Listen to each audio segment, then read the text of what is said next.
My name is Brad Snow. I'm the board chair for the Wheeler Center, and welcome to the conference.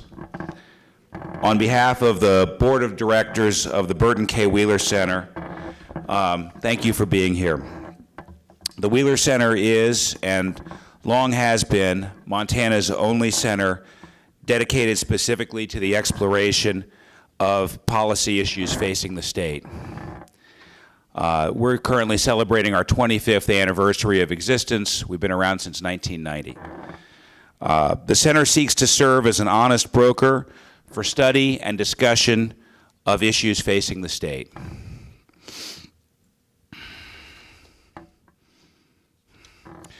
We are rigorously nonpartisan in our approach. The center is housed at Montana State University.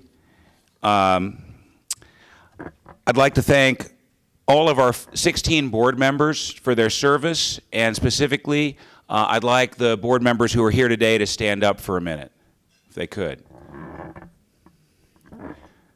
Thank you all for your service.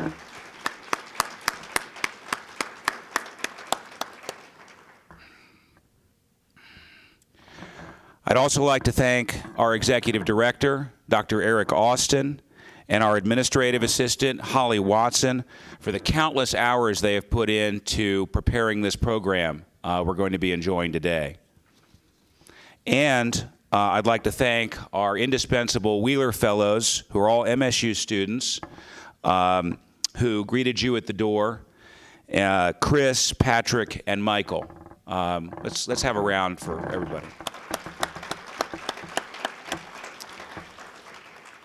And finally, I'd like to thank our sponsors, without whom we would not be able to do this conference, our financial sponsors, the Mary Alice Fortin Foundation of Florida, the Dennis and Phyllis Washington Foundation, Funders for Montana's Children, and the John W. Cole Educational Leadership Forum at Montana State University. Thank you very much for your sponsorship of this conference. And I know you don't want to listen to me all day, so I'm going to turn things over to Eric now, and we're going to get the conference rolling. Thank you.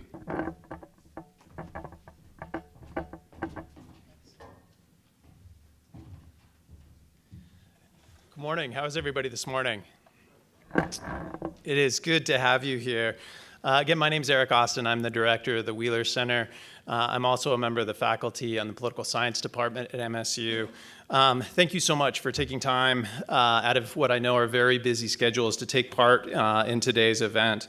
And I want to say a specific welcome to our remote sites in Missoula and in Havre. Thanks for joining us this morning. Wish we could see you. Hope you can see us.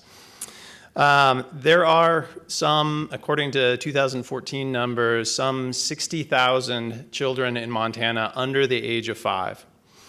The benefits, as you all know, of high quality, accessible, affordable early childhood education is really undeniable. And so the question is really not whether we should help meet those needs, but how to do so. And how to do so and to meet that capacity in ways that best work for all that are involved. The purpose of today's event is to create a space in which providers, advocates, policymakers, and others can explore how to do just that. Moreover, we want to do that in a way that brings, and this is something the Wheeler Center really focuses on, and to do that in a way that brings the best information, the best research, best practices, and other kinds of information from the widest range of perspectives to bear on the needs of all Montana children and all Montana stakeholders. As many of you know, the Wheeler Center is the only, well, as Brad just told you, is the only nonpartisan, non-advocacy policy center in the state that's focused on a wide range of issues, policy issues that are of concern to the citizens of the state. Our mission is to provide opportunities for citizens to learn about these and learn about these issues and engage in discussion in a way that they can be better informed and better participants in political and policy and social processes. As we started to plan for this event some probably 18 months ago now,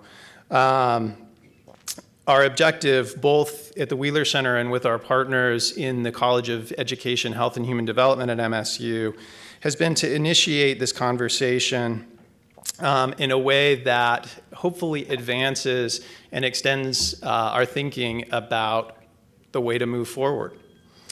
We're really proud to have the opportunity to be a part of that process. Before I hand the mic over, so in my class, when somebody's phone rings, I get to answer it. And if your phone rings or otherwise beeps, you have to bring treats for the rest of the class next time around. So if you want to bring treats after the break, you can do that. Otherwise, you might want to double check your phones. Before I hand the mic over to our first panel and sort of formally kicking off the conversation, I do want to acknowledge again a number of individuals and groups that, without whom we couldn't really be here today. Again, the board of directors at the Wheeler Center, as well as the administration in the College of Education, Health and Human Development, both Dean Allison Harmon, as well as her predecessor, Linda Ransdell, had a series of kind of simultaneous conversations about a year and a half ago, and recognized the importance and the timeliness of this issue and committed the early resources to make sure that we could get this event rolling. Also want to recognize John and Joy Cole, who founded the Educational Leadership Initiative at MSU, who are sitting in the front row today. I'm glad you could join us. Thanks for coming. Were instrumental in both establishing the vision for today's event and the framework for it as well, and provided financial support to get the initiative up and running. As Brad mentioned, the Mary Alice Fortin Foundation of Florida was an early and critical supporter of the event. We also received substantial support from the Dennis and Phyllis Washington Foundation, as well as the Advancing Early Childhood Education Alliance, or now the funders for Montana's Children. And we are enormously grateful for all of that support. I want to particularly thank Mike Halligan, who is here with us today, for being a big supporter of our efforts and for acting, and this is really an understatement, but as a liaison with those organizations. I also want to acknowledge William Ruff from the Department of Education at MSU and Christine Lux from the Department of Health and Human Development, also at MSU, as my co-planners. I am a policy scholar, but I do mostly public lands and natural resources. So I don't know all that much about education policy, let alone early childhood education. Bill and Christine were really critical in helping sort of frame out the landscape and the setting for today's event. And I just can't thank them enough for all the effort and the time that they put into helping this come across. And finally, though definitely not last, I want to thank Holly Watson, who is the staff person at the Wheeler Center. She, and as well as the fellows, Mike, Patrick, and Chris, have put in a ton of hours, have been, how do I want to say this? Have been a source of humor and sort of sanity through some of the craziness that I'm sure many of you know as you get ready for events like this. So thank you to those guys. So the last thing I want to do then is that early in the planning for the event, we contacted the governor and invited him to open the event. That was what we were hoping for. And as many of you saw in our early schedules, the governor had planned to be here. He had a schedule change, and that unfortunately didn't come to fruition. But as you know, the governor has been a really strong advocate for early childhood education and has also been a big supporter of the Wheeler Center over time. And he very graciously recorded a video welcome for all of you today that we want to show at this point.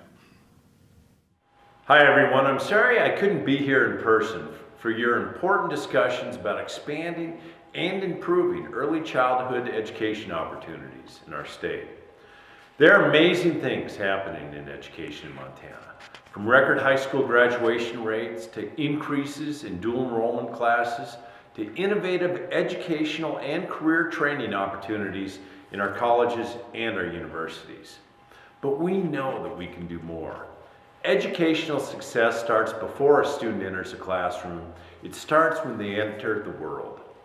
We know the value of high-quality pre-K. Students who attend are more likely to read a grade level, less likely to repeat a grade or require special education, and less likely to become teenage parents, require public assistance, abuse drugs, or end up in jail. Despite this, Montana remains in the dwindling minority of states that has refused to invest state dollars into pre-K. I'm committed to changing this and improving access to high-quality child care and preschool programs, but I need your help. You have the most essential voices when it comes to defining the need for more quality, affordable options, telling the stories of the children and families you work with, and talking about the impact that these opportunities can make on a child's life. Thank you for being advocates for Montana's youngest learners, and please keep up the good work. So with that call, I'm going to invite our first panelist and first moderator to join me up at the table here, and we will get this conversation going in earnest. Thank you very much.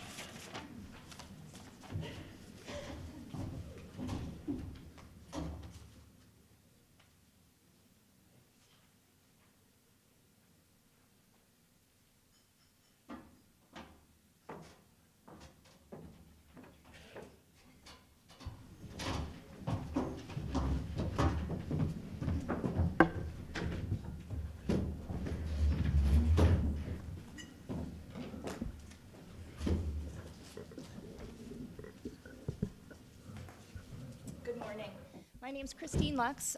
Eric mentioned me in his opening remarks. You'll hear more from me later. I have the privilege and honor of helping to facilitate this first panel.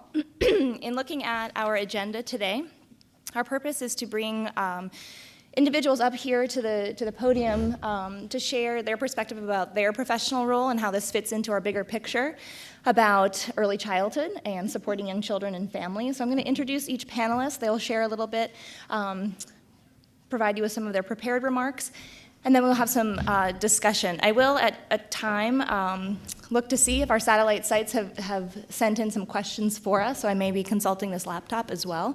But we really want this to be an engaged discussion. So once the remarks are given and we start to have some questions, as I guide some of those, please feel very welcome to have some of that conversation as well. So I'd like to first introduce here on the end, Jamie Palagi, and I'll read here in our bios. Jamie's an administrator for Human and Community Services at our Department of Health and Human Services here in Montana. She is a degree holder of Child Development and Family Science from MSU and has an MA in Human Services Leadership.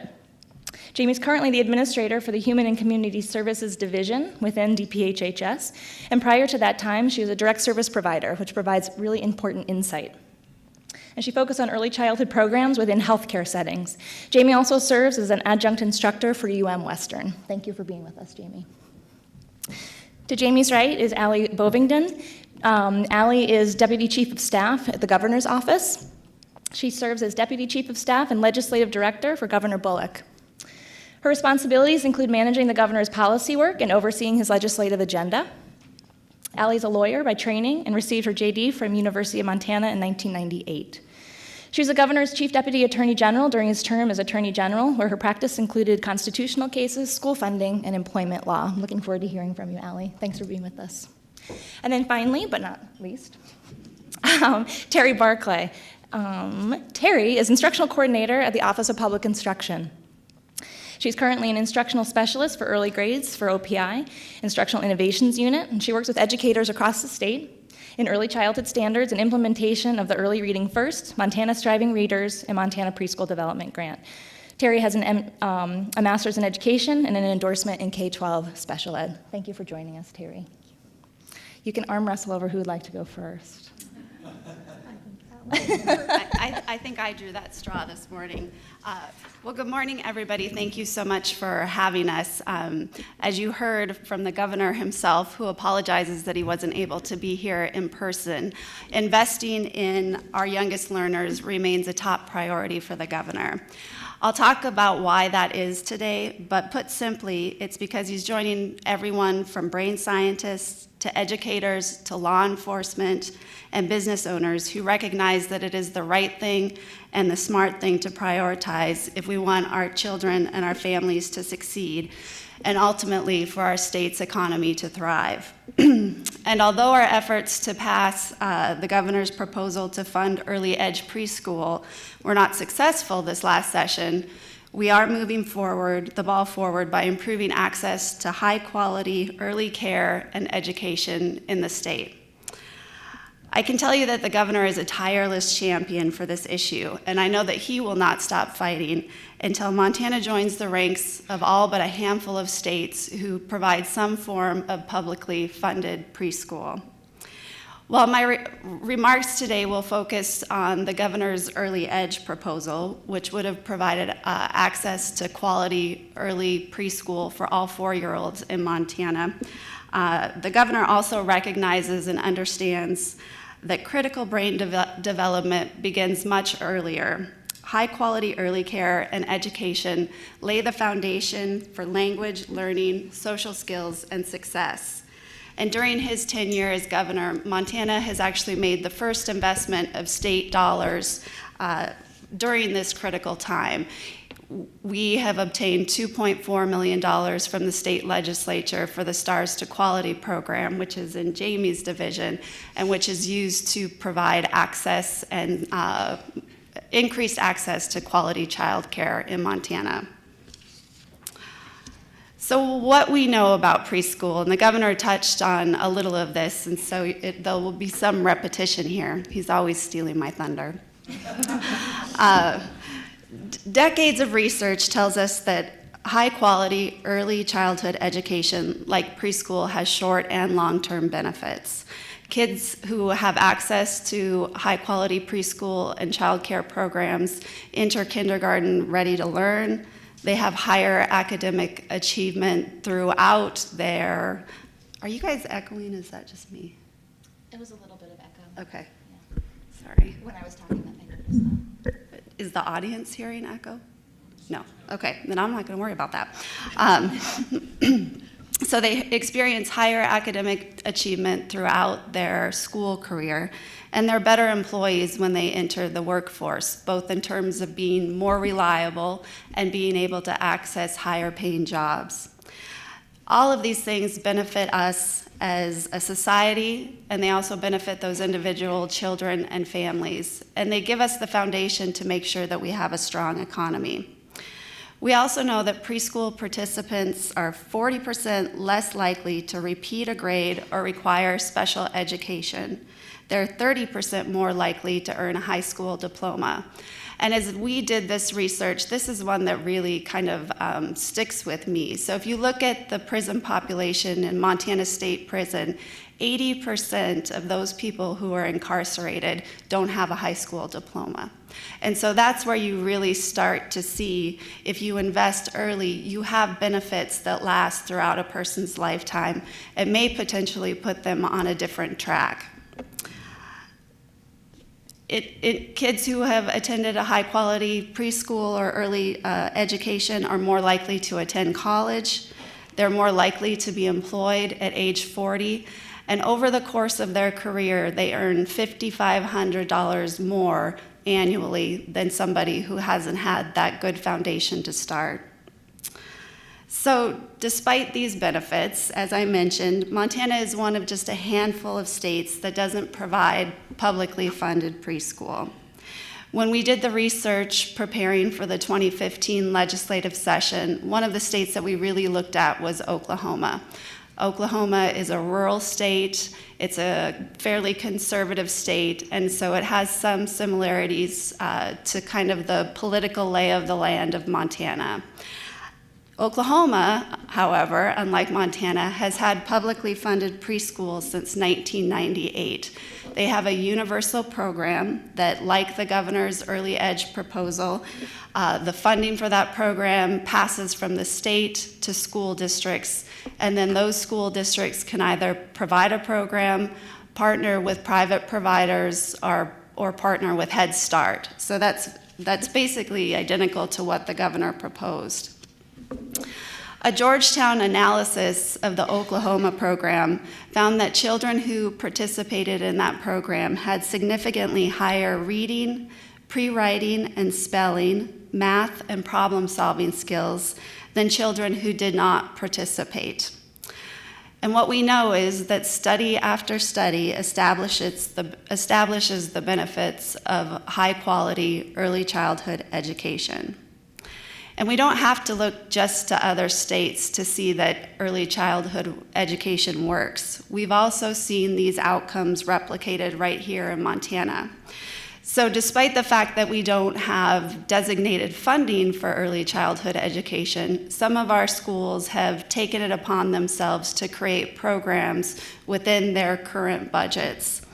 Communities like Great Falls, Hardin, Hamilton, Lockwood, East Helena, and Evergreen are all already operating preschool programs. And their results are reflective of the research. There's a number of examples I could give you, but I'm going to focus on the results that Great Falls has seen. So last school year, Great Falls Public Preschool Program at the start of the year had 29 children who were classified as having special needs. So those children were children who were eligible for IEPs, or individualized education plans. By the end of that year of the preschool program, 12 of those kids, or 33%, had graduated out of the IEP, meaning that those children are not going to need special education as they enter kindergarten and move through elementary school. And so that is a pretty amazing statistic, and Great Falls' program has been operating for just a couple of years. So I've highlighted some of the scientific and social studies supporting the benefits of early childhood education, but I also want to highlight the economic benefits. Economists, chambers of commerce, business owners all agree investment in early childhood education just makes good financial sense. There are few investments that give the rate of return that the studies have found that early childhood does. For every dollar invested, it's estimated that an economy, a state, gets at least a $7 return. Ben Bernanke, the chairman of the Federal Reserve, has said, early childhood programs are good investment. With inflation-adjusted annual rates of return to these funds of 10% or higher, very few alternative investments can promise that kind of rate of return. And the National Association of Manufacturers says, access to high-quality early education and learning opportunities is integral to helping today's children prepare for the highly competitive, fast-paced global economy. So, based on this body of research and the experience of other states, and with the support of groups ranging from private providers to the education community to state chambers of commerce, Governor Bullock made early childhood education a top priority for his 2015 legislative agenda. The governor put together a proposal that we called Early Edge. And what it would have done was invested $37.5 million over the biennium to create a preschool program for a publicly funded preschool program for 4-year-olds across the state. The funding model that we developed, like I mentioned earlier, was very similar to what was done in Oklahoma and what's done in many other states across the country, which is the funding would have flown in block grants to school districts, and then those school districts could decide whether or not to provide a program within the public school system or whether to partner with Head Start or private providers to provide that program. The model was built around providing as much flexibility as we could, and one of the things I think that got lost, or maybe in some cases sort of intentionally miscommunicated, was that it was an entirely voluntary program. So first, a locally elected school board would have to decide if they wanted or thought that this would be a good program to provide in their community. And then if they did decide to establish a program, it would be entirely up to parents as to whether or not they wanted their kids to participate. So it was a completely voluntary program. And again, it really emphasized local control. So across Montana, we have, I'll get the number wrong, but 350 plus school districts. All of those school districts have a locally elected school board. Montana's constitution vests control of our school districts in those local boards, and this program really acknowledged and respected that and said this is up to those local boards to decide whether or not to establish a program in their communities. And then finally, it would allow, as I mentioned earlier, those partnerships. So those local school districts and local school boards would also get to decide what the best delivery model for their communities would be. So that all sounds pretty good. So what happened? So when we look to the experience of other states, and depending on the studies that you read, Montana is one of just 4 or 8 states who don't provide some sort of publicly funded preschool. And those other states across the country are led by both Democratic and Republican governors, and they have predominantly Republican majority legislators in many of those states. And so if we look to the experience of those other states, you should be able to conclude that providing our youngest learners access to high quality early education isn't a partisan issue. It's not an issue that we should necessarily have to disagree or fight about based upon whether we identify ourselves as a Democrat or a Republican. Going into this session, a lot of work had been done to build a coalition of support around the Early Edge program. The governor and staff worked with stakeholders across the state to both develop the rules that would govern that program and to make sure that we had a solid basis of support. So we had the support of parents, of educators, business leaders, law enforcement, Head Start, private providers, and chambers of commerce.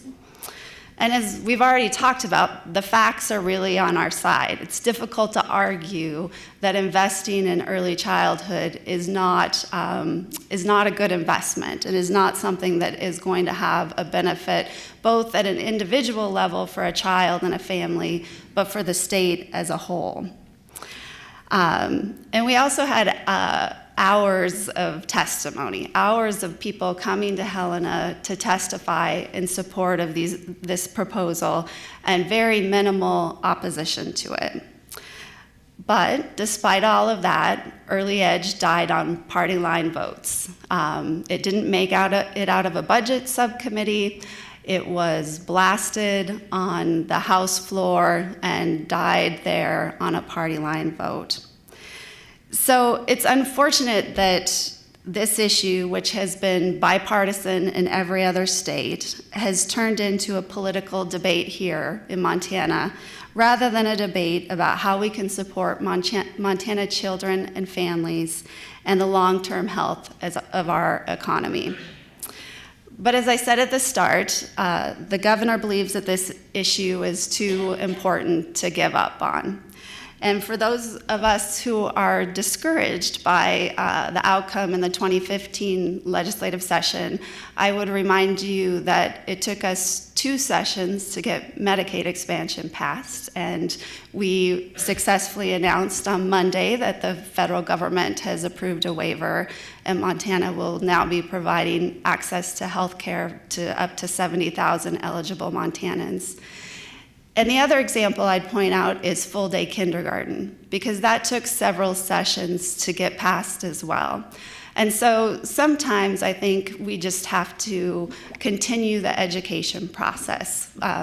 And not being successful in one session doesn't mean that you aren't going to get there eventually. And it kind of starts that foundation of providing the education and building the legislative support that you need. So we'll be taking what we learned during this last legislative session and building a proposal and continuing to move forward to make sure that the 2017 legislative session has a different outcome. And there is good news. While we didn't get the early edge proposal passed, we are moving the ball forward and expanding access to quality early childhood education in Montana. Montana secured a federal preschool development grant, and that $10 million a year grant will expand or establish quality preschool in 21 communities over the next 4 years. Our other two esteemed panels are going to talk about that in more detail, but I just wanted to highlight it as, even though we didn't get part of this done, we are still making progress. And I think as those communities, as those 21 communities have a program and experience the outcomes like what we talked about in Great Falls, that will help build the support that we need to move forward. So I'll just conclude by saying thank you all so much for taking a day to focus on this important issue. Getting this done in Montana is really going to require grassroots support and education at a local level as to why it's important. And so I hope that all of you will be soldiers in that battle as we move forward and get this done for Montana. Thank you very much.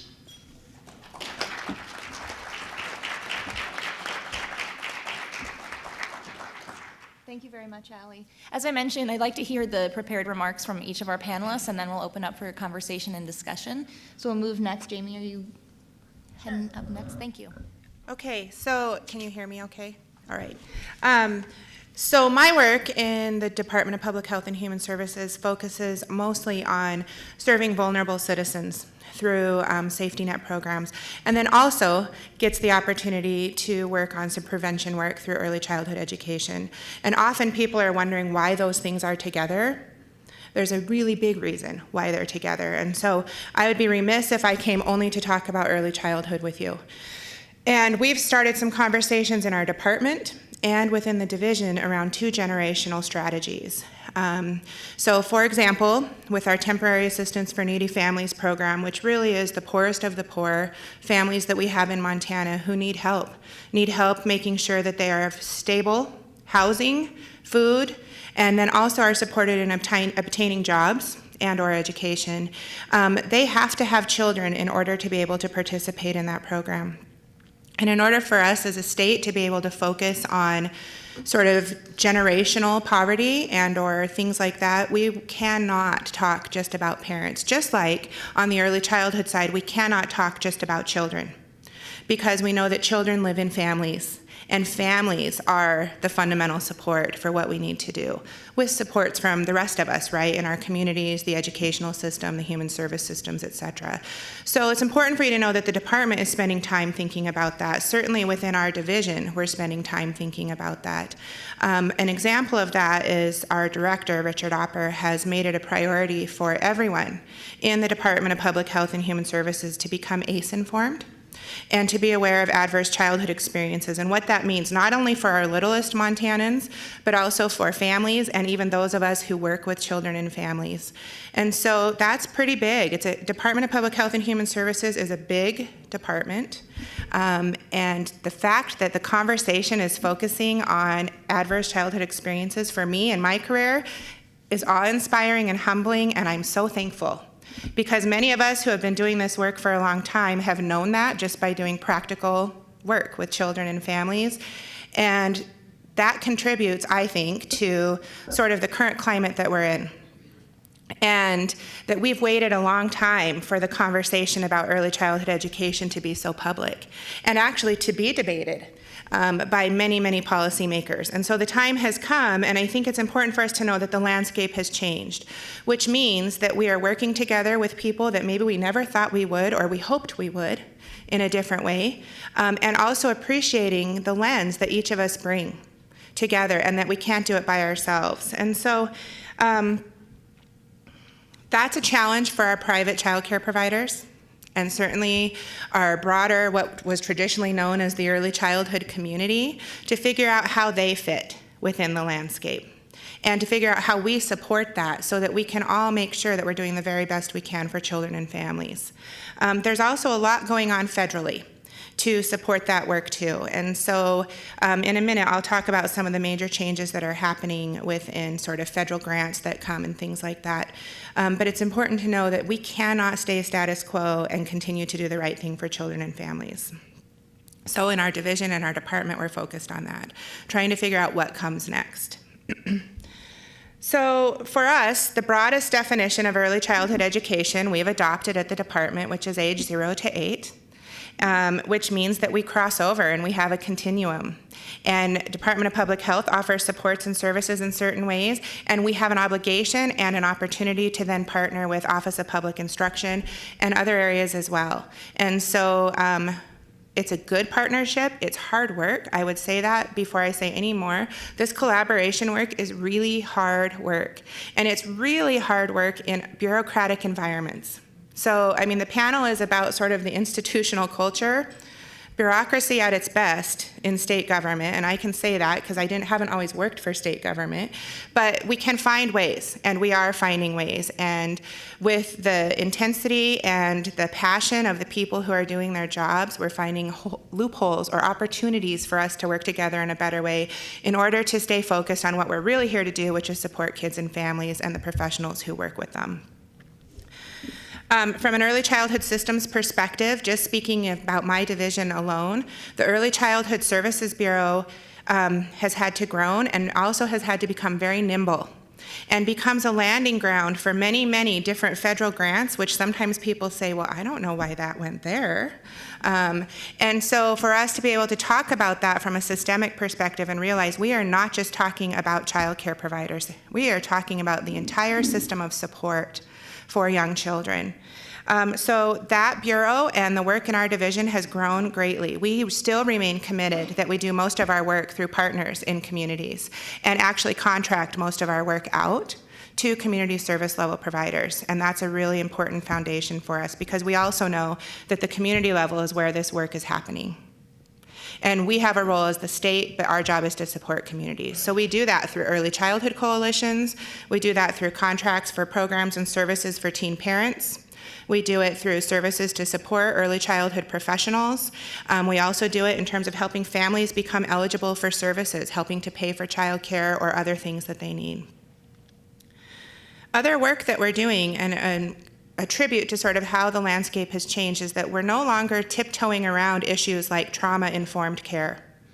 And we talk openly about adverse childhood experiences and what our families are facing. And what can we do to make sure that our professionals are well trained and supported in supporting some of our kids who have really difficult lives and families who maybe are struggling and don't know what to do. And so that conversation is changing. And we are intentionally putting that kind of work into our programs and strategies to make sure that we are preventing kids from getting expelled from child care programs or preschools. That's a big deal. And we want to make sure that our professionals are supported in how to work with children with special needs and kids who have things that are going on. To do that, we're making sure everyone is informed about ACEs.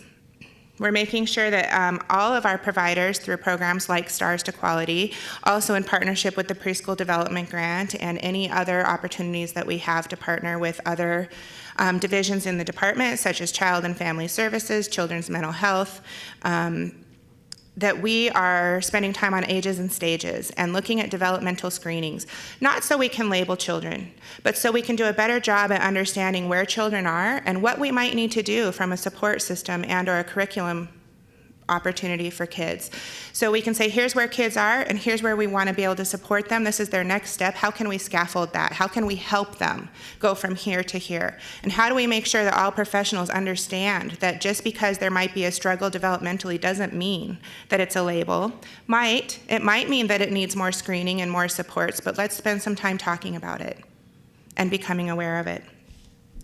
Making sure that we're strengthening our referral system so that we aren't just identifying problems, but that we are really connecting children and families to the services they need, and or possibly bringing services to the children where they're at.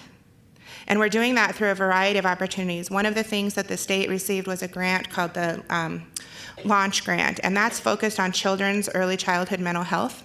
And so we're working with the Bozeman community to figure out how to do that, to really work with early childhood mental health therapists so they understand what little kids need and how best to support them from a therapy practice, but also then how can we talk and treat and work with children in their childcare environments, in their preschool environments, in their school setting, because what we don't want to do is create more transitions for kids.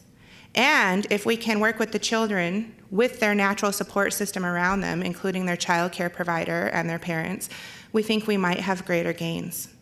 So we're trying it out through a project, and we'll see how it goes, and then we'll learn from it, because nothing goes perfectly, and then hopefully we can do that in other parts of the state.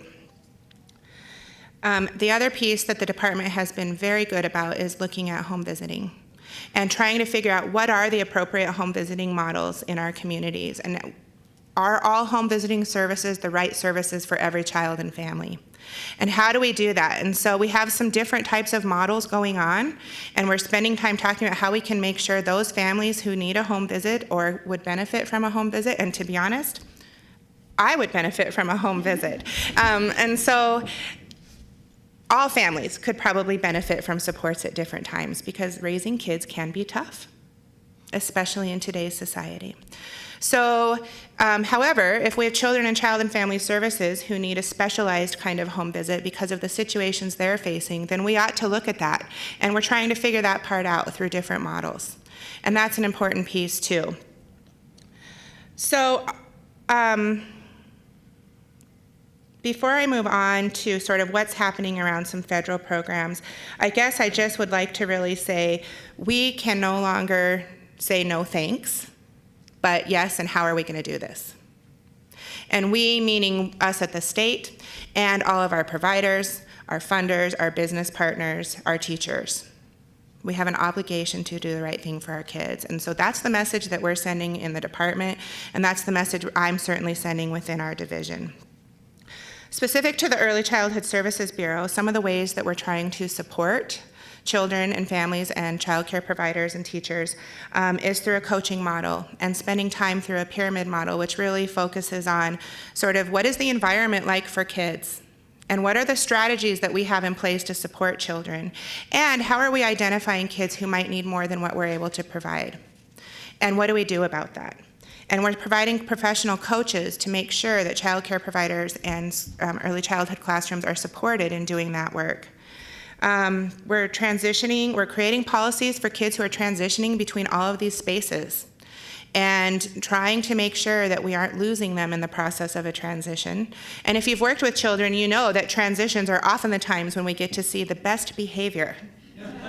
Right? Because it's hard. And so not only talking about ways to minimize transitions, but ways to support kids as we transition. And not just within programs or between programs, because sometimes our kids go to before school care, after school care. Sometimes they have a child care provider at night too, depending on the situation of the family. But then even transitioning from preschool to kindergarten.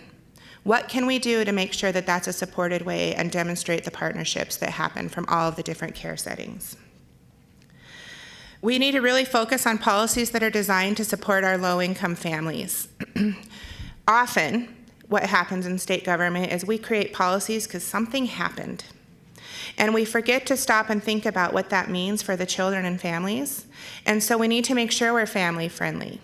So, for example, if a family is receiving child care assistance because they qualify financially to do so and they're working and they need help to pay for their children to be somewhere safe and have a positive educational experience, if they lose their job, we should not just automatically stop supporting them, because that doesn't then help the child in terms of continuity of care. So we're working on those pieces. We're trying to figure out ways to make eligibility last longer so that our busy families don't have to come in and fill out paperwork. With the same time, we have to balance to make sure that those people who are eligible for services remain eligible for services. We also want to make sure that we're supporting education, and I think it speaks to what the governor said in his opening remarks, and certainly what Allie said. We know that people make more money when they have an education in general terms. And so why would we negatively reinforce for our families, don't go get an education? So we have to figure that out, how to support them in doing that, because that's work too. We need to spend some time on infants and toddlers because brain development, there are many stages in brain development. Obviously, when you look at the science, that we can have some really major impact at different stages. But we also know that the brain's capacity for influence between birth and age 3 is probably the most critical period for us. And so we need to make sure we're doing that, which then says from the business side, from a child care provider business side, it's expensive to take care of infants and toddlers, and we need to figure out how to do that. And as the landscape is changing and more options become open for high-quality preschool, we now have an opportunity to spend even more time thinking about infants and toddlers in the private provider world. We also know that we have many children who are potentially categorized in the broadest sense of homelessness. And we don't often talk about that either. And maybe not on the streets, but maybe couch surfing and staying with many families. And as we just talked about transitions, those are also really scary transitions and creates an unstable environment for kids. And so we need to do a better job at thinking about that from a policy perspective too. So federally, the federal government has also taken a look at this and has made some major changes in the way that they expect work to continue. And so through the Child Care Development Fund, which is the federal block grant that comes to states to really focus on early childhood education, child care support, et cetera, it has been reauthorized with a whole bunch of different rules. All things that those of us who are true child development advocates and specialists are really happy about, because it's moving the needle in terms of quality experiences. Because what we do know is that bad quality for kids has bad outcomes. And we have an obligation to help kids get in high quality places. And the federal government said that too, and they've put a whole bunch of requirements in related to things like more routine visits from child care licensing, conversations around professional development, making sure that families are aware of their options and helping them choose the best options possible, and a real emphasis on high quality education. So, with the federal expectations, with the money that we received from the executive budget and the 2015 legislation for Best Beginning Stars to Quality, we're able to increase the number of people, number of child care programs that can benefit from the Stars to Quality program. That program is voluntary. It has a whole host of requirements at various stages, so it's no different than a restaurant program or a hotel program from a 1-star to a 5-star, and it supports child care providers and early childhood classroom teachers in deciding what level they want to be at. And as far as we're concerned, any time that we're making strides in improving quality, that's good news and should be celebrated. And it's hard to do. In an environment where often turnover is high, stress can be high, and often not enough financial supports to really offer high quality education.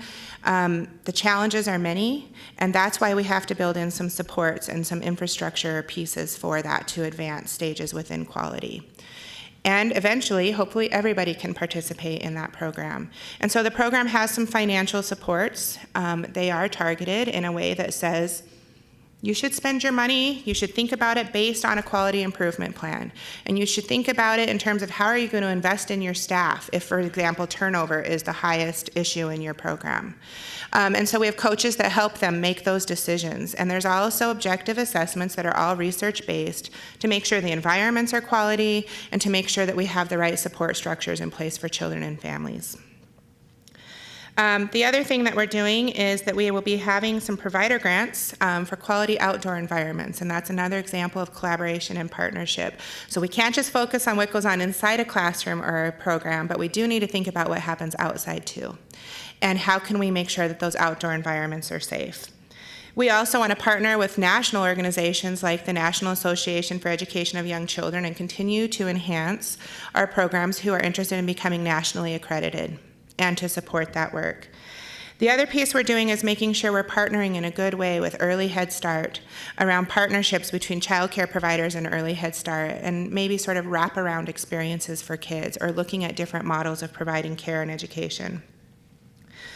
So there's a lot going on.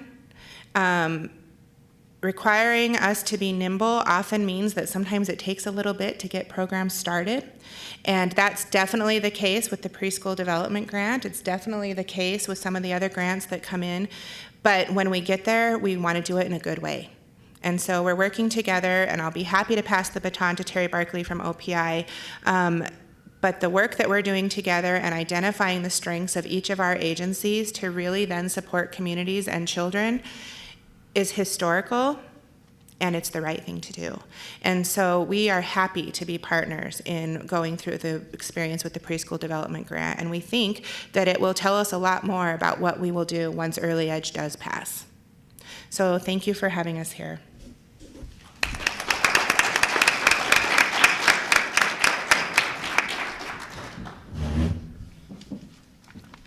Thank you, Jamie. Yes, thank you, Jamie. Can you hear me? I don't know if I'm really close enough. So thank you for the two that have come before me to set the stage, and I will continue the relationship that OPI has been a part of, and we are so thankful to be in this conversation. So thank you. I'm going to start just talking about how the relationship has started and where it started with the work that we're doing at the Office of Public Instruction. I am filling in for Tara Ferreter-Smith this morning for the Preschool Development Grant. I'm a part of the work. You will hear more about the work from Sally this afternoon, but I will set the stage. So the Office of Public Instruction is and has been very committed in setting a foundation for high-quality early childhood education in the schools that we work and with our partners outside of the schools. When I came to the state 5 years ago, we were implementing an Early Reading First grant, which was a preschool-only grant, and it was brand new to the work that we were doing. We were in public schools, and we were at Head Starts, and we started the work just in literacy. When that grant ended, we were very happy to have been awarded a Striving Readers grant, again a literacy grant, but this time preschool to grade 12. Actually, birth to grade 12, we embraced it, preschool to grade 12. So we're currently working in many centers and school districts across the state in the Striving Readers grant, while now implementing the Preschool Development Grant. So we've been really fortunate to be able to learn about how to begin this work and continue it with great partners like the Department of Health and Human Services and the great support that we get from the governor's office.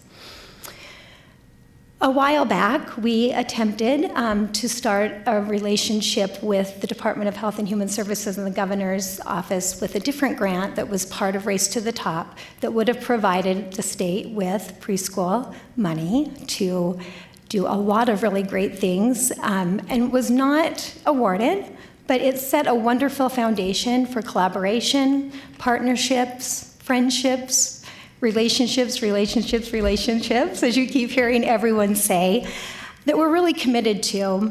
And from that work, we really developed some wonderful assets for our state. As you know, Montana, the Office of Public Instruction, and many of you worked very hard to bring new standards to our state. We worked on administrative rule for Chapter 57, which provided new educator licensure opportunities for those of you that are committed to working with preschool to grade 3.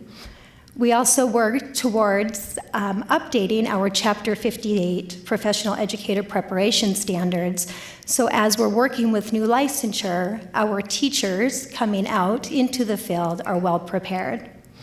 And then, as everyone knows, Chapter 63, the preschool education standards, which we are so thankful to have, as those standards can really drive the work that we're doing with the Preschool Development Grant and the work that we're doing with elementary principals as we're working out in the field. The components of the Chapter 63 standards are in the areas of leadership and administration, curriculum, assessment, instruction, physical learning environments, child guidance, and family and community engagement.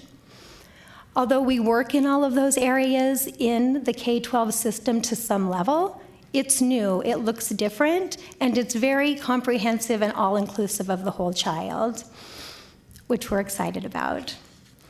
When we began the work in Early Reading First, when we did the work with Early Reading First, many of you that were part of that work are in the audience today. We learned so much and made great gains for our state.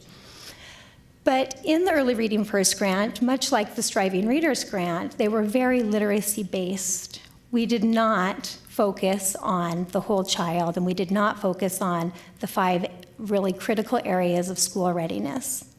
By writing a Montana Preschool Development Grant with the Department of Health and Human Services and the Governor's Office, we were able to bring a broader picture to the programs that we work with. So we were awarded, the state, all of you, we were awarded $10 million a year for up to 4 years to implement the Montana Preschool Development Grant. We are currently doing that. I am a very small part of that work. Sally Tilleman will expand on it more later, but good things are happening, and as Jamie said, it is hard work. But as I say that, it's important work, and it is really good work. It's just absolutely amazing to get to be a part of it. So the purpose of the Montana Preschool Development Grant is really, in a nutshell, to develop and expand high-quality preschool. We are working with just 4-year-olds, although we always keep our lens and our spectrum very broad in that we know it really starts at birth, as Governor Bullock said. And you will continue to hear that throughout the day. Through this, we will be able to work with approximately 6,000 4-year-olds if we continue to secure this funding for the 4 years. As we know, it's a year-to-year thing. We know that we will be implementing again next year. We have the funding for that, and we are going forward as though we will have this money and these programs for as long as we absolutely can. One thing about the Montana Preschool Development Grant that is exciting is that we're able to reach those families and children who are right there in the middle, that are not always, they're not always right in line to be able to receive the support they need to get high quality care. We can reach children who and families who are up to 200% of the federal poverty level in this opportunity, I'll call it. So with this preschool development grant, we are currently working with cohort 1, and those cohorts are split up in 3 cohorts, where the first are centers that we have experience with because they've been working with the Montana Striving Readers Grant for the last 5 years. As I said prior, we have focused solely on literacy when it comes to preschool at the Office of Public Instruction. And we know that we have so much to learn from what has happened in Head Start over the years and what we can learn from our friends at the Department of Health and Human Services. The whole child is made up of much more than just literacy. So in doing that, we took the centers that we've been working with in Great Falls. You heard about their success stories. Hardin School District, Central Montana Head Start, the Bozeman Area Head Start at HRDC, and the Rocky Mountain Development Council Head Starts around the Helena area. We're working with those centers and developing their capacity in the areas beyond literacy. Again, you'll hear more about the model later today, but they're really who we're starting with because they have a good foundation in place. Those centers will then act as mentors to new centers that come on. We are also currently working with the Blackfeet Early Childhood Center Head Start in Browning, the Anaconda School District, where preschool is something brand new to them, the Anaconda Deer Lodge Center Head Start, the Crow Hardin Head Start, the Kootenai Valley Head Start in Libby and Troy, and that's who we're working with right now. It's a learning year for that second group that I spoke of. As we move into cohort 3, we will work with Kalispell School District and Head Starts, the Butte Area Head Start and School District, Lame Deer Head Start, Rocky Boy. I need new glasses, I think. I'm noticing. If you can't laugh at yourself, right? I'll move my paper closer. This Salish and Kootenai, oh my goodness. SKCT, let's put it that way, Child Center in Ronan and Pablo, and the Fort Belknap Indian Reservation. And we are so proud to be working in those areas. I'm going to move on. One thing that I think is exciting about the avenue and the direction that the Office of Public Instruction has gone in when it comes to early childhood is we know that Head Starts do really, really good work. They've been doing really good work for a long time. They have strong standards, and they're wonderful. So in doing that, we really incorporated Head Starts into our grant applications that we wrote to the federal government because we know that we can sustain what's going. We don't, if and when the preschool development grant goes away, if we are not able to secure it at the federal level, we know that Head Starts have capacity and they're going to continue good work. So we continue to partner with them, and we're really proud of the relationship that we are forming and continue to work on. Another exciting thing about the preschool development grant is that in writing the grant, we really looked at what are we doing to build our workforce outside of the school districts, and how can we, again, learn from what is going well outside of the K-12 system and learn from what happens in career ladders and how individuals move through the system to become high quality. So we partnered with the DPHHS and the OPI, worked very closely with the Early Childhood Project in providing a way to offer financial assistance to teachers in the communities that we're working to further their education. So $500,000 per year was set aside. We got very excellent feedback from the federal government on the model, on the idea to put it into our grant. It was not something that we had to do, but we felt strongly. So we currently have 54 students who are enrolled in higher ed programs working towards leadership or a P3 license.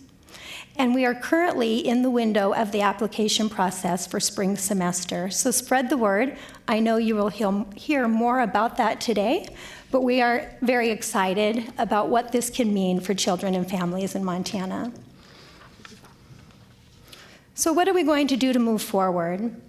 We know that through the Preschool Development Grant, much like the Early Reading First Grant and the Striving Readers Grant, that we are going to learn a lot through this process. We already are learning a lot. We are continually meeting with the instructional consultants, the regional specialists, the state implementation team around the Preschool Development Grant to continually look at ourselves. A good self-reflection is important in knowing if you're doing a good job. So we continually come together so that we can learn as much as we can. We will continue to be strong partners in the whole idea of Early Edge and Governor Bullock's initiative. It is important. Everything you've heard prior to me today, it's all very important, and we are committed to moving that forward. We may all work in different offices, in different buildings, for different agencies, but we all work for one state and for one united group of families and children, and we're committed to that. So we will continue to work towards universal preschool. That would be exciting. And finally, what I would just say is that in the world of K-12, we look towards the reauthorization of the Elementary and Secondary Education Act. You may or may not know a lot about that, but that's been in the works for a while, and we hope that in the next couple of years, something will come of it. In the preliminary draft of things that are sent to us, there is something called the LEARN Act, and that is literacy education for all, results for a nation. And if that comes through, it would be a competitive process that Montana would have to decide whether or not we would pursue, but it could potentially bring more opportunities like the Preschool Development Grant and the Montana Striving Readers Project to schools, Head Start centers, providers in Montana. So we're hopeful for that. My part of this is a little more concise and brief than my friends to my left, but you will hear from Deputy Superintendent Parman later, who can certainly talk about the vision of OPI. Thank you. Thank you, Terry. Thank you so much to our first set of panelists, and I know as each as each representative here up at the table, you're going to hear some more specifics about each of these programs that were introduced. I wanted to highlight a couple of things that were mentioned here, and then certainly turn to you and open up for some questions and some comments. There's a consistent theme here in what was shared, and this panel was organized in this way to really think about links and connections. And so this word relationships has come up again and again. And so starting with Allie, at the governor's office, thinking about that funding for STARS and getting the governor's office endorsement on any grant-funded project is really important. It shows that demonstrated, coordinated effort that we have in the state of bringing many different people together. There was lots of mention about different kinds of stakeholders and who those partners might be. And I wondered, Allie, if you might speak to, again, just kind of highlighting from a governor's office perspective some of those stakeholders. Who do you feel that you are not yet reaching? Just to put you on the spot. Right. So it's a very good question. It's a little bit challenging to identify a particular group because we did have a very broad base of support for Early Edge. So there was the Early Edge Action Group that included a sheriff from Great Falls, kindergarten teachers from Bozeman, superintendents. As I mentioned, we had chambers of commerce. But I think what we missed most, maybe more than stakeholder involvement, was just sort of a groundswell of support at just an individual citizen level. And I think that if families and grandparents across Montana really understood the benefits of early education, they would become advocates for that. And so we did have a robust and I think a good public education campaign, but that's the piece I think we really need to continue to move forward so that legislators at a local level are hearing from their communities that this is important and we want this. Because sometimes if they feel like they're just hearing from organizations or advocacy groups or lobbyists, they can kind of put it at arm's length and say, well, I mean, all these people who are paid to come here and talk about this say it's important, but I'm not hearing about it at home. So that, I guess, more than any individual stakeholder, just really starting to get Montanans at a local level engaged and demanding that this is something that we should be doing for our kids. Thank you so much. I also wanted to highlight, and I'm glad that we heard some more specifics around the STARS to Quality program, and you'll hear more about this later today and its connections with higher education as well. But also this topic and this idea that Jamie brought up repeatedly about trauma-informed and adverse childhood experiences. And I'm glad to hear, as that was shared and presented today, just thinking about this needs to be part of everyone's conversation, not just in our 0 to 5 language, but thinking about those the adverse effects as they carry through not only through the school years, but also into adulthood and how that really is affecting our communities in that way. I also appreciated, Jamie, that you talked about infants and toddlers too. So just again, as a point of just kind of highlighting some of these pieces. I had a question that I think any of you could probably answer. We talked some about, in thinking about adverse experiences and special education and targeted groups and different kinds of risk factors, and thinking about the vastness of our state, and thinking about specific or targeted efforts to those rural communities, and particularly our reservation lands. And I wonder if any of you wanted to speak, if there are specific things that are happening that we can, since we are all here in this audience today, to talk about specific initiatives towards Native populations. Well, I think as Terry walked through the communities that are receiving the federal preschool grant, you heard that there is an emphasis on our tribal communities and getting preschools and Head Start programs funded there. So that's kind of the obvious one. And then obviously under Early Edge, tribal communities would have been, and tribal schools would have been eligible to apply for those grants as well. I would just add that in many of the programs that we operate, sometimes our our tribal governments also operate parallel programs, but not always. And so it's important to find opportunities to partnership when that is happening. But also, when we are in reservation communities, sort of the approach that we're taking at the department level for sure, and certainly within the division, is to really make sure that we aren't making assumptions, and that we're asking questions and we're visiting and we're thinking about that. And so we have some good examples of work that's going on. For example, with the Northern Cheyenne Child Care Administrator and some work that's happening at the state to bring services and supports together so we're not having to duplicate, and sharing and learning together as we go through. From an example, the TANF program that I mentioned earlier, we actually are going through a TANF reform project and have a strategic plan out there that has been developed with a variety of stakeholders. But one of the things we did was survey our current and past participants, and also then did focus groups in various areas of which reservation communities were part of that. And one of the things we learned is that the rules that you have to follow under TANF that participants have to follow, it doesn't work in reservation communities. And so we now have a task to figure out how to really support the people who are receiving assistance from TANF to help them reduce their barriers to employment, et cetera. And we're not quite sure how we're going to do it, except we're going to be spending a lot of time talking with people trying to figure that out. And my hunch is it will be unique. It will be unique in each area, which is true across the state.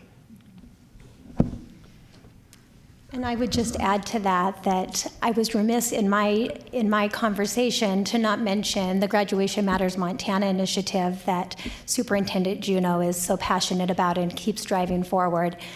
I work in Browning once a month in their kindergarten, first grade, 2, 3, and 4, 6 buildings, working with their leadership teams. And with the coming on of the Montana Preschool Development Grant, there are classrooms there that now visit with us about transitions toward kindergarten. And every month there's a Graduation Matters Montana conversation at the district level where we involve the leadership, the consultants, the regional specialists, as well as the tribal representatives. So I don't know what the model looks like on every reservation, but it certainly is a focus. Great. Thank you so much. I'd like to turn now to our audience for your questions and your comments. And we've got a microphone in the back, and so if you want to, with a raised hand, we can get that microphone to you.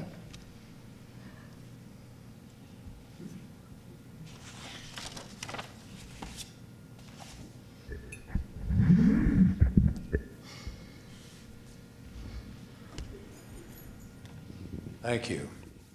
Can you hear me? Can you hear me through the microphone? That's probably more important. Is it on? Good. My name is Chuck Tooley, and I serve on the board of the Wheeler Institute.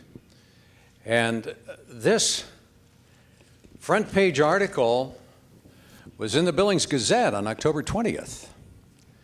And it tells the story of 50 Montana legislators who signed a letter to our Montana delegation in Washington, D.C., asking them to refuse the $40 million federal grant for early childhood education. Apparently, their concern is private enterprise. They felt that if Montana accepted this $40 million, then it would be a disadvantage to those who have already established private preschool, early childhood business operations. So what can we do? This has already been addressed tangentially by some of your remarks, but is that true? I mean, would it really damage free enterprise in Montana if we accepted this $40 million? Can any of you respond to that? Well, I can give it a shot. So one thing to be aware of with the federal preschool grant is that it is targeted for at-risk students. And so one of the things that we heard from Republican legislators during the session was, well, we might be able to support some form of funding for public preschool if it was targeted. But then we see that we have 50 Republican legislators saying we don't want this federal grant. What I can tell you that the research shows of other states who have implemented public preschool is there's a study, there's studies out of Oklahoma and Georgia that show that you actually increase the number of providers. And we certainly heard from providers who had concerns and had some hesitation, but we also had providers come forward who said, I'm not exactly sure how this will affect my business, but it's still the right thing to do. And so if you look at the studies, I think that our providers would actually see that their business model might shift a little bit. Rather than having 4-year-olds, they have room for more infants. So the balance of the population that they're caring for might change, but I think the overall impact would be neutral or potentially positive if we're really raising the level of providers in the system as shown by these other 2 studies. Other questions, and I'd like to encourage our satellite sites too. I have the email open here. If you've got questions to send in, we'll address those as well. But anyone here in the audience, comments or questions? Yes. The mic is coming.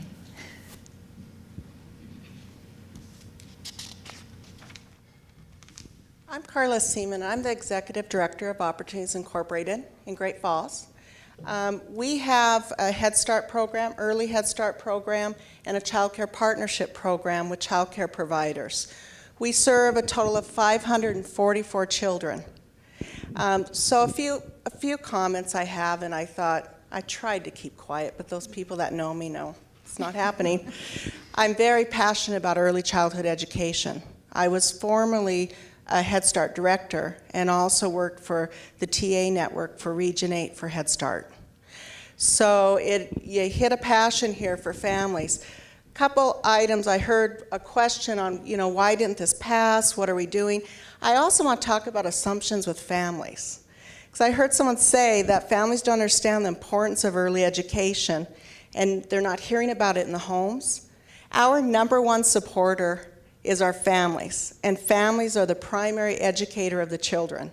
So my encouragement is as you move forward, you could look at all the stakeholders, including the families, and open up the discussion about what's important to the family for their child, because it is their child. And with that, I want to say I'm in full support of preschool and early childhood education for all children in Montana. But equally, you also have another federal program in the state of Montana, which is Head Start. And I believe that we have some outcomes as well. And the discussion should be, how do we bring it all together? One perfect example, and this is my personal opinion, so it's not research-based from Carla Seaman, I guess, is this. Head Start, early Head Start partnered with the child care, with the block grants and the child care services to say, how can we combine our resources and not supplant funding? So that is a perfect example where we're going in now. We have 80 children in early Head Start in Great Falls across at least 9 child care providers. We're going into those centers with our services, combining the expertise of both. So we're not saying we're the experts and the early childhood providers can come alongside. Those are the private child care owners. So I think that might be a good starting point, is to get the stakeholders. Let's not supplant funding. Let's all use our expertise together. And as far as the question on, what would it do with a private child care preschool, if some of this money was for public or went through block grants, to maybe include them in where the child possibly could receive the services at the location they're already at.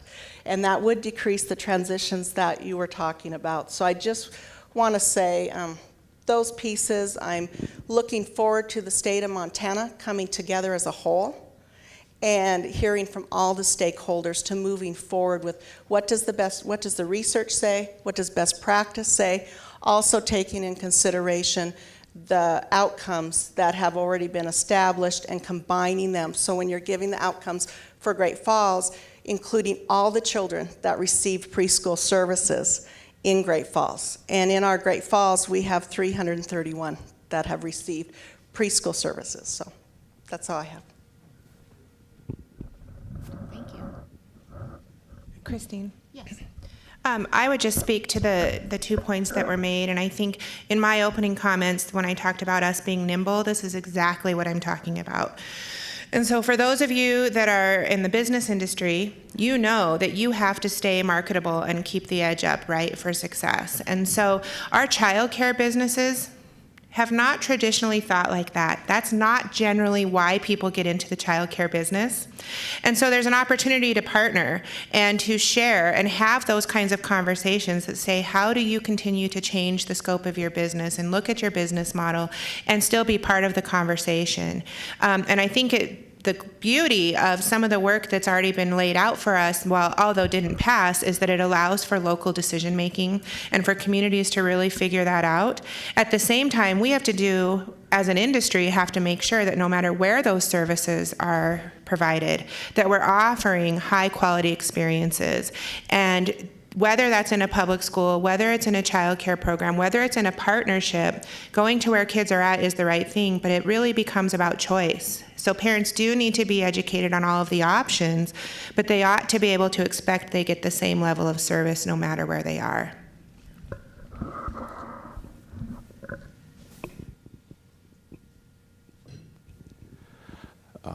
So Mike Halligan with the Washington Foundation. So Eric mentioned, I think in his opening, about 60,000 kids are in care at any given time. Maybe that's 0 to 5 or 0 to 8. And as a foundation, we want to look for that niche that we can play a role, and we don't want to supplant what is available out there for local, state, and federal funding. So if you have 60,000 kids in care, how many of those are with stay-at-home moms or dads, and how many have best beginning scholarships that can go to a quality daycare center? How many of those are already going to a quality daycare center? So what is that population out there that we should be focused on that are falling through the cracks? And is it 25% of 60,000? Is it 10% of 60,000? And it's a family, friend, and neighbor care that Jamie and I have talked about for years. And so maybe, Jamie, you get to try to answer a little bit of that question. But who's fallen through the cracks of that 60,000, and where are they? It's a really hard question. We certainly can look at all of our data points at the various programs that any of us deliver. And I don't know that there's one succinct answer. I think some of the work that we're doing, especially when it's focused on families, we might learn some more about that. We're trying to ask some questions, and I think that's part of some of the work that's going on with the preschool grant as well, is sort of like, where do these children come from? Not because we want to make judgment about that, just because we want to know. We want to know where the children are so that we can figure out what supports we need to provide. So whether it's through a home visiting door or a WIC office or a TANF service, etc., we could ask more questions and we could find that answer out. I think it's starting. I think we try to, and we're really being intentional about that, but I'm not sure that it's happening systemically. So, all of the children under the age of 5, we can take that universe and we could probably say, okay, so I know this many are served in child care scholarships, and of those, this many choose a family, friend, and neighbor provider. We could eventually do some data mapping across other services, but those things are often difficult to do. They just take some intentionality and a lot of memorandums of understanding because of data sharing and stuff like that. That's government junk. But we have to do it to protect people. So we could try to get to the answer that way. Or we can, I think probably what we're doing a better job at is trying to figure out how can we make sure that service providers are talking to each other at the community level and trying really hard not to duplicate energies and to be able to share experiences about children and families.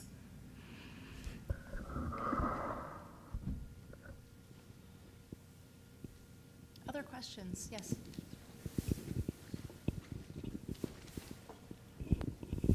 Good morning. I'm Donna Houston. I'm the Executive Director of the Center for Children and Families here in Billings. And these are really great topics. I think one that we've been passing around at the center is the idea of incentivizing preschool in our existing network of providers. Because the beauty of that approach would be when we're teaching our community providers the ideas of mental health, ACEs, social emotional development, the things that are really going to develop their brains to be good future learners and employees, those can be embedded in all providers, which means that all children at their center are going to receive some of that intervention. So you're really not just targeting only 4-year-olds, you're actually getting that entire concept across landscape of childcare. The other question is, would we be still missing some of the population if they were in school districts? The families we work with face transportation, substance abuse, inability to get kids where they need to be on time. Would we still be facing those things if it was in a school district and not in what is community-based care? And then is there a way, and everyone's going to go, oh my gosh, but is there a way to tie the incentive to bring these services up to this par with the Best Beginnings Scholarship? So I can speak to that from the Best Beginning Stars to Quality program. So when people are participating in the Stars to Quality program, not only are there incentives for quality improvement, but there are actual incremental funding shifts at the higher star levels. So there's a base rate for child care scholarships, and then if you're in a STARS program, once you achieve a higher level, you can get a % bump on that base rate. So the Stars to Quality program has attempted to do both, and to really create the experience that says we need our most vulnerable kids, especially in the highest quality settings. All kids deserve high quality settings, but we know that we have an obligation to help even provide another edge up for those that are most vulnerable. Yeah, and I would just, in the question about transportation and those issues, one thing I just want to re-emphasize is that the proposal that the governor brought forward would have allowed partnerships with Head Start and partnerships with private providers. So it wasn't exclusively through the public school system. Again, that would be a decision made by locally elected school boards. But if a program was delivered through the public school system, then obviously those things like bus transportation and some of the infrastructure that a school has that a private provider might not necessarily have could then be available to those families. The other point I wanted to just make sure is clear is that the funding that was proposed by the governor wouldn't have supplanted other sources of funding. And so we agree that Head Start's do an amazing job across the state and do have outcomes. We also know, unfortunately, there are waiting lists. And so if you had children, if the program was through the public school system and you had some 4-year-olds move over, then maybe you can serve more kids on your waiting list. I think it's all, it would all be a balance as to how it would work, and local communities would be having to figure that out. But the end result would definitely be that we'd have more 4-year-olds who were in quality care and education situations. Or could we even invest more in Head Starts? And then as I was trying to allude to without having everyone come unglued, is what about performance-based incentives that match the STARS and all of the initiatives we're putting together? I realize that it is really unpopular, but we're smart enough to talk about how we can get to this so that we're not just asking providers to participate if they feel they can make the investment, but we're really at some point saying, we demand this for our kids because they're worth it, and we will support you to get there, but at some point, we need you to do this.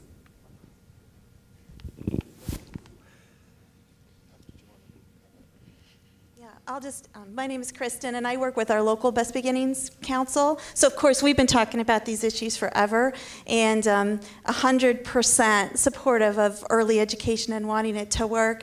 And the conversation around our Best Beginnings table, we've got the school district there and the child care providers is, that devil in the details.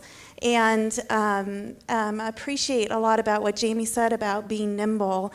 And I think potentially that's the key to getting this passed in Montana.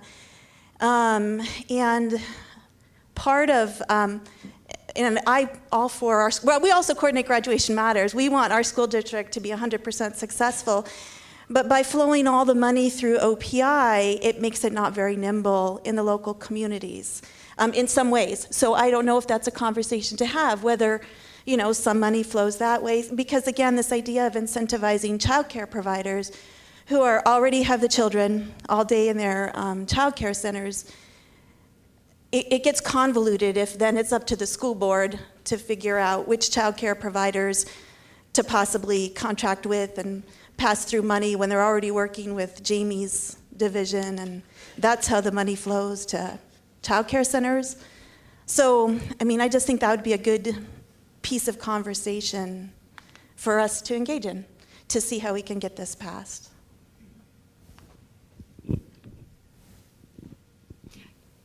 So I would absolutely agree with you that there needs to be flexibility. And so the proposal that the governor developed really looked at what other states have done. And I think this goes back to the previous question about outcomes. And what we know about outcomes in early childhood education, that you have to have those guarantees of quality in terms of the delivery model. And so having it run through OPI really was more as a way to have that check. And so you can, if a provider meets the standards, then they're eligible to receive the funding. But certainly this is not, this publicly funded preschool would be one part of it. And as we've all talked about, this isn't just about 4-year-olds. If we wait until kids are 4, we've probably waited too long. And so through Jamie's programs, there is that additional and important emphasis on how do we incentivize private providers to accept kids, and providing that additional support to families so they can be able to afford it. And as I mentioned, for the first time, we actually have state dollars flowing to that program, and hopefully that is something that I'm sure it will continue at the level it is, but hopefully it's something that we can grow as we move forward.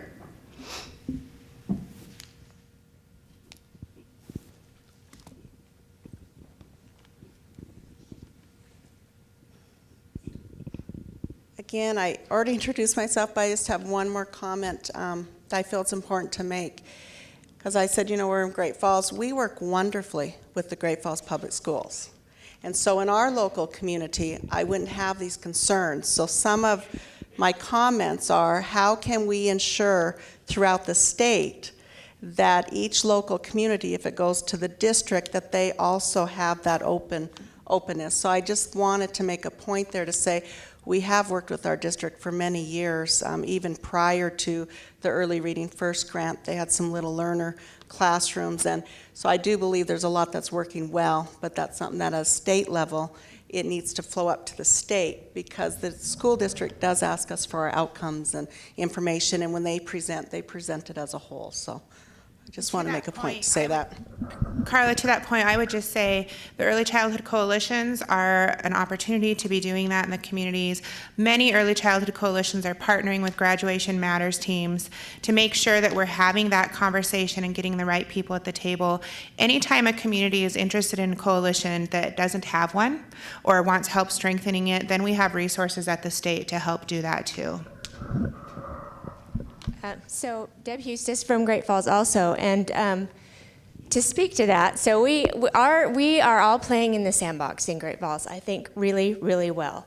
So our Early Childhood Coalition, our United Way, our Graduation Matters, Head Start, Early Childhood Providers, the school district, we're all working together, and these guys have a collaborative with our child care providers, and we're launching a program to put the same tools that Head Start uses into the hands of the providers to provide the same quality of care that Head Start does, who aren't part of the collab, to our preschool children, so they're using the same assessment tools and everything, and we are sharing our data with the school district so we can watch at the progress and have the hard data numbers to show that this whole partnership and working together and coming to the sandbox, and you sharing your water, and you sharing your bucket, and you sharing your shovel, are all building a great sandcastle of children. So As moderator of this panel, I just want to be mindful of our time and to point out to you as our audience members and participants that we have lots and lots of hours designated for conversation. So if we did not get a chance to get to your question now,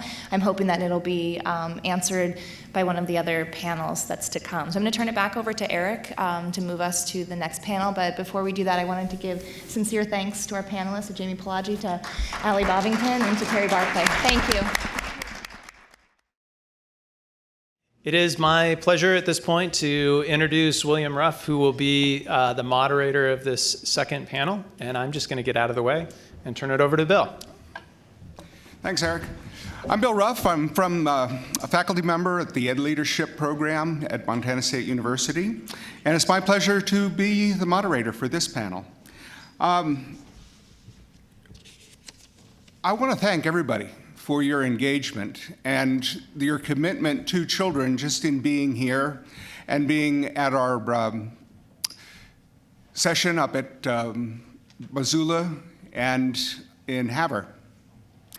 So I'd start by introducing everyone. I'd first like to introduce Kelly Rosenleaf, who's the Executive Director of our Child Care Resource and Referral Network. She delivers professional development to child care providers and manages the Best Beginnings Child Care Scholarship Program. She's been involved in the planning and implementation of several child care quality initiatives, including Montana Stars to Quality, mini grants, accreditation, distance learning, and the proposed public pre-K initiative. Next, to her left, is Kurt Miller, and Kurt Miller is the Executive Director of the School Administrators of Montana. Kurt served Montana as a teacher, high school principal, adjunct professor, superintendent in several of our districts, and executive or Education Association executive director during his 33 years as an educator. He's had the opportunity to serve Montana students in every size community from Class C to AA schools across the geography of the state. Kurt has practiced lifelong learning by completing his formal education at Montana. Well, it says here Montana University System, but he's an MSU grad. You're in trouble now. All of this is for almost 2 decades, earning his doctorate in school administration and leadership from MSU Bozeman. Next is Mary Jane Stendert, and she is the Executive Director of the Montana Head Start Association.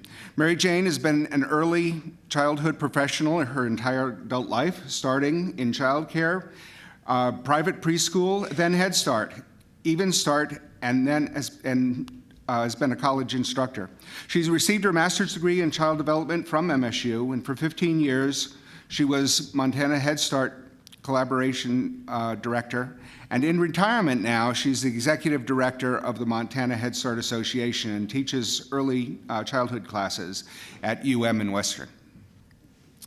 And last but certainly not least, Joe Brott, who's the Director of Policy Service for the Montana School Boards Association. Joe has been the Director of Policy Services for Montana Schools Association now for the past 12 years, and prior to that, he served 20 years as a superintendent in 3 schools in Montana. We've heard in the last panel about the visions and the progress being made towards some of those visions. And this panel now will explore the readiness of our institutions to continue educating our children, starting at the early childhood level. Looking for the name of the panel. The readiness for expansion of the integration, assessing institutional structures, and taking stock of our assets. And with that, who would like to go first? We should start with schools. I guess I'll start first. I'll begin my comments by just offering a word of thanks. You know, it's always invigorating to be able to engage in the dialogue around what's best for kids in the state of Montana. And I've been fortunate in my career to have chosen this as a profession. And it really does end up making a difference when we get into the room like this and discuss what the issues are. And so for my little part, I guess what I would like to do is focus upon the challenge of how to meet the educational needs of our youngest children. That's really what's in front of us. There are strategies that were very clearly outlined in the last panel and the work that's been done. The research is very clear on the benefits of early childhood education, and you folks in this room really are the experts. In my mind, what we know from that research, I would just say that students are more likely to stay in school when they have the benefit of early childhood education, attend college or a trade school, and have higher earning potential throughout their entire lifetime. That's a pretty important thing for our state and, quite frankly, for our nation to have that happen.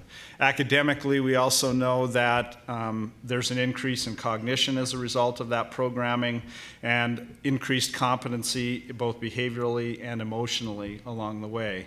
So in a nutshell, that's how I would put together all of those studies and all of the research that's out there, and also raise the importance of what the issue is. Unfortunately, or fortunately, I guess, this issue has become politicized. And that's exactly where we're at right now. We want to talk about implementation and how to make it happen in Montana. And whenever something becomes politicized, it adds to what the need is to communicate effectively. And so hopefully through the dialogue today, we'll have some more tools in our toolkit to communicate effectively. The research that I looked into still shows that 43% of Montana's 3 and 4-year-olds above the poverty line are attending preschool. That's 6% below the national average. So only 3% or 43% above the poverty line are attending preschool. Only 37% of Montana's 3 and 4-year-olds below the 200% of poverty line are attending the preschool. That's a 6% margin where we can close the gap if we work together to do this the right way. And I think that 43% number is probably a number that we need to move up in the scale over the period of time. And there's programming that has been offered that did get politicized through the process.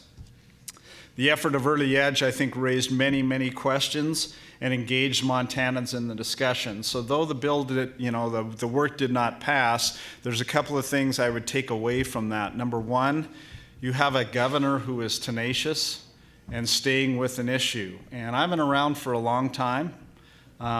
When you have the top official of the state taking a stand on an issue that's related to benefiting children across the state, I think we need to embrace that and we need to celebrate it.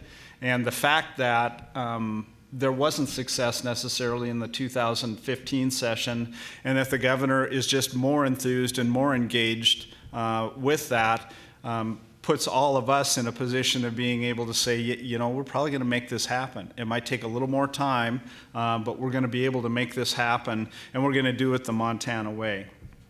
I want to recognize that the comments that I'm making here largely come from a collaborative work of the Montana Public Education Center.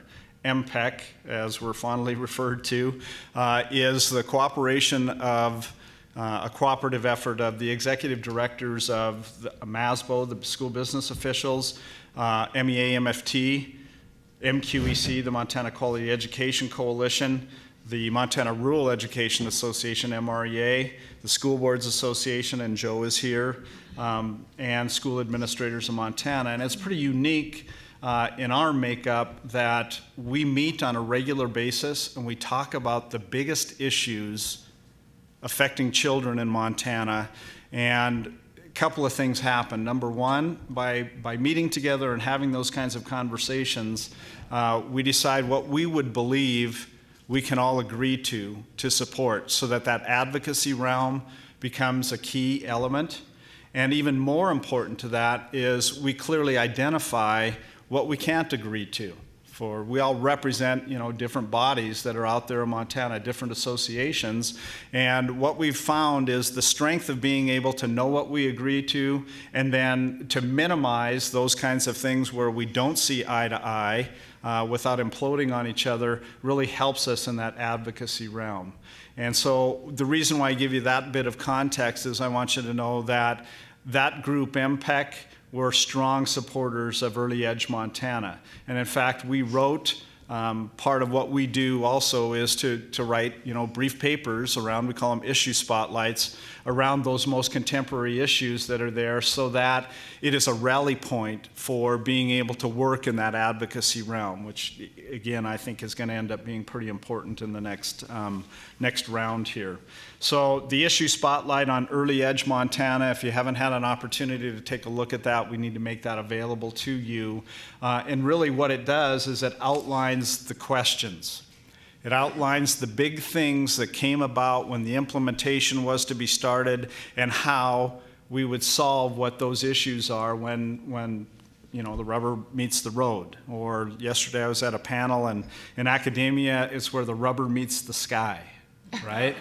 On the things that we're working with. And that can be taken a lot of ways, but quite frankly, we need to set our goals high, and we need to keep moving forward with what the issues are. So when I reflect just a bit on readiness for expansion and integration, my comments would be this. I represent school administrators, the Professional Association for School Administrators in Montana. That would be superintendents and principals and special ed directors and technology directors and county superintendents. And we're about 1,000 strong when you get everybody together. And so it is a very strong advocacy voice. It is also the foundation and leadership of what happens in our communities throughout Montana as related to education. That group of people are the influence makers on what's happening in your public schools and how well, in some cases, you're taking care of the children within your community. And so I'll boldly say that if it's to be, it probably is going to have to fall somewhat on the shoulders of those school district leaders and principals, school leaders, to be able to rally the community and communicate effectively with the community to develop the programming that's necessary. As I reflect on all of the things that happened during the 2015 session and before that, the rulemaking and the standards and all of the, crossing the T and dotting the I kinds of things that were done preliminarily, where we went south is the fact that when you get into the details of how it is to happen in an individual community, we're all different. And so if it is going to end up happening, we need to be able to, like the MPEC group, we need to acknowledge that we're all strongly behind wanting early childhood education for our children, and that we will figure out a way to make that happen within our own local community. And I think that's right where we're at right now. It's probably the reason for this whole get-together is that the idea is for how do we make implementation work in every community around the state of Montana. I personally believe that school administrators and those school boards in those local communities have a huge responsibility. And so I'll say it again, if it's to be, it's probably going to happen as a result of effective communication, knowing their own community, and being able to put the programming in place with partnerships, etc. I also believe that public-private government partnerships are likely the best path and maybe the only path that we have that are going to make that work. I mean, during the last panel, you could see the entities of Head Start and other private entities that already have programming going, and then this public, bringing the public together and having that involved also. We as Montanans in our own communities need to sit down and figure out how to work that out if the implementation is actually going to be there. Everybody needs to have their say, and then decisions need to be made on, and here's how we're going to do it, and that will work for Miles City and Thompson Falls and across the state of Montana. And your schools are definitely a player in what that is. And they have, quite frankly, the most experience with being able to communicate effectively with the community at large around educational issues. So, I would ask us all to continue to remember that, and to my colleagues that I represent out there, thank you for the great work that you do and continued essence and push of having preschool education become part of what we do for children. A couple of other things. Managing the disruption of existing programs is a very big issue. Okay, that was part of the How It Goes South.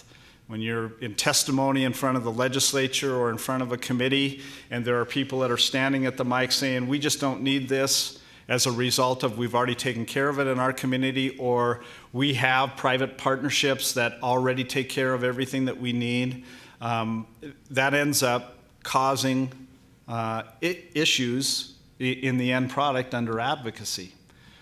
Because then there are legislators who are representing their own community saying, we just don't need that, so let's not spend the state's money or anybody else's money on doing something like that because my community is already taken care of. And I believe it behooves all of us to continue to talk about the larger scope of what this is about. Only 43% of children in Montana are receiving preschool services along the way. And with all of the data that's out there, we need to do better than that. And so we have to work together as Montanans and get beyond what is just exactly what's happening in my community, or solve what is happening in your community so that you can deliver in a way that is necessary to meet the needs of the children that are in your community. So the solutions to all of that probably rest in this room of how to work out programs that are already in existence and managing the disruption for those folks that are probably doing a pretty good job with the ones that are in place. And now we have standards of which to measure that by, and I think that part is important too. The second item I would bring to the table is quality staffing. Okay, making this work, and this is a lifelong effort across the state of Montana, is, does an educator license really mean something? Okay. You really have to ask that question, because there are privatizers that are out there and people who would make profit off of the enterprise of public education, and nearly all of those efforts say, and you do not have to have a license to practice the craft. And they're cropping up all over the United States in charter schools, et cetera, et cetera, et cetera. And the educators that are working in those environments, in some instances, were working and took a test, and the next day they were a teacher. Okay? Well, quite frankly, that rubs me just the wrong way because of the profession that I chose, and I think it probably rubs you the wrong way. But then there is the essence and the nexus of where the heavy requirement of training to do a good job and provide a quality job at the early childhood level for our children, where that crosses with there's too many demands and we can't get enough people trained up to be able to meet the needs. Okay, and we always, forever in Montana, we've debated that question: is where's the perfect spot that the demands are not so much that and the quality issues are still being met. And I think early childhood, once again, now has raised that question. What we do know is that there's 330 educators in our state that already have early childhood competency, and if we could put all of those folks to work in communities all over Montana, that would be wonderful, and we might be able to meet the needs that are there. And there are those that are close to licensure, and I heard Clay Christian, when he was talking from the Board of Regents, describing that all units of the university system will make it convenient. They will work hard to make sure licensure is available to early childhood educators, and they'll work with them so that they can finish their program. Well, there's been an intervening factor now that has come to light since the beginning discussion on early ed and putting all of this together, and that, quite frankly, is an educator shortage. And it's real. In Montana, there are schools that started the school year this year without staff, without a teacher for a classroom in Montana. And unfortunately, the focus of where the problem is, for the most part, is in our small rural schools as compared to the larger AA districts. And so when you add to the mix that there is a shortage of finding a high-quality elementary teacher or a math teacher or a special educator, in those environments that now we're going to have a preschool program and we need to find a highly qualified preschool teacher to the mix. It's compounded. Is it solvable? Absolutely it is solvable, but it's going to take all of us in Montana to work together, not only on qualifications for early childhood, but also on solutions to the recruitment and retention of high-quality educators to stay in Montana, to be Montanans, to serve our children into the future. So there's a complication that's there. That was one of the issues. I mean, that was an issue at the table in 2015 in the legislature that potentially what caused, part of the issue to go south. Is that, I've been doing this for 25 years and I'm pretty good at what I do, and I'm not going back to school to get the license to make that happen. And we have to find ways to make that convenient in those communities where what I just described to you, so that they can get licensed and we can assure that there's a mechanism of quality still in Montana for our educators. Third, I would say facilities. My professor, Dr. John Cole, who I took facilities class from, is staring me down right now, and yes, Professor, those issues haven't gone away in Montana. And unfortunately, we haven't invested in the community's investment in our school facilities all across the state, and now we're probably reaching crisis stage with what that looks like. But when you look at the niche of preschool programs, already full facilities, it's a challenge to add a program and say we're going to have space to be able to have that happen. And that's not everywhere because there's declining enrollment in certain areas, but there are certain places that they're full. And to add preschool programs to what's already going on is a deep challenge, and we need to wrestle with how that looks, and that is very local also. And it requires, in many cases, voter support for adding on to facilities.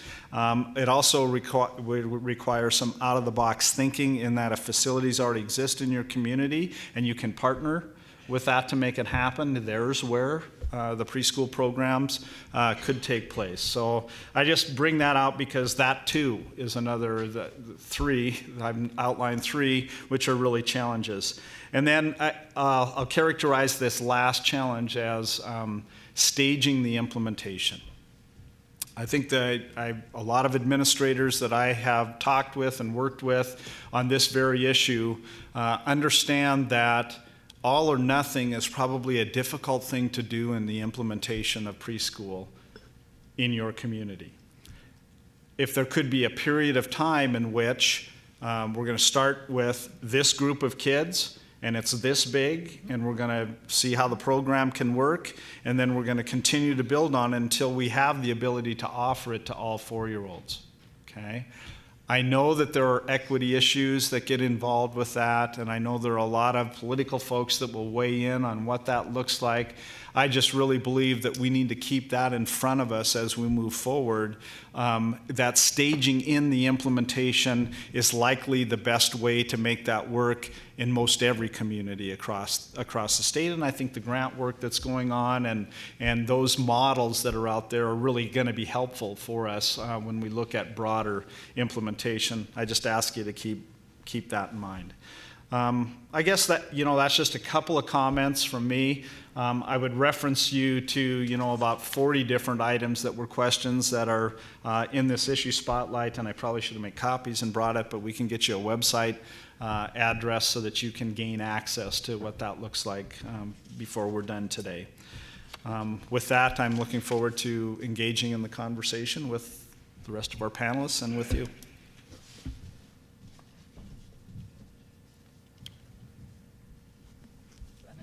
Joe, would you like to go next? Again, same way with Kirk, thank you very much for allowing me to represent the Montana School Boards Association in this conference. A couple of things to start with. I want to follow up with Kirk. He talked about MPEC.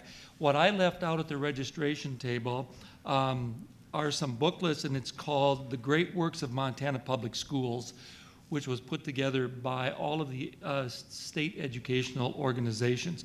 It's an excellent document and booklet, so when you go out at lunch or get a break, I know I don't have enough for everybody, but pick one up And the same thing, if you would like to have more, we can certainly get you more, okay? I want to talk a little bit from, and as Bill said, I'm the policy director for the Montana School Boards Association. The Montana School Boards Association is an organization that works for the trustees of the state of Montana, of all the school districts. There are approximately maybe a little over 1,500 trustees in the state of Montana, so we have quite a few. Approximately 3 years ago, before Governor Bullock's Early Edge program that came out, and I say that because the program or the policy that we put together, we kind of got some feedback of saying, so you're doing this now because the Early Edge program was defeated in the legislature. No, we didn't, all right? The Montana School Boards Association, myself along with our executive director, Lance Melton, about 3 years ago, started working on a policy that would guide districts in a process to enroll students under the exceptional circumstances meriting the waiver of age requirements for pupils under the age of 6, and of course receive A and B funding from the state. Kind of how this came about. There are many school districts in the state of Montana, and we all know how this state, the geographic area, the distance between a lot of things. Not every school district has the availability and the advantage of some, all right? And a lot of school districts are saying, we need to educate our young kids, all right? But we can't maybe afford it because as districts go, we do not get funded for it, okay? Well, if you know our executive director, Lance, he's pretty good into the law, all right? I'll put it that way. So we put together this policy, and it's based on the Montana statute. And the Montana statute says that the trustees may at their discretion assign and admit a child to a school in the district who is under 6 years of age if there are exceptional circumstances that merit waiving the age provision. And the law does not define exceptional circumstances. So therefore, each board of trustees in a district has the ability to determine the exceptional circumstances which may fit their district. So in keeping that in mind, all right, we developed a policy which basically is a program, and I want to say at the front, it's an optional program. It's not one that we're telling districts you have to implement or you must, but it's an optional one. It is not a program for every school district. And earlier in the first panel, I heard Great Falls speak, all right? But there are a number of communities in the state of Montana where they have excellent preschool programs. They have excellent Head Start programs, all right? And the boards and the administrators in those districts are saying, we are very comfortable in our district that when our kids come into kindergarten, that they are prepared. And our response is perfect. That's exactly what we're looking for. But there are districts in the state of Montana that don't have that possibility. And they feel that their children coming in at kindergarten are not as prepared as they need to be. So this policy or program that we help develop is a guide, all right? It's an avenue that allows school districts to bring these young children, 4 to 5-year-olds, okay, under exceptional circumstances and get them ready for kindergarten, okay? It is not a preschool. And I say that because it is specific in state law, okay? The Office of Public Instruction, Montana, does not fund preschool, okay? So when we put this together, we definitely made it, or are making it very clear to these districts, you cannot call it preschool. If you call it preschool, you're not going to get the funding for it, all right? And a lot of this was a way for school districts to get these kids in, receive funding for it so they can afford to do it. So it's not a preschool, all right? So what the Montana School Boards Association did in conjunction with the Office of Public Instruction, and especially with Deputy Superintendent Dennis Parman, okay? We defined a variety of areas of exceptional circumstances that could easily be documented to justify the enrollment of each child, all right? And that districts may define additional specific circumstances that may fit those. A couple of things when developing this to make sure that the programs and the districts were accountable, right? The students enrolled in this program must be approved by the Board of Trustees prior to what we call the first A and B count, which is in October, right? In order for the school district to get funding for these kids, they have to be approved by the Board of Trustees, right? So the board knows, I guess, number one, that we have the program, how many kids we have, all right, and what's going to happen. The program requires that the teacher of this has to be a certified teacher with a K-8 elementary endorsement, right, to proceed. There is outlined through the Office of Public Instruction a curriculum, right, for kindergarten, pre-K, whatever. So the enhancement is, this is the curriculum you should follow to bring those 4 to 5 year olds in under the kind of under a preschool curriculum, but so when they go into kindergarten, they are ready. Right? We made it very clear to help is that if you have this program, that once they go through the pre-kindergarten, 1/2 kindergarten, they do not jump into first grade.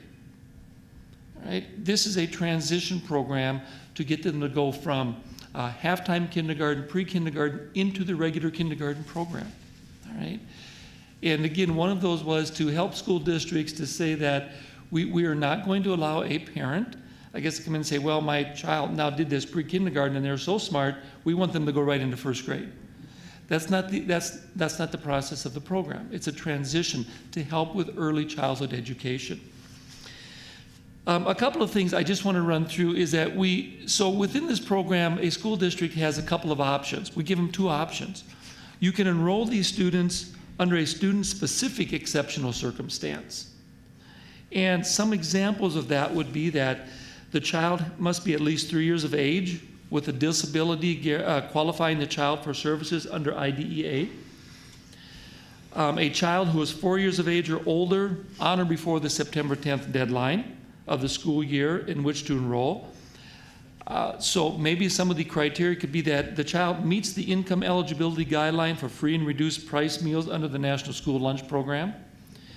The limited English proficient within the meaning of Title III of the ESEA Act.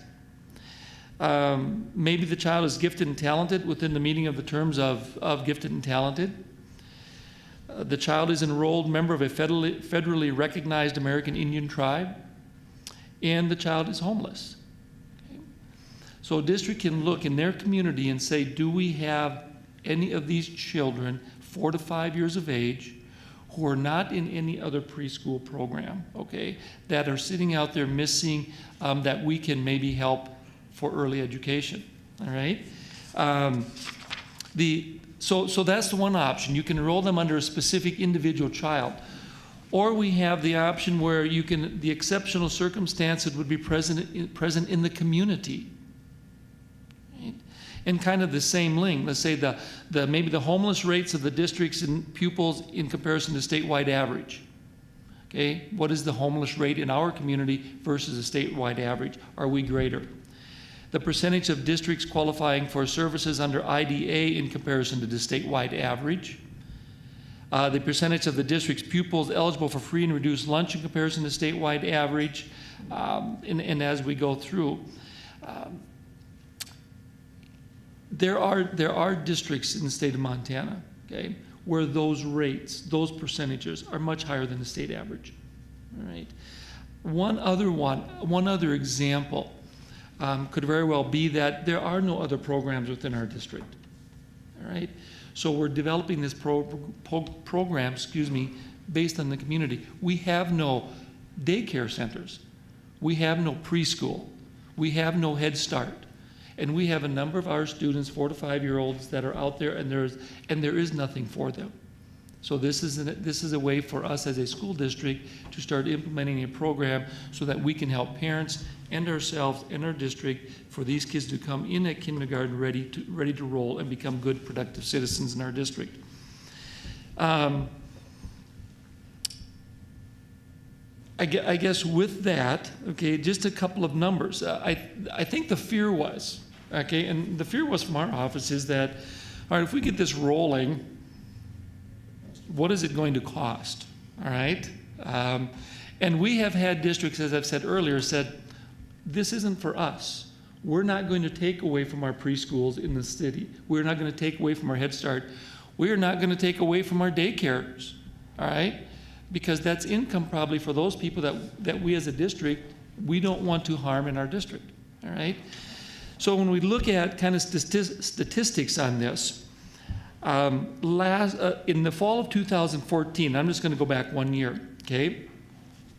There were 80 students reported to OPI for this, okay?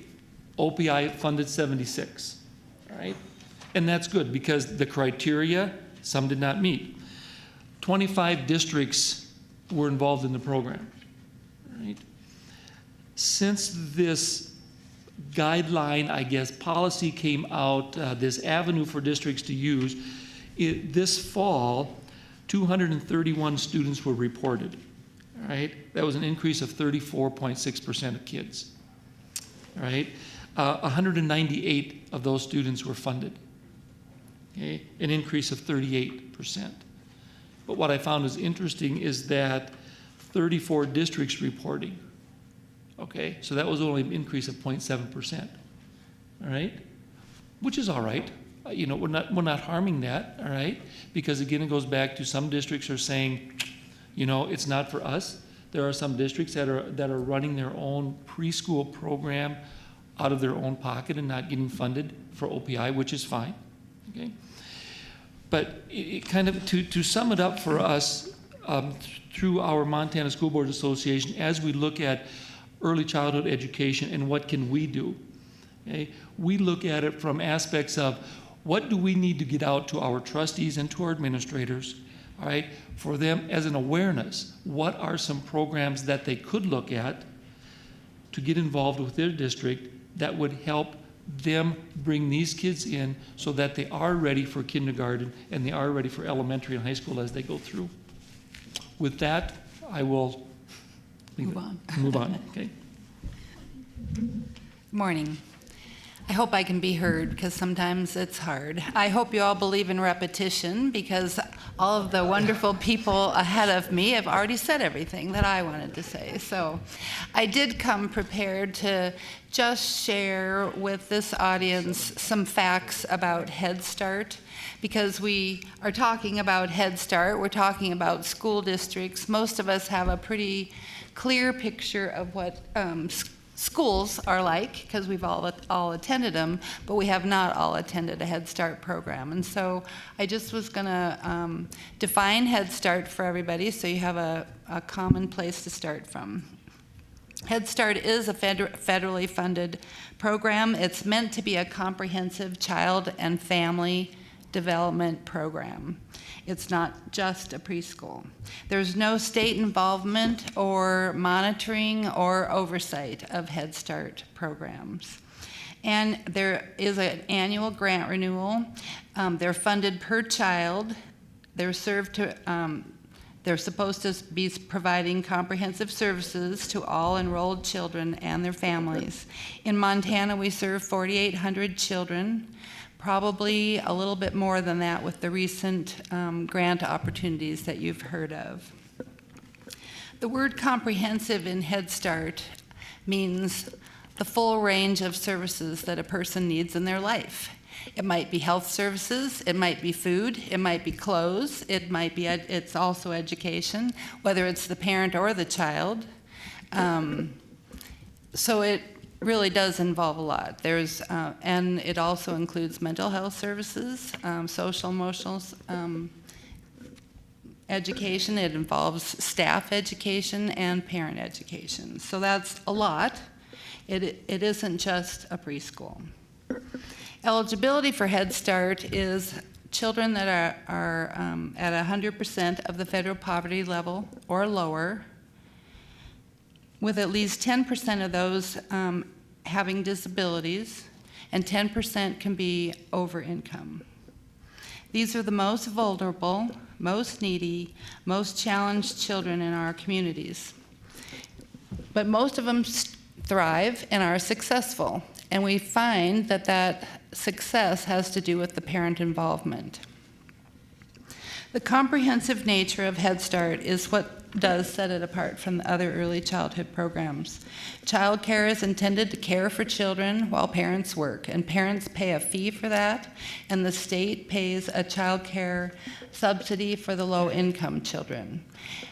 Children are also being educated, whether they know it or not, or whether the provider intends it or not. They're all being educated while they're being cared for.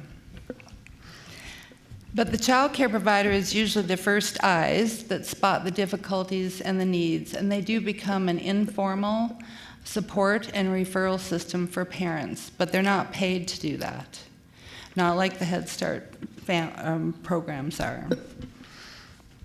The public schools are sort of in between. They're funded to educate, but they end up caring for children and taking care of many of the needs that children have, and many of the needs that maybe even families have.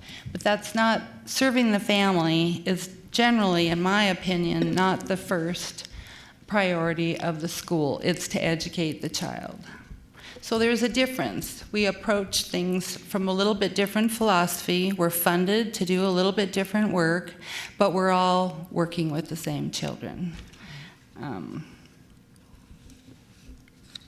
Head Start starts right at the very beginning at enrollment, asking and inquiring, finding out from the family what their needs are, what their goals are for themselves and for their children, and for even other family members. They have family advocates that check in with the parents regularly.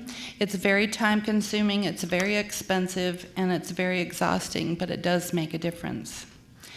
Head Start has full-time people that are focused on mental health, nutrition, education, community partnerships, and education of staff and education of parents.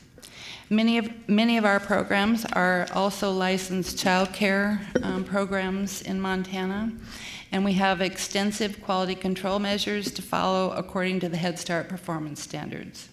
Head Start serves children ages 3 to 5 years old. Early Head Start serves pregnant women and babies prenatal to age 3. Most Head Start centers are part-day, but most provide some form of full-day service. Early Head Start is mostly full-day. All programs offer some form of home visiting. Currently, the federal government is funding some sites to create early Head Start child care partnerships, which were mentioned earlier, where the Head Start program partners with community child care providers who are already in business to serve early Head Start eligible children. There's other models that a program could choose to do, but that is generally what people are choosing to do. Many years ago, programs were asked to do the same kind of work and had the funding. Montana attempted and was successful for a while with many child care providers in Montana, but it turned out to be not financially sustainable, and program monitoring reviews suffered. Partnering with a private business that has some autonomy was much harder than people had realized. But in the current effort, we do see more consideration for the child care provider and the business part of child care, and we see an emphasis on the comprehensive services, and there's more money involved, so that always helps to support the adults and the families. Also, right now, many of our Head Start programs, as you heard, are involved with a grant from OPI, the Preschool Development Grant, which really, you heard from Terry Barclay, there's been a series of literacy grants, and now those programs were just really poised with a relationship with OPI, and were able to step into the requirements of the Preschool Development Grant. This grant encourages Head Start programs in public schools to expand educational services for 4-year-olds and raise wages for preschool teachers, which is desperately needed, and improve environments. But one thing we've already learned is that Head Start has different and very high expectations that a lot of programs were not ready to meet. So we need to learn more about each other. Comprehensive services are needed and must be included, or we just have another kindergarten. Without the full range of services and a responsive and inclusive system of care and education, we end up with children who do burn out early and families who do not make changes. And so then it's hard to sustain what you've put into that early childhood time in their lives. All of our programs also operate with and follow the Montana Early Learning Standards, which address the best practices in child development, environments, and curriculum.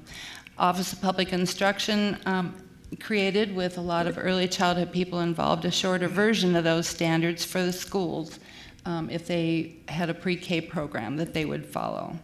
Many of our programs, the Head Start programs, also are involved with the Stars to Quality sites under the state's Best Beginnings child care purview, and most take part in the voluntary early childhood professional development system located at the Early Childhood Project at MSU. Most of our teachers either have a BA degree or are working towards that. Some have a master's degree or a second degree, but still work for very low wages and limited benefits. Head Start has proven in all of these past relationships that they are ready and willing to partner, but still they have to remain true to the Head Start requirements and the performance standards and the expectations, no matter who they partner with, because they still have to follow those federal rules. Investing in expansion and integration is really admirable and essential. I think I've been preaching it for probably 20 years. But it has to be done thoughtfully, sustainably, and equitably, so that we can maximize the success rate for the children, because that's really what we all want. That's what we're all here to do. Children do not need to necessarily know more. There is so much out there that they already know and that they already have access to. They need to live in protective and productive families that will be their lifelong teachers. So we can never separate the children from the families at this young age. It isn't possible. It isn't a best practice. And so you really, when you talk, my definition of pre-K involves the family. There are many examples across the country of how states, communities, and school systems have partnered with Head Start to provide those comprehensive services for a wider income range of children. This is the most successful model since Head Start is already funded. And then you include the state or the community money to serve a wider variety of children. Integrating children from different parts of the community is healthy and provides more of a realistic group situations for children to grow up in. Anytime we can minimize confusion for parents and minimize transporting children around, we're doing a good thing. It's very difficult work, blending funding, overlapping professionals and expertise, melding educational philosophies and strategies on how to best serve each family and child. The Federal Office of Head Start has been encouraging Head Start to do this for nearly 20 years that I am aware of, and probably long before that. It's very messy, it's challenging, and it can cause wider gaps than we intended, but it can work. It can work very well if we take it very seriously and if it's well planned. If people are honest and all parties respect and value each other where we're at professionally and what we're trying to accomplish with the families. But when we are partnering with other early childhood programs, most of us have realized that we're willing, we're interested, we all have the right intentions, but sometimes things get difficult, and there are issues. And some people have already mentioned those issues. Top one on my list is equal wages for an equal college education. If a early childhood teacher has a BA in early childhood and a public school teacher has a BA in elementary ed, aren't those the same level of commitment? Shouldn't they have the same level of compensation? It certainly is the same level of work, because I'm teaching early childhood classes and I'm teaching elementary ed teachers. And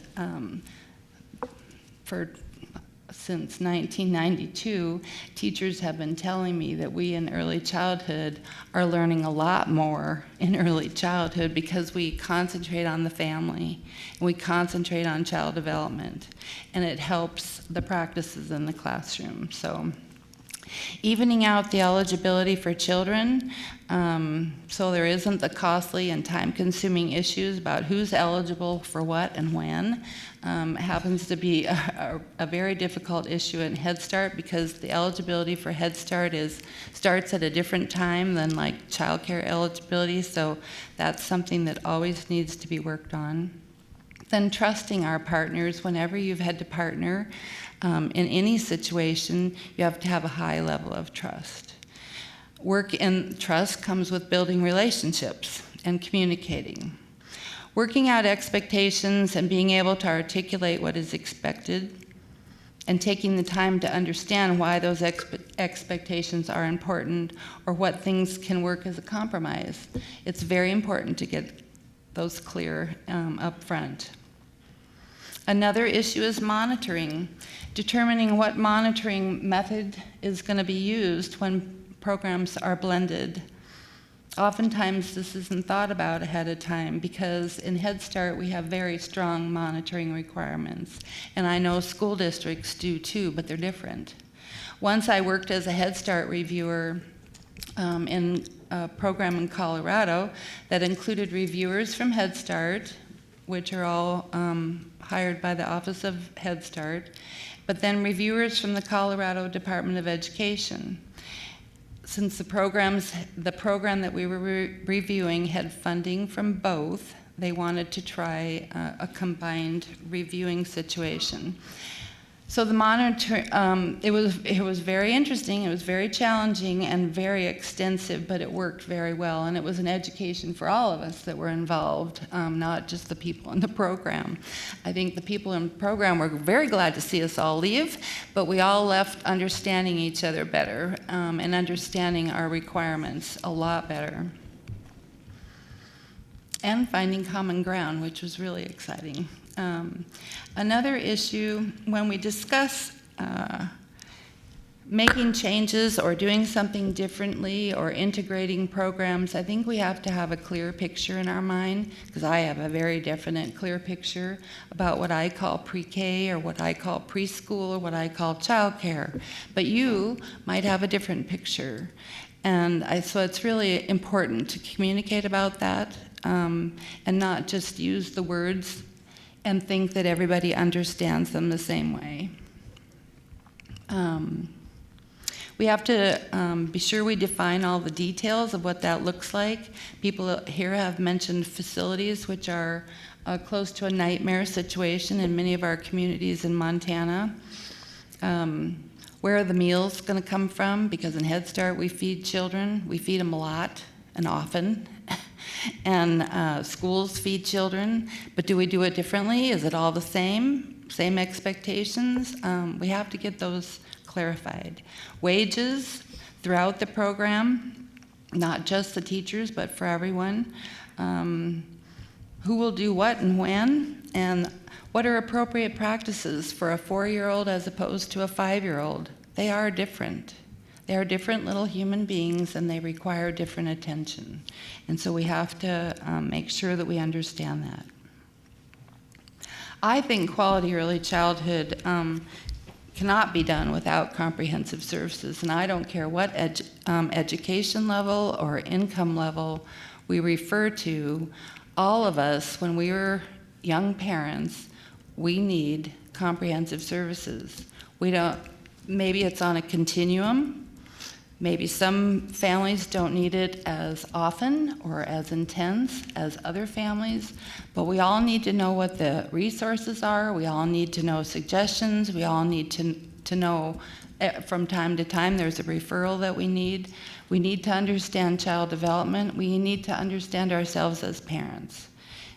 And oftentimes we don't have that. We might have had our grandmother or some other connection, but a lot of times people don't have that today. And so whether you have a really good job that pays a lot of money and you have a very advanced degree, you might still need that help. So I think it's important no matter what income level we're talking about. Another thing that can be an issue is the professional status.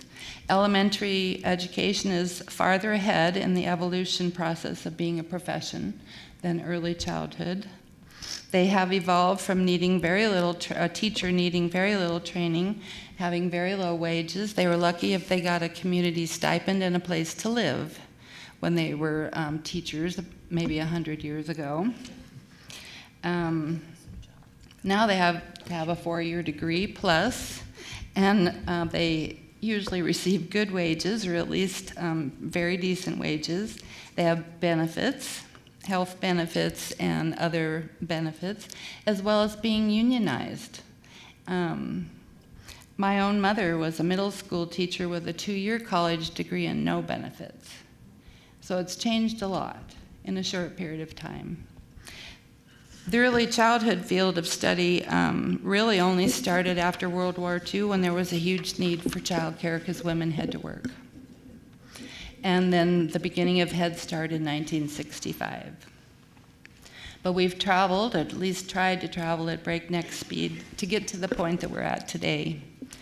We're focused on a very young, very vulnerable age group of children. Even at their healthiest, they are the most vulnerable children, that 0 to 5-year-old age group.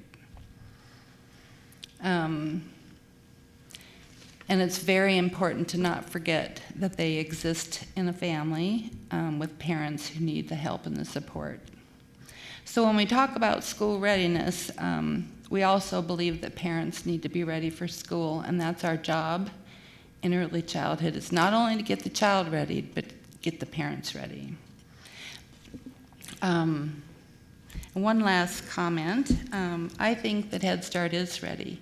All of our programs have proven that in the way that they've taken on many of the challenges that have been had different expectations than what they're used to.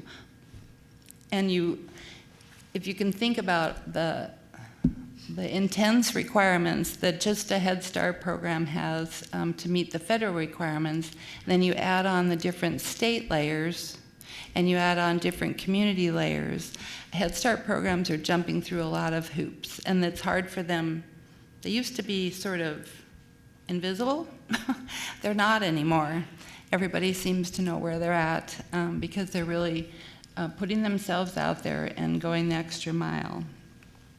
So yes, I think they are ready for expansion and integration with different early childhood programs, and they're very willing. I think we have,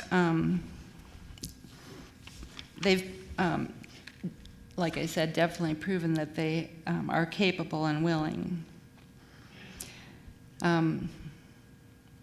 They are ready to listen. They're ready to put money and facts on the table. But cannot compromise the principles and best practices that they know are essential and required for young children to be successful. So I know nobody is asking Head Start programs to do that, but when you serve that vulnerable age group and that lowest income level of our society, it becomes, they're very focused on that. And it's hard to think broader We want to, and they're ready to do that. But we really need to do a lot of communicating before that happens. So we're ready to think creatively and be part of the process and be the partner, because we have very, very strong practices and very strong programs in Montana, which I'm proud to say to be a part of, because I've been in many other states, I've talked to many other states, and I know that the programs in Montana are some of the best in this part of the whole United States. So thank you for having Head Start here. Sometimes we whine and moan because we aren't included, and so we appreciate being here and having a say and being ready to be creative with all of you.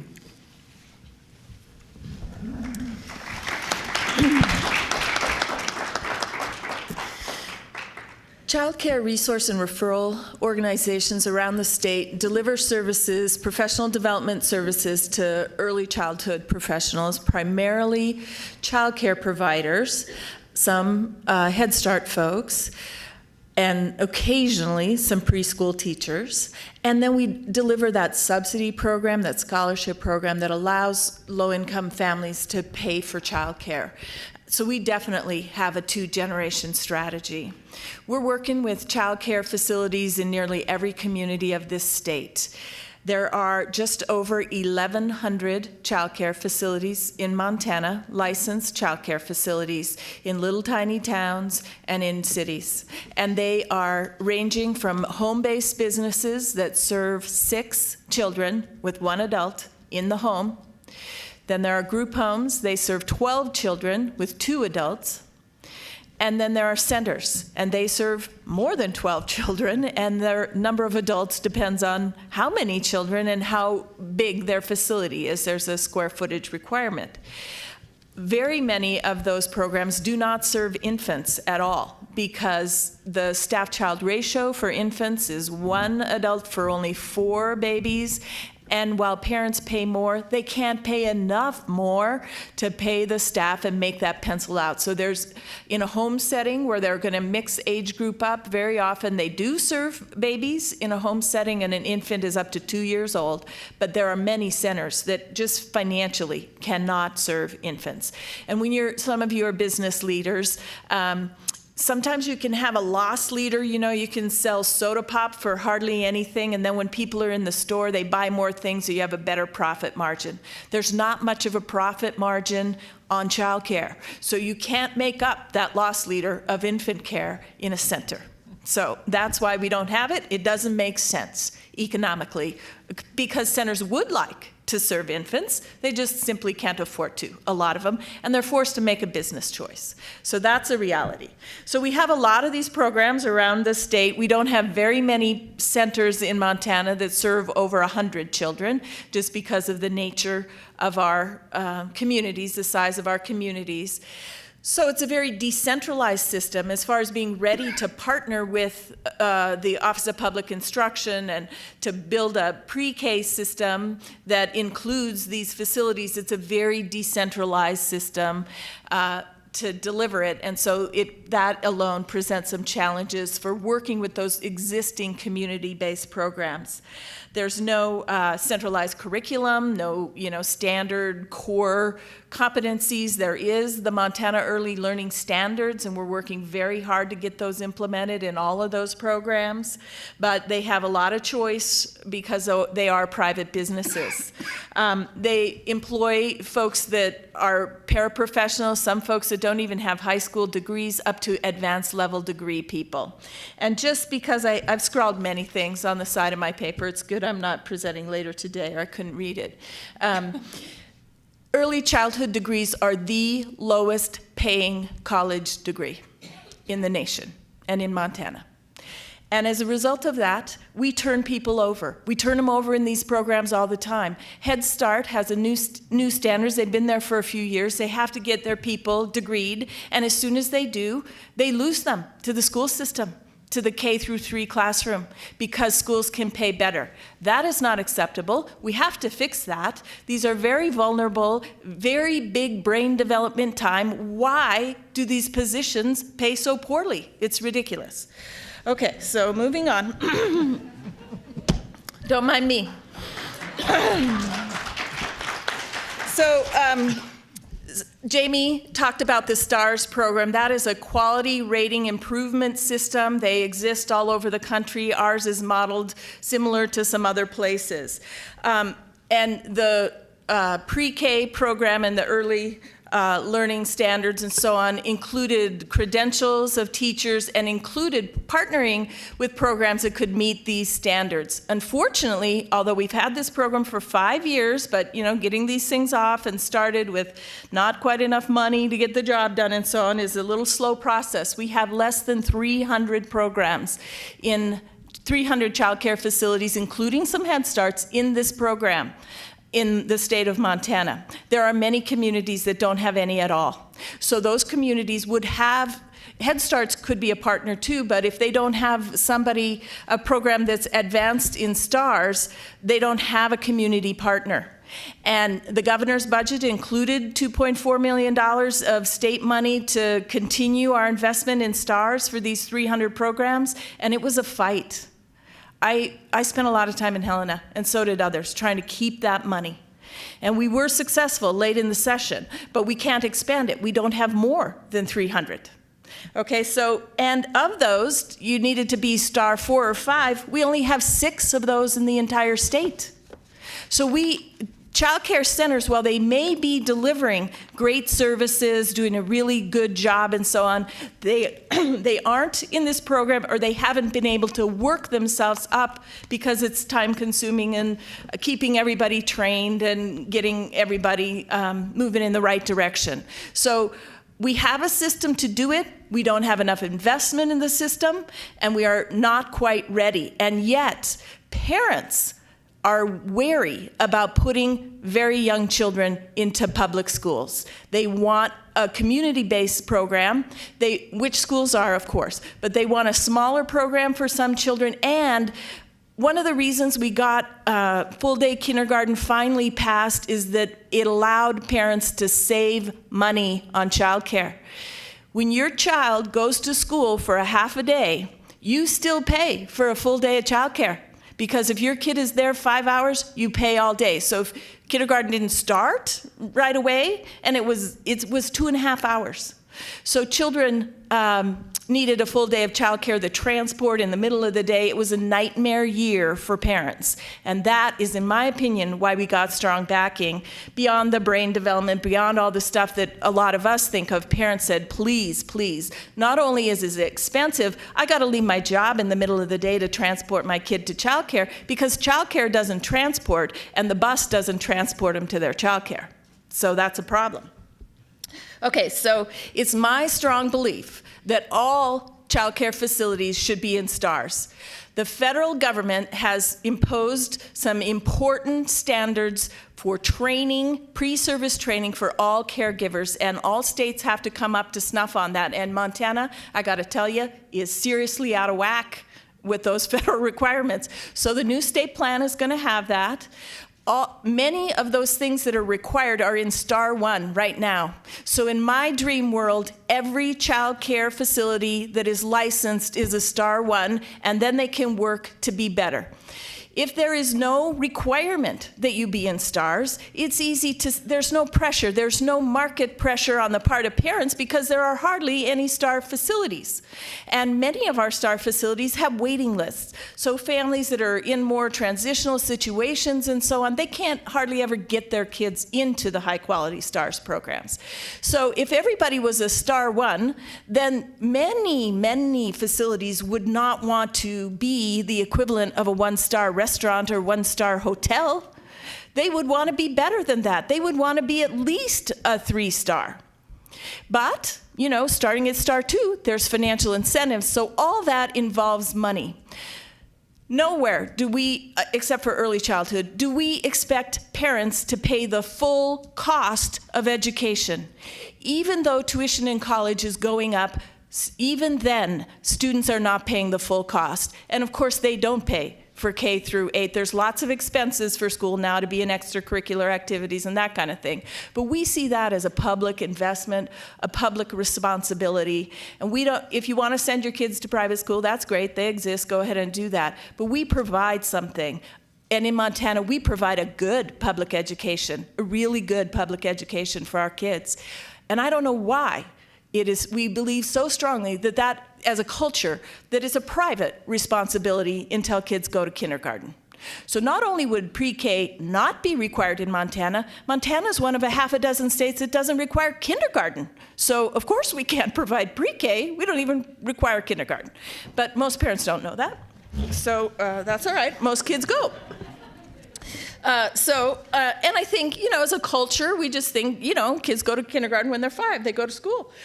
So what we're doing by not having all programs in STARS is to say that licensing isn't quality. And indeed, right now in Montana, it's not. It is the bare essentials, the very bare health and safety essentials.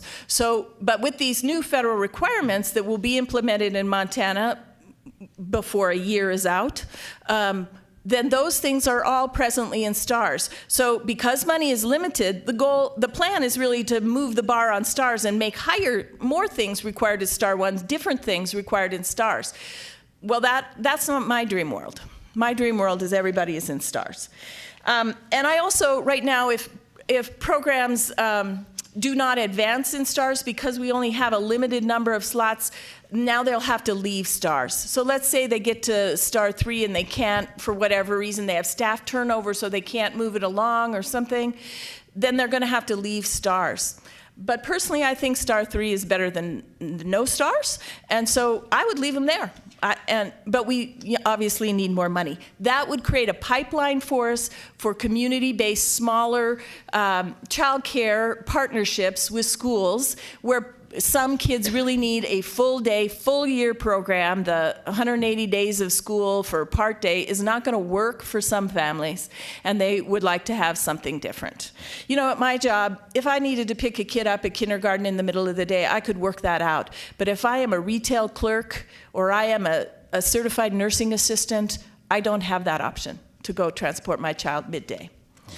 Okay, so those federal changes are really great, and I very much support them, but they came with no money, because at the national level, we've been trying for 17 years to get this Child Care Development Block Grant reauthorized, and we were always trying to get more money. So at the national level, we said, okay, we'll just take the money away. We'll try to do it with these new regulations in there, and then we'll try to get money. Okay, great. So now we have an unfunded federal mandate, and now we're trying to get the money. I don't know if that'll work or not. John Phillips thought maybe some money would be coming in the new little kind of backdoor deal that's going on, so I hope that's true. Because, for example, now we're going to have to visit, and I know parents probably think this happens, that the licensor visits every child care every year. Well, I'm here to tell you they do not. They do not visit every child care every year, but they're going to have to now, but we have no more money, so you see how that's a pretty big rub right there. So we'll have to keep working on that. So if we had STARS for everybody, we would indeed have a system, a continuous quality improvement system that would move programs up to be able to serve preschool, to deliver preschool as part of the state pre-K system. And I think that we would see that primarily in centers, because like in a family home that only has 6 children, they can't do age breakouts that would be appropriate to offer that kind of thing. But those kind of programs very often serve the younger children anyway, and many parents do not want to take babies to great big settings. So again, it would cause some flux in the system, but I think it would be good. There is a disconnect between schools and the child care, and even with Head Start. And there is a mistrust that is born of misunderstanding and this miscommunication. And so when the pre-K initiative, Early Edge, was proposed, lots of child care people said, what about us? What about us? We're doing this. We're doing a great job out here. You don't even know what we're doing. You're going to take our business away, and so on. And we have, in early childhood, we have a fear that there are going to be classrooms of little 4-year-olds sitting in little rows doing paper and pencil activities for the whole time. And we're worried about that. We think that's terrible, and we don't want that to happen. We don't want them to really have desks in rows at all in preschool, not at all. They can have tables where they can do things, but I don't want them to have little desks in rows. I want there to be a little place to cuddle up and have a book and, you know, a little art area over here, more like a childcare looks like, or a preschool, because that's what's developmentally appropriate. So one of my colleagues, who is a former director of a childcare, sent her kindergartner to school a year ago. And he goes to a low-income school in Missoula, in a neighborhood where I lived for over 15 years. She was so excited for him to go to kindergarten. She's very, you know, a big believer in education. She's, by the way, on the school board now in Missoula, so I'm very hopeful about that. But she asked her little guy what he learned, you know, what they did in kindergarten, what he could tell her. Here's what he told her. This is what we learned, really important. First thing we learned today. Put our 2 fingers like this and go like this and walk down the hallway on this tile that's in the middle, the dark tile in the middle. Don't touch the hallway. Don't get outside of the dark tile. That's what her 5-year-old learned in the first day of kindergarten. I don't think that's appropriate. It looks like convicts walking down the hall. And I don't like it, and I don't want any kids to do it. That's ridiculous. There's a better way to contain the enthusiasm and exuberance of small children without doing a perp walk down the hall. So she was kind of unhappy about that. And and the former superintendent did hear about that, and now she's on the school board. So I'm really hopeful. So that kind of stuff, I'm sure there's a reason for it, but there is a better way, and early childhood people are committed to that better way.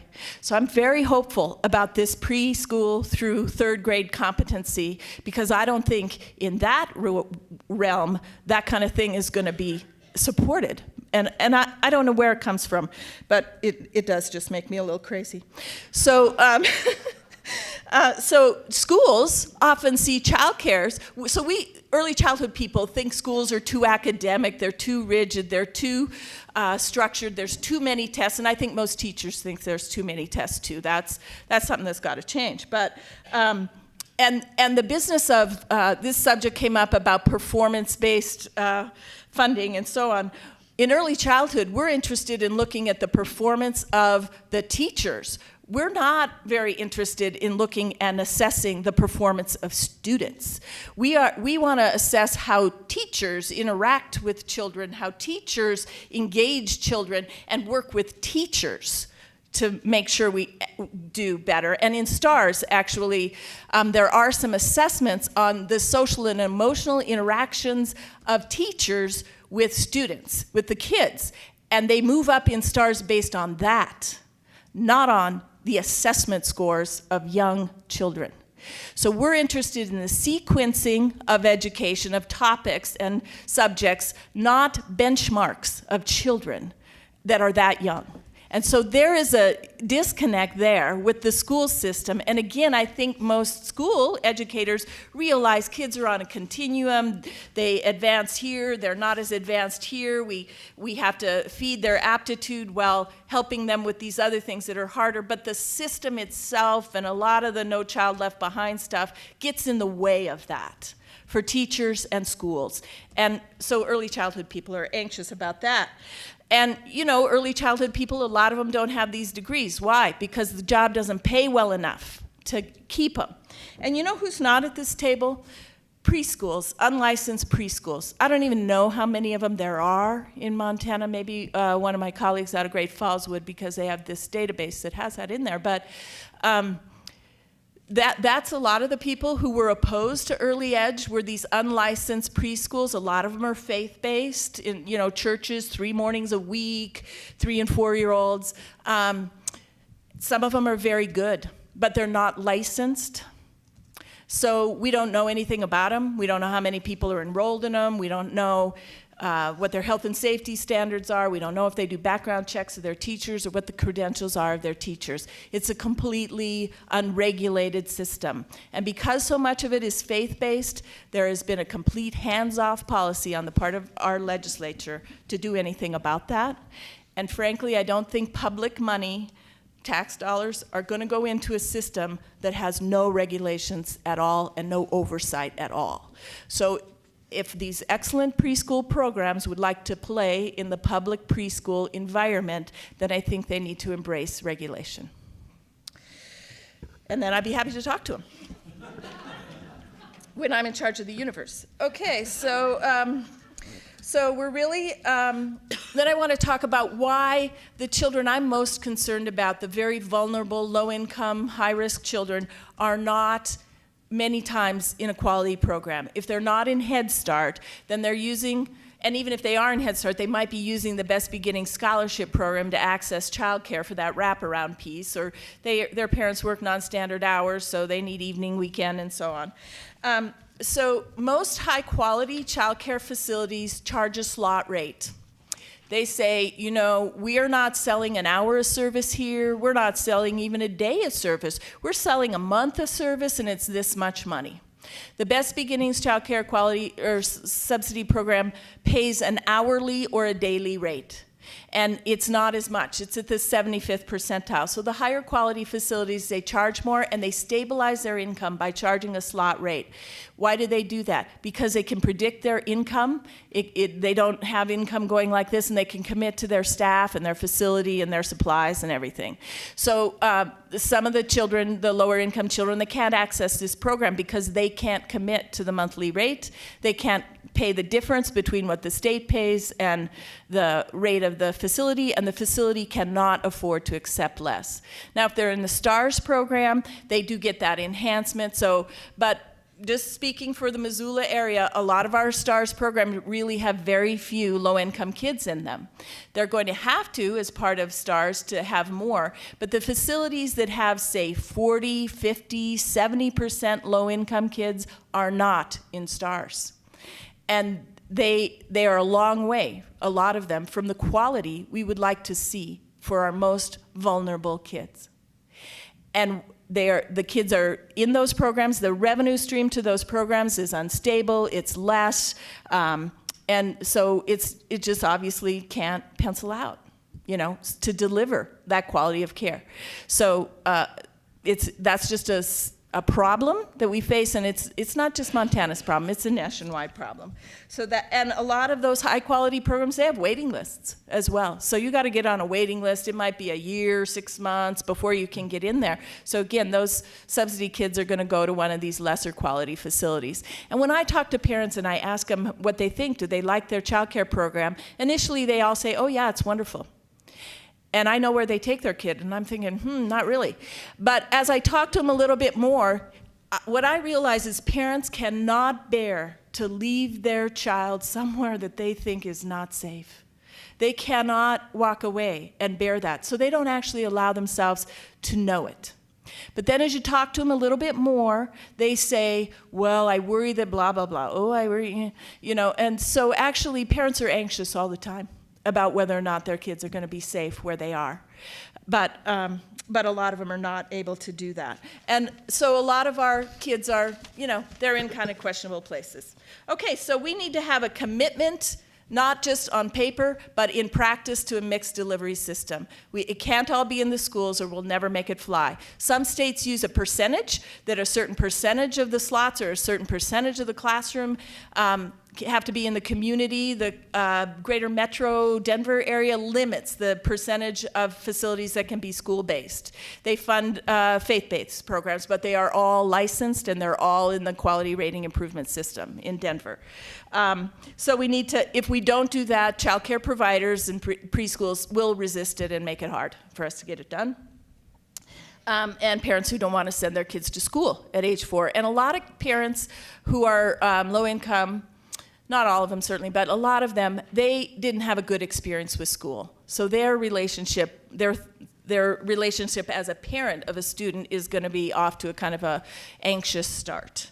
And so we'll want to look at that. And we need to recognize that many kids need full day, full year services, and that the school year part day thing is only a part of the solution, and we need to be thinking about that broader picture.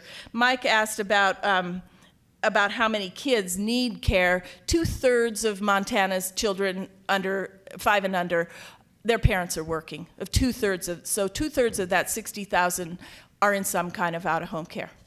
So it's a lot of kids. So we need a strategy to invest public money in pre-K, including private childcare, including Head Starts, preschools, small programs that aren't school-based that will help us serve all of the children so that all of the children have access. And I am very supportive of the idea of rolling out a few at a time, not trying to do the whole district. There's a lot of schools in some of these communities. It'd be very hard to get it done.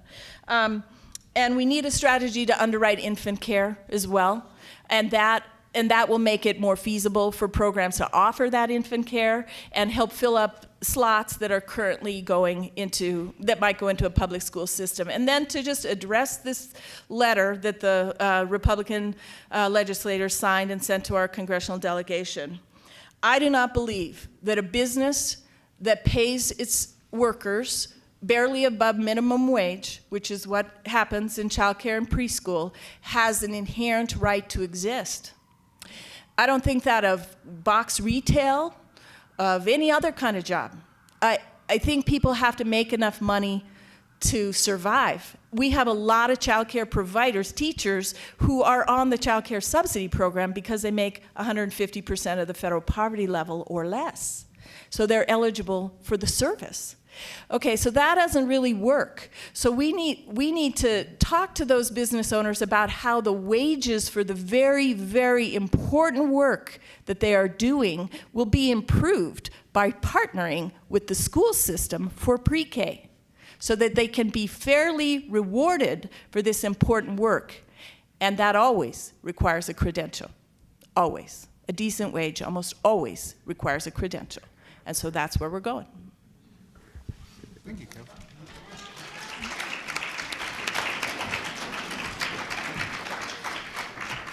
In summing up, what I heard was that for the last 150 years, we have been increasing support to families for the care and education of children.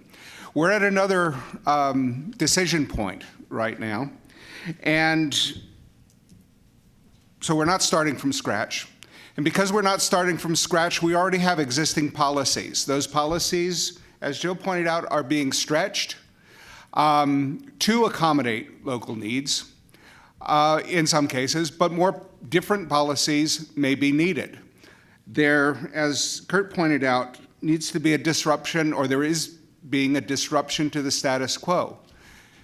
That status quo needs to include all stakeholders, as Kelly has pointed out, but not throw away the baby with the bathwater, as our other distinguished guest, Mary Jane, has pointed out. So there's tension points. There's tension points in facilities. There's tension points in children lining up, and if we had more time, I have another story to that, but I'll tell you later, Kelly. There is hope for schools.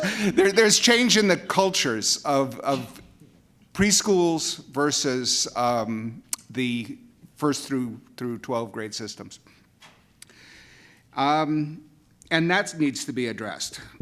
But there is hope. There is hope, for example, by changing incrementally, by including all stakeholders at the table, by locating all the stakeholders on this issue, and communicating, and communicating, and communicating. I'm Allison Harmon. I'm the interim dean of the College of Education, Health, and Human Development at Montana State University. It's my pleasure to be part of sponsoring this event with the Coles. Thank you. And I want to introduce our keynote speaker. This is Dr. Ellen Freedy of the Bill and Melinda Gates Foundation. She's the Deputy Director of Early Childhood Learning of the Pacific Northwest Initiative. Dr. Freedy is widely published researcher and former teacher with extensive experience in early childhood program implementation and administration. She joined the foundation in 2015 for Macellaro Learning, where she oversaw all education and research initiatives. She also served as co-director of the National Institute for Early Education Research at Rutgers University, where she investigated the relationship of program quality to child outcomes, the longitudinal effects of preschool, and early education policy. Ellen previously served as assistant to the Commissioner of Early Childhood Education at the New Jersey Department of Education, which oversaw the implementation of high-quality preschool in more than 150 school districts, serving 50,000 children and their families. As an associate professor at the College of New Jersey for more than 16 years, she taught applied child development and early childhood teaching methods courses to prospective and practicing teachers. Please join me in welcoming Dr. Frady.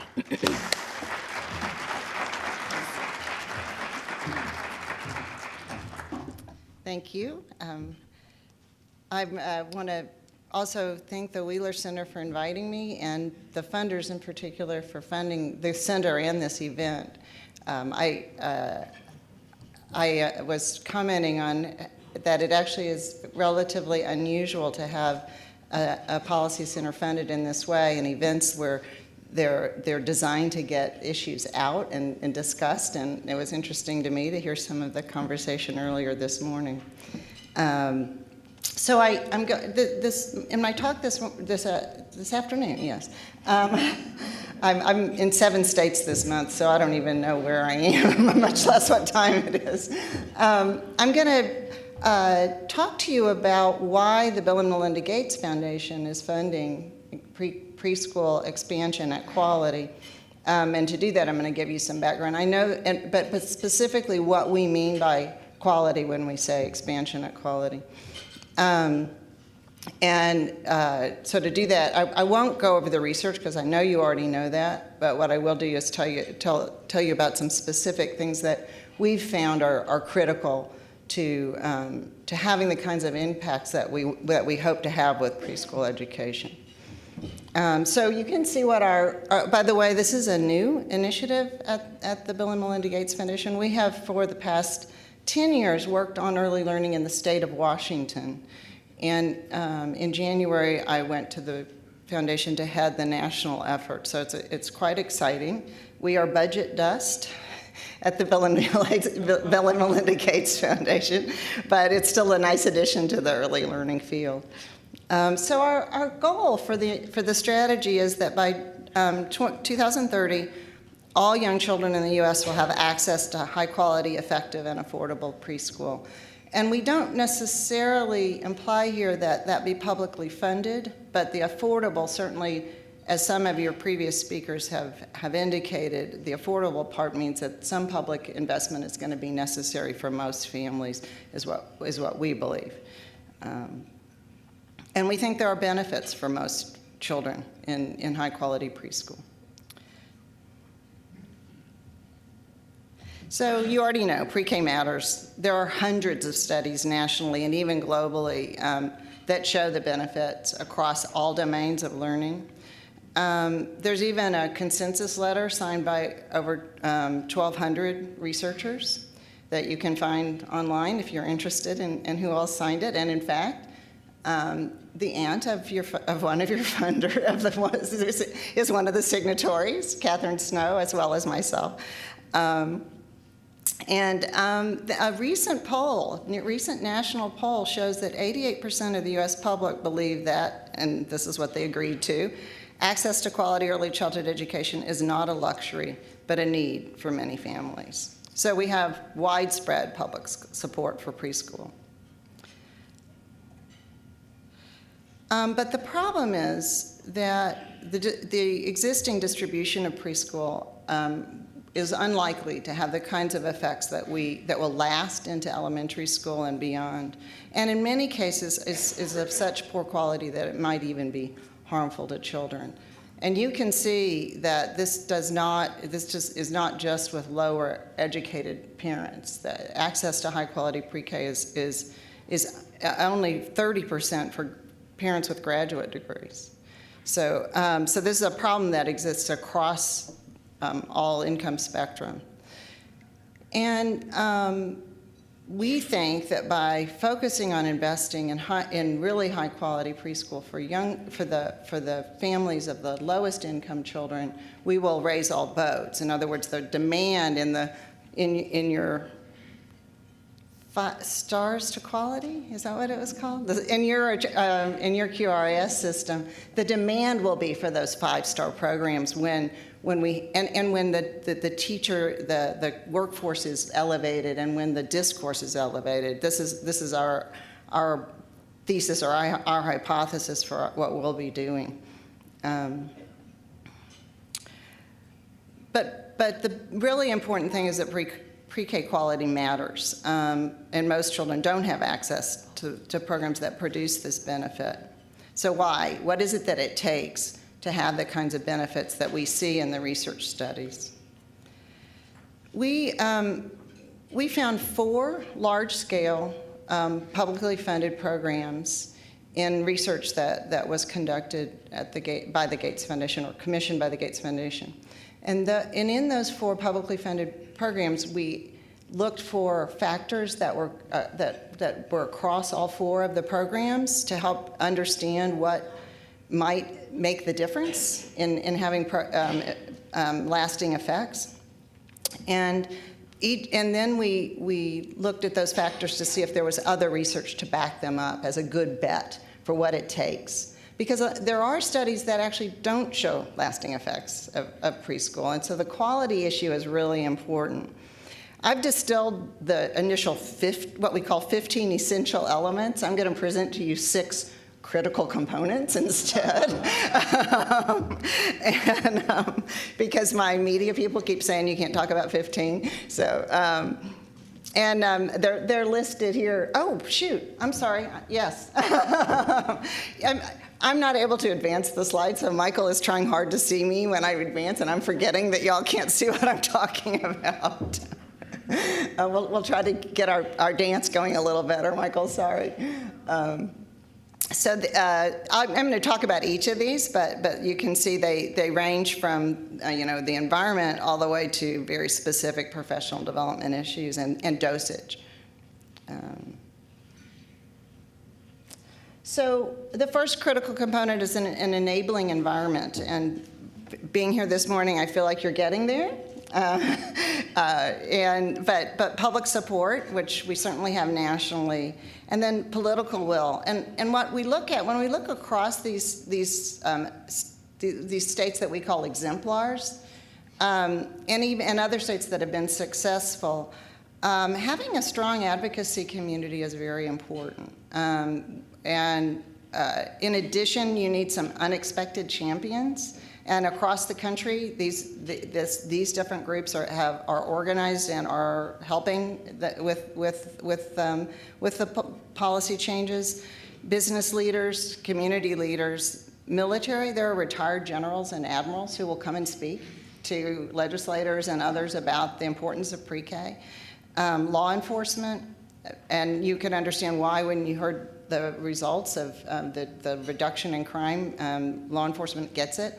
They would prefer to have fewer people in prison. And even there's a whole group of preachers who are shepherding the next generation is what it's called. Each of these have really compelling names. Ready Nation is the business leaders group. Mission Ready is the military group. Fight Crime, Invest in Kids is the law enforcement group, and then Shepherding the Next Generation. There's also Docs for Tots, which is mostly pediatricians. And I forgot, there's Champions for Success, which is a new group with coaches and Olympic athletes who will come and speak about what from their perspective, why pre-K or early learning is so important. So having unexpected champions is important, and then having the legislators. And we've never seen this be successful where a governor wasn't supportive. But governors alone don't make it, as you have experienced here in Montana. And also, this, as was already alluded to, has strong bipartisan support. That electorate that believes in the importance of early learning it is a bipartisan group, but also we have Republican governors, Republican legislators who are very supportive. There's a an op-ed piece that was co-authored by the governor of West Virginia, who is a Democrat, with the governor of Alabama, who's a Republican. That's in Forbes, and again, you can find it online. So it's important that this is also a bipartisan issue. What also was important in these successful programs is that they had strong early childhood leadership at the state. And this meant at state agencies and in higher education. And I think, again, what I've heard this morning certainly says that you've got that part of the enabling environment. Sometimes in states, they've had so little going on with early learning that they actually have a brain drain, where they have no early childhood certification, so the higher ed institutions have no expertise in early childhood. And that was actually the case in New Jersey. I'm going to talk a little bit about what we did in New Jersey. But it was the case in New Jersey when we first started our pre-K initiative. You also need, part of the enabling environment is an adequate infrastructure. So data systems are critically important to the kinds of factors you're going to see later that we need. You also have to have facilities to expand. And you need, as I said, the systems in higher education to support the early childhood professional development. I think the unlocking mechanism for all of these, though, is a skillful workforce. And by the way, this component I have to do in two slides. I'm cheating a little bit. But because I want to talk to you about skillful teachers, but also about skillful leaders. And so we find across all programs that have outcomes that stick, the teachers are credentialed to teach young children. And but you'll notice that the other big bullet there. Oops, next one, Michael. I'm sorry. I'm trying to keep track. That these teachers, we can't demand a bachelor's degree and demand credentials without pay parity. What you end up then is just being the farm league for the publics for K-12. And so being paid at parity is critically important. I'll go back to what I think the skillful teacher needs to have, but I've just, when I went to the Gates Foundation, as is in my bio, I came from a Head Start agency. It's a large Head Start agency that we had delegate agencies in 4 states. And I went to Head Start to try to see why we were getting the lackluster results that we were getting in Head Start, and had enough arrogance to think if I couldn't do it, no one could, you know. And we got twice. We have pre-post gains that are twice the national average for Head Start, and it's still not good enough. And because our children were still more than more than 2/3 of a standard deviation below the mean when they left us. And I think a lot of that had to do with our turnover rate, our lack of retention of teachers. You spend so much time in developing this skilled workforce, but because they're underpaid, and we did research by conducting a survey across all of our teachers, showing that our teachers are concerned about how they're going to feed their own children, that they have a great deal of economic stress, and nationally, 1/3 of Head Start teachers are clinically depressed.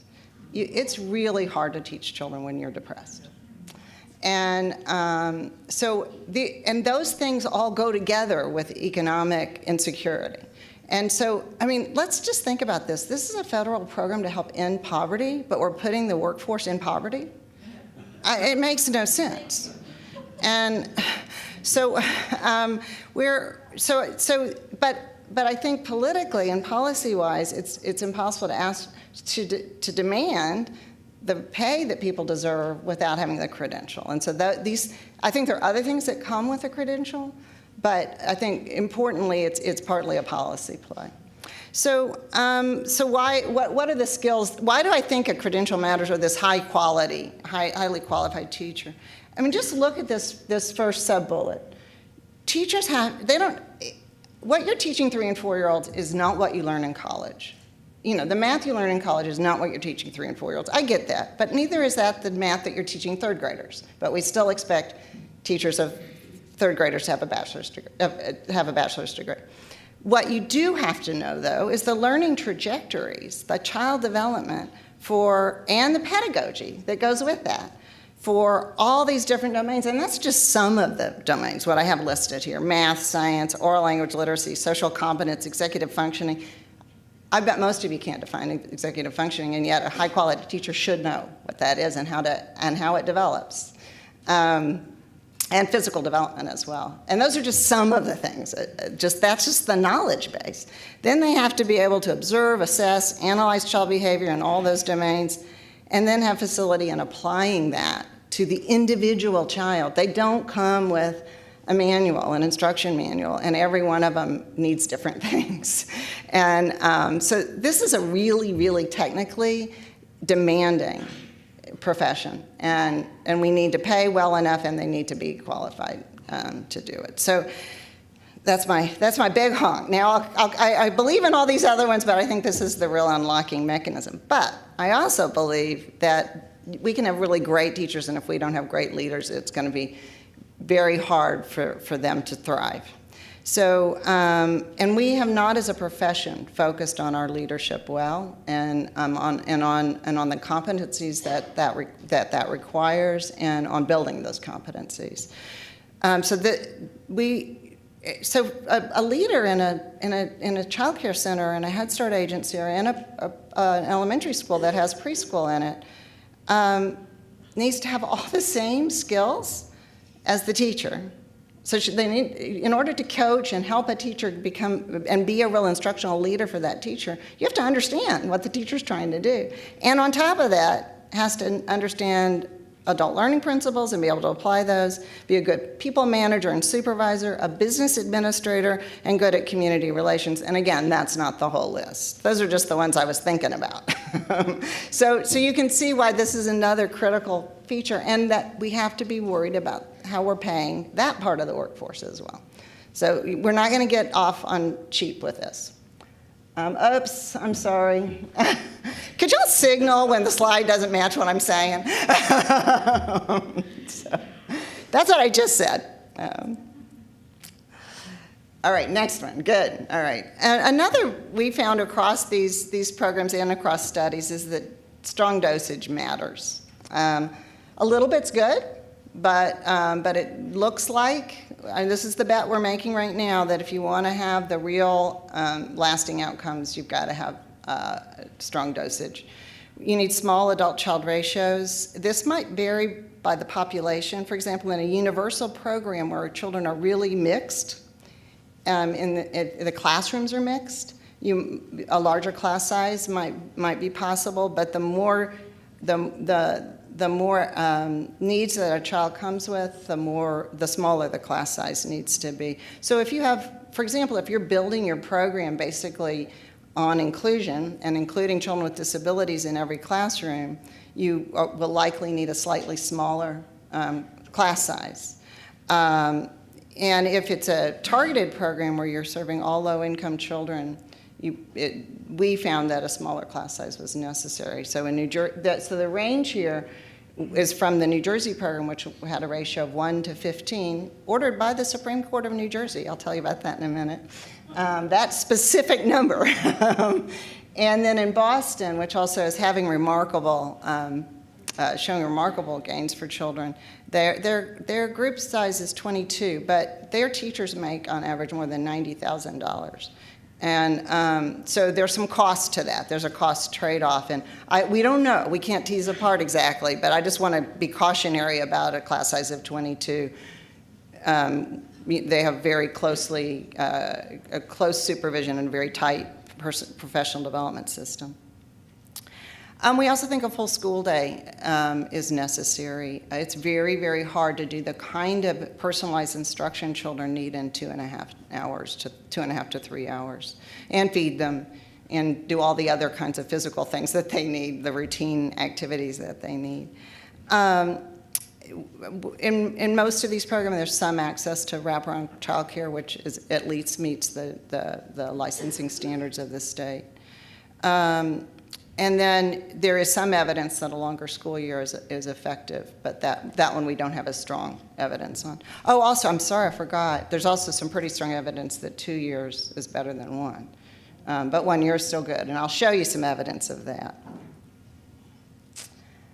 Another critical component, I don't know what the story is with these numbers, but I think that it says 1 all the way through. So I'm actually slipping more in than 6, so I just wanted to trip you up somehow. But another critical component is an integrated system of instruction. And this is something that we see missing a lot in programs that have some of those other policies in place. They might have the dosage, and they might even have the professional staffing.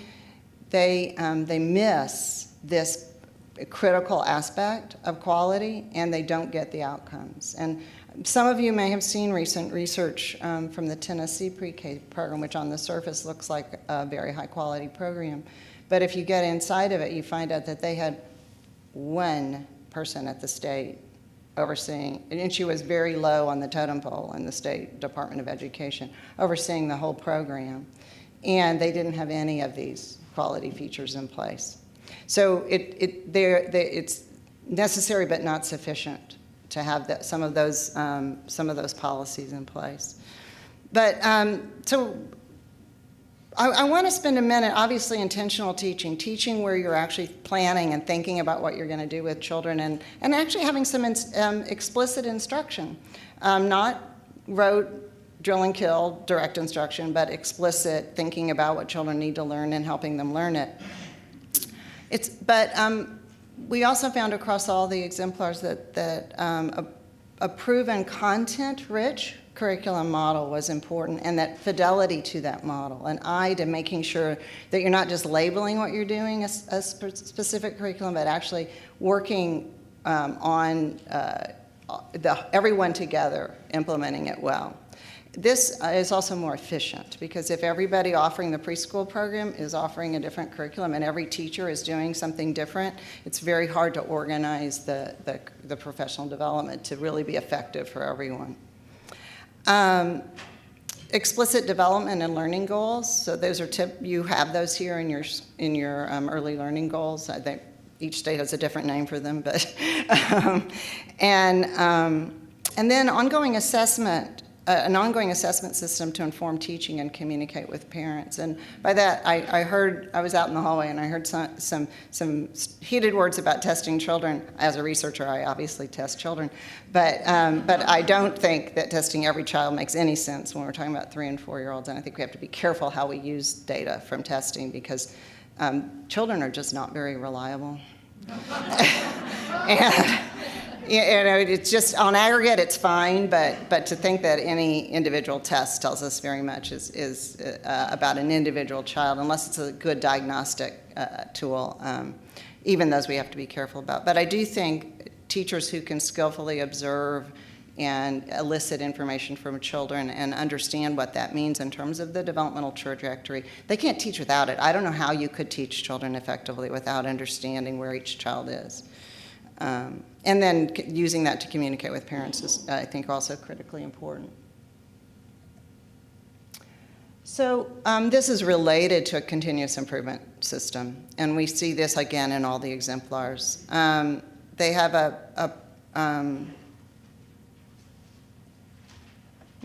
mine advanced more than yours. So this is the one I wanted, though, Michael. So we want, just as I just talked about at the child level, we need to have data-informed decision-making. We need this at every level. And so systems that collect data at the classroom level, use it to inform the work with teachers, but also then aggregate it up to inform work, more broad-scale interventions, all the way up to the state level or the district level if it's a large-scale district program. Those are critical. That's a critical component of a quality program, because without it, you don't know where you need to be focusing. You're just basing it on urban legend and hunches and whoever's the noisiest about what they're missing, or the latest new fad. Like my favorite one most recently is brain-based learning. We don't actually know enough about neuroscience to know how it it directly links to how you should teach. But learning definitely resides in the brain. So to call it brain-based learning is kind of absurd. Where else would it be? Kneecap-based? And neuroscience is giving us lots of good information, but it's basically just telling us what our behavioral research already told us. Well, we're just not there yet. I'm really I think it's fascinating. I think it's really sexy stuff. And I told my neuropsych friends, your research is too sexy for your shirt. But we do have to be careful about how far it gets taken. And then so connected to this, all of this, and I've been sort of hinting toward this as a personalized professional development system. All of the large-scale programs, with effects into grade school at least, have this in place. So one of the things that we know across all in-service for K-12 as well as early learning is that these one-day wonders, everybody in the room getting the same training is not effective professional development. And so in-service that's connected and comprehensive and that is data-based, based on what we know teachers are asking for and that we see in the data, it would help lead to improvements, is critically important. New and not as well researched, but evident in all of the programs, again, was substantive coaching, and on a coaching cycle where the teacher is asked to say, this is what I'm working on, could you come and observe it? Not, I'm going to come and observe it and tell you what's wrong with what you're teaching. We don't even, in my programs, we never even use the term feedback. We talk about a post-observation conference because this is about us sharing our observations. And then that needs to be based on the professional development plan that I set based on data about my classroom and my teaching. We also, in my Head Start program, did coaching of coaches. So each coach had a professional development plan that their coach used to help them improve, all based on observation. Lots of videotaping going on also. And then communities of practice, where teachers get together and are reflective with each other, and teachers will tell you they learn more from their peers than, it's very lowering to those of us who've been teacher educators our whole lives. But the best I can do is make sure they get time to do that, right? But also we did that for our center directors. So we brought our center directors together in communities of practice so that they had that same support. And so those are the critical components. And now I want to just tell you a little bit about how, when you put those all together, what are some of the things that happen. So in New Jersey, in 1998, our Supreme Court ordered high-quality pre-K for all children, all 3- and 4-year-olds in the 31 low-income urban districts in New Jersey. Very different from Oklahoma, where you had a little contrast with that. And I agree that Oklahoma is a good model for a state like Montana, but I wanted to show you some of the things that I think are universal. I don't think they're going to change based on whether you're an entrenched urban community or not. So all of these I've talked about. A couple of things I wanted to point out was that the Abbott court decision, this was called Abbott, based on the Abbott versus Burke Supreme Court. It's a long-standing school funding court case, where we made the case to the court that when children start 18 months behind, there's no way, it doesn't matter how much funding you give K-12, they're not going to be able to make up that deficit. We have to start children closer to their peers in the higher income districts. But this was part of a systemic P3 and actually K-12 reform. It was not just preschool alone. The other thing I want to point out was that while the funding flowed through the school district, 60% of the children were served in private provider classrooms.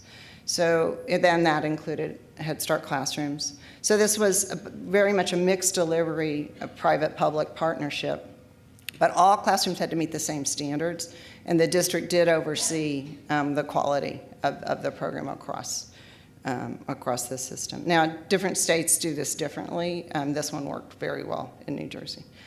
I did want to tell you that in the beginning, when this first started, the quality, using the measure of the ECHRS, the quality was mediocre to bad across all auspices, but it was actually worse in the private provider than it was in the public school pre-K.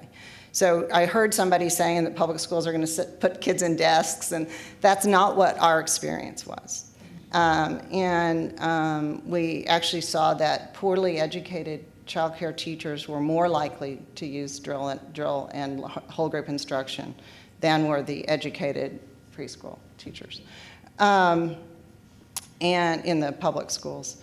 But none of them were good enough, and it took that whole continuous improvement cycle to bring them up to the quality. But within 3 years, we went from scoring well below a 4 on the ECHRS. It's a scale of 1 to 7. So we were below medium, and that meant that the vast majority of, not the vast majority, but a large proportion of the classrooms were scoring in a range that I would consider potentially harmful to children. Within 3 years, our average was over a 5, which meant it was over good, and no classrooms were scoring in the range that would be considered harmful to children. And very few were scoring below a 4. So, and if that with that continuous improvement cycle, that number's gone up each year. And it's now closer to 5.5, and even fewer are down. And by the way, a rising tide raises all boats. It was across the board. So child care classrooms made the biggest gain, and we think that's all about resources, by the way. That's not because people weren't doing their damnedest to do a good job in New Jersey. Sorry, that was New Jersey language. They weren't doing their best to do a really good job. But Head Start, with more resources, were doing better, and the public school pre-K classrooms with more resources were doing better. But now, with the same resources and the same attention to quality, everyone was at the same level. So what happened? Pre-K, right out of pre-K, we had great results, and all the way into 5th grade. This is on the New Jersey state delivered test, which at that time was called the New Jersey Ask. You can see 4th and 5th grade results. The blue is for children who had 1 year of Abbott pre-K, and the red is for children who had 2 years. So you can see it's almost twice the benefit. But the blue is that's a good result. I'm particularly happy that we now have some science results, which we have not often shown in research. And then also important for policymakers because of the cost savings is the reduction in special education and grade retention. One of the things you'll find, and you want to be careful about this if you do study your children longitudinally, is district policy matters. Some districts do very little grade retention but do a lot more special education placement. Some do more grade retention and less special education placement, and some actually do neither, not a whole lot of either, which may be good or bad. But I'm just saying a lot of it's a kind of a policy or culture within a school district. So you do need to be kind of aware. It's really helpful to know what happened before the pre-K kids got there, what was the kind of typical placement, so that you can see whether you're making changes in that. Unless you have a randomized control trial, and then it works a lot better. But those are hard and expensive, and impossible in a universal program, by the way, because all the kids have access. So now I want to switch. I'm sorry, that slide you didn't see? That's the grade retention slide. I want to switch to talking a little bit about Gates, and then I'll close. So our approach, as I alluded to, is to foster high-quality state and local programs. And I also alluded to the fact that we don't have a really large budget, so we're picking some target states. Montana's not in the running right now. I'm sorry, but watch us for later years. We have to show big scale right now. It's important to keeping the movement going into our theory of change. So we've got to focus on states that have a little larger scale. And I don't mean geography. If it was geography alone, I'd do Texas because that's my home state. But we're also focusing specifically on developing competent and qualified teachers and leaders because we think that without that we can't get the rest of it. You're just seeding infertile soil if you try to do all those other components without that. And this is just our theory of change, which I've already really alluded to. We're going to be looking for states that have an enabling environment already because we're looking for readiness. We're going to be in states, and then the rigorous program policies are those things that cost money. It's a lot easier to get programs that aren't very expensive, but they unfortunately are unlikely to lead to the gains. So the teachers' pay and the class size and the dosage are things that cost money. And so we're looking for programs that already have those in place so that what we can focus on right now is developing the models for helping state systems and large city systems get those program practices in place and the systems, because that's what seems to be missing, for example, in Tennessee. We think with these three things, you have gains that persist. We're going to be doing research in the places where we're working to build the evidence base and also to test our model. We may be wrong about some of these things, or like I said, dosage may vary depending on your context and the children. So these are things that we're going to be looking at in the coming 3 to 5 years, and so I hope you'll stay tuned, and we'll want to still hear from you and be involved with you in Montana. And we are funding some national advocacy work, so especially all those cute names I talked about, Ready Nation, Emission Readiness, and those guys we're funding at the national level, and they might be available to come in to the state. I can't talk. Once you give the money away as a funder, you don't get to tell them what to do. So what we're doing now is trying to listen and learn, and I just want to, all of us at the Gates Foundation want to thank you for your support of young children and for the efforts that you're making here in Montana.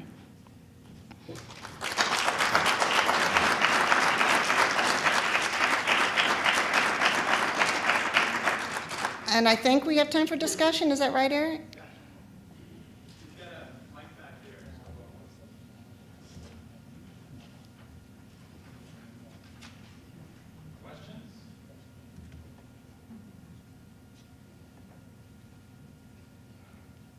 I can't really see you because of these really hideous lights, so. You want to argue with me about something? I love to argue. Just listening this morning, because you were here all this morning, correct? Unfortunately, I only heard the first panel. I wasn't able to hear the second. I heard a little bit of the end of the second panel. I'm Tanya with the Arthur Blank Family Foundation. I guess my question for you would be, with just knowing a little bit of the landscape and where we're at right now, what would be some recommendations as far as private philanthropy and where we could play a role right now in helping advance this effort? Well, the places I see them that are the most, private philanthropy for the most part is interested, I don't know your particular foundation, but for the most part is interested in seeding and scaling and not funding forever. So funding directly to programs, unless it's to develop a proof point, is typically not, I'm assuming that's where you are as a funder. So I think that coming up with, for example, seeding a revolving loan fund for facilities or for teacher scholarships, something that will feed itself over time, can be a really great investment.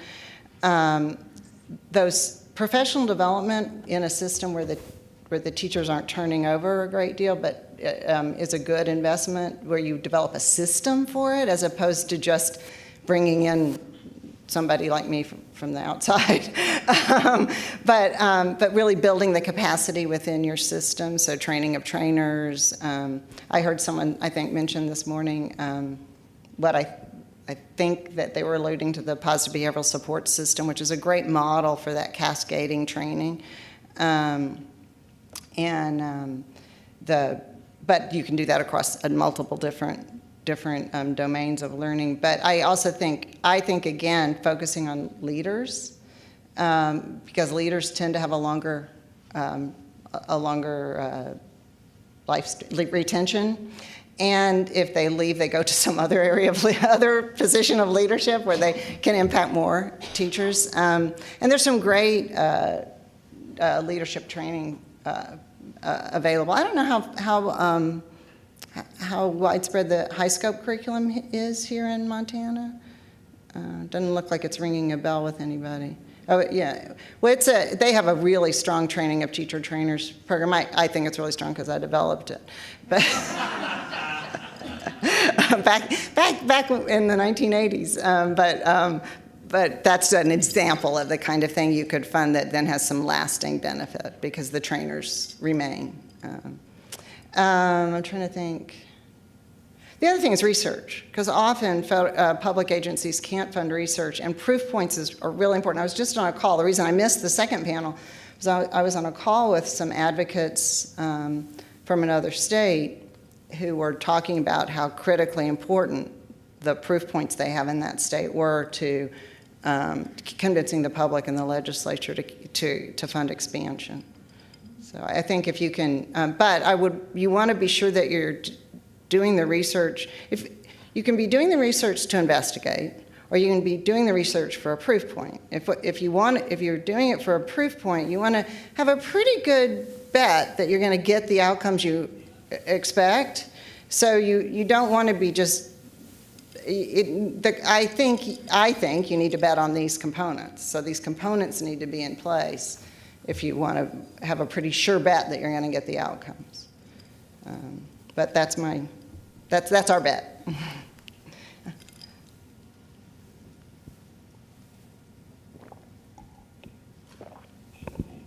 I'm a senior, if nobody noticed. And have you tapped into the vast numbers of senior people after 65? Because, you have free health care now pretty much. And so you don't have to pay us so much. And we've probably had wonderful careers doing something else and are ready to, give back to the community. So that would be a huge, maybe untapped source. I think that's a great idea, and one that many programs have done, but I've never seen it done as a systemic.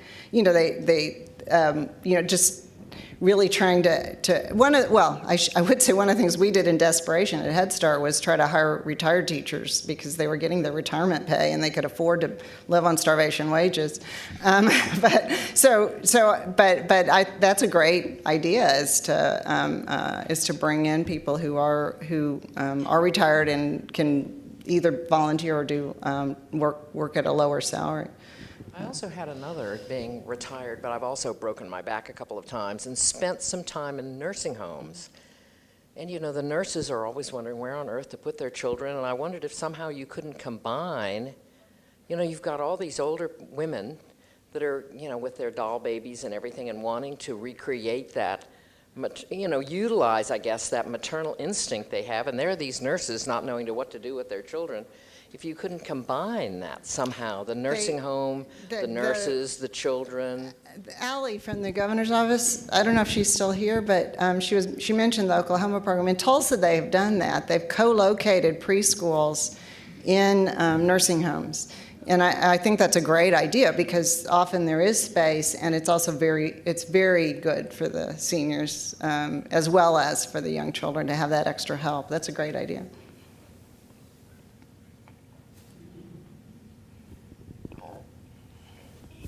I'm Robin Asqueta on the Wheeler board, and I'm the daughter of the beautiful senior, and I'm on the other end of the spectrum because I have a 5-year-old. And this isn't really a policy question, but it's a question regarding, does the research show, or has research been done on supplemental educational programs for pre-K, such as Kumon, if those are used as standalone or if those are used in addition to pre-K programs? There isn't really a research base on it. It's interesting, so many of the things that middle-income parents are just willing to pay for are not available for low-income families, and no one's actually researched whether the thing we know is that children learn what you teach them, and I don't mean in desks drilling them. I mean, years ago, there was a really interesting study done where children were randomly assigned to an academically focused preschool curriculum and a comprehensive preschool curriculum, and then one that was more just socially focused. And all the children did well because there was small class size, well-trained teachers, all the other things that go. But the curriculum seemed to really matter. And by 5th grade, all doing fine in academics, because they all got academics, but the only one that reduced crime and resulted in better behavioral outcomes was the comprehensive curriculum. Even the social-based one was not as good, because the social-based one had a more permissive approach, whereas the comprehensive one really tried to teach children social problem-solving skills and social competence, as opposed to just sort of permissive free play, work this out with your friends, but not really the teacher not being intentional. And so my point there is, if you don't teach social skills, children don't necessarily learn them. And so if you only teach math, children don't necessarily learn all the other things. And so to spend a lot of money on how much does Kumon add when we have good, adequate math curriculum in good comprehensive curriculum models. I qualify that. There aren't that many good comprehensive curriculum models, in my opinion.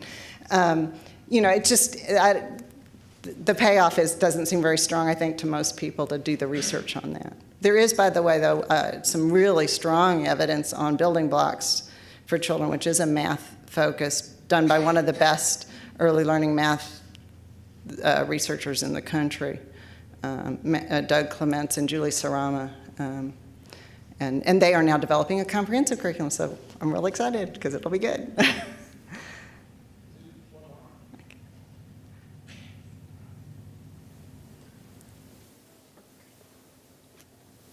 All right, looks like no more. Thank you.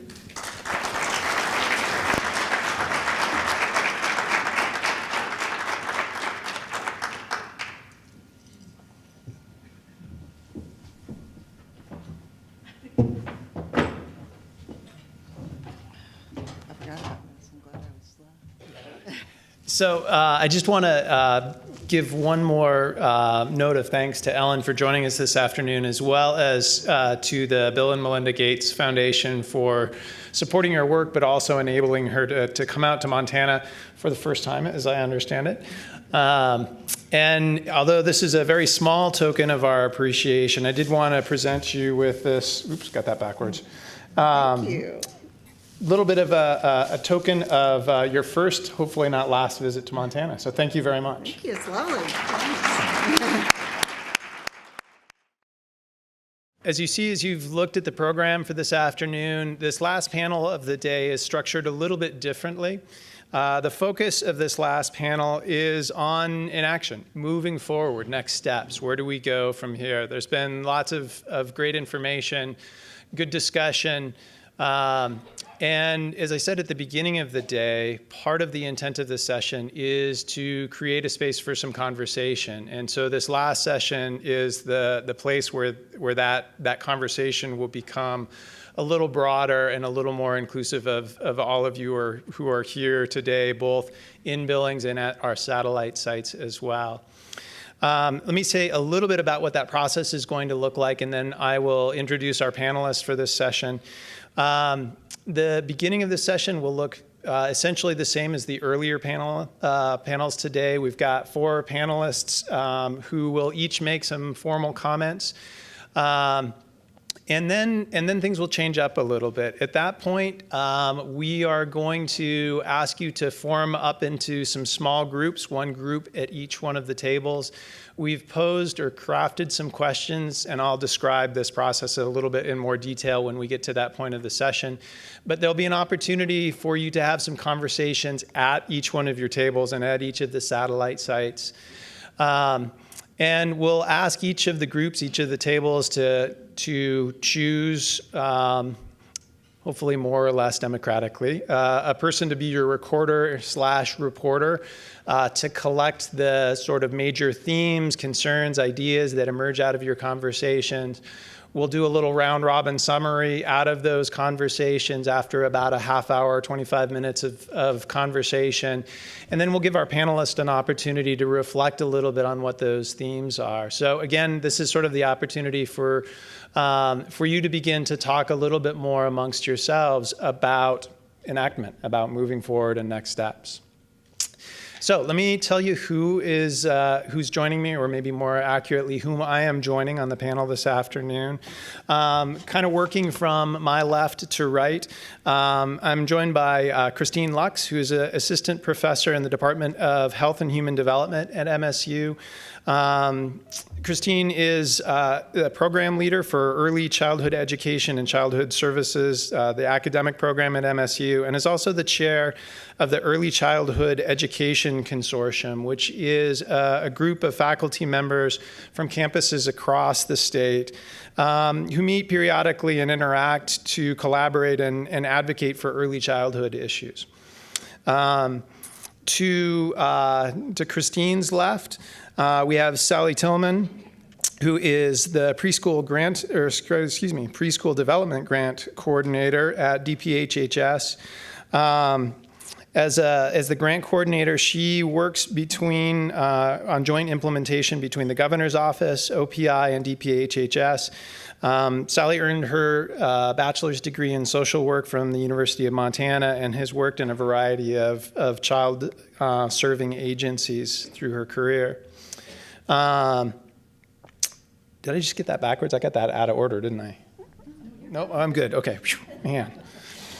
Libby Hancock is to Sally's left. Libby is the director of the Early Childhood Project at MSU, which is an outreach project within the Department of Health and Human Development that developed and administers the Montana Early Care and Education Career Development Program, which builds knowledge and skilled and stable early childhood workforce and serves young children and families around the state.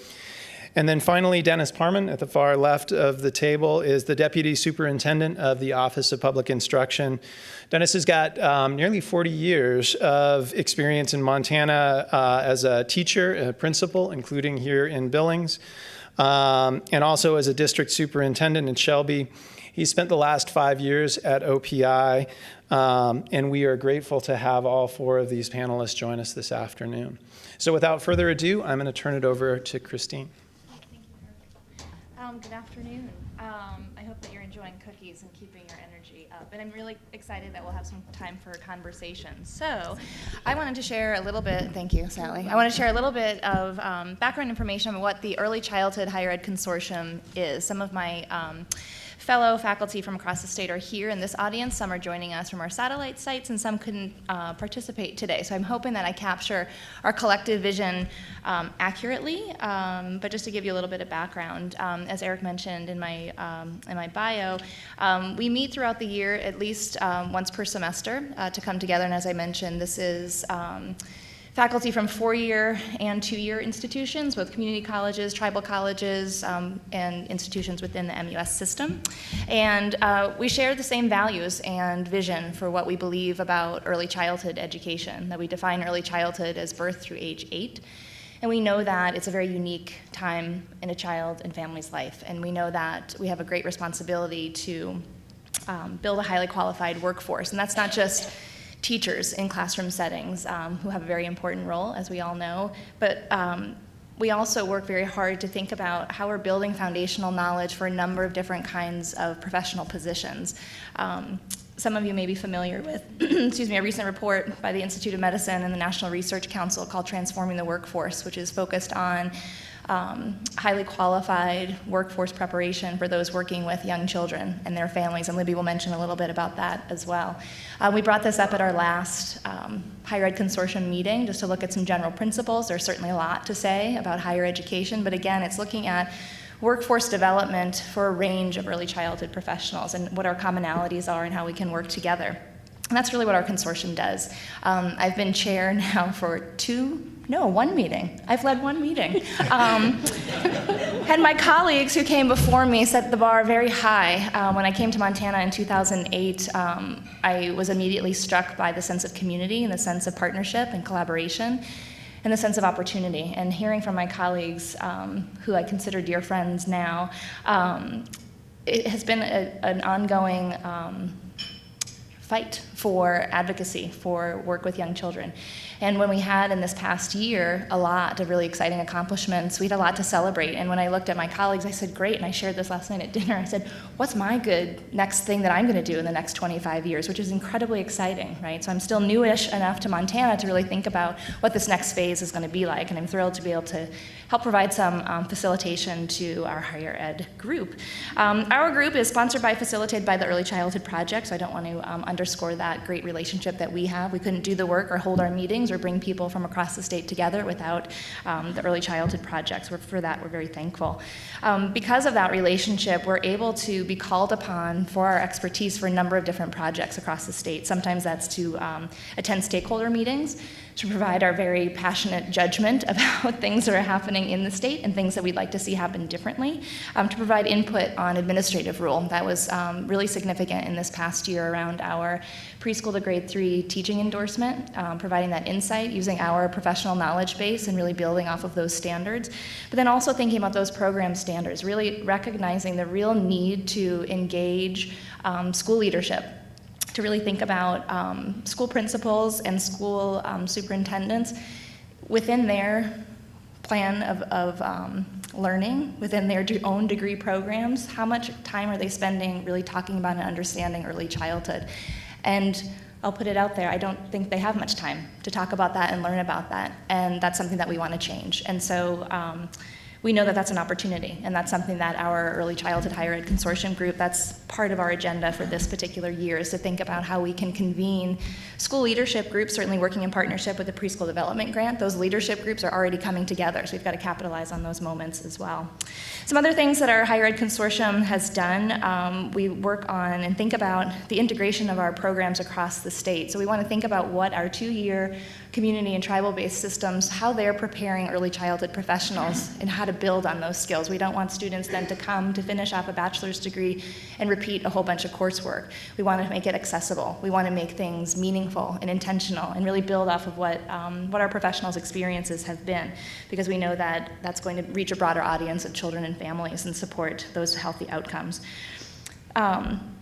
The point that I guess I'm trying to make is that we work together in many different ways. We don't always see things, the path to getting someplace in exactly the same way, and that's because we represent different communities, and that's okay. We all are learning from one another.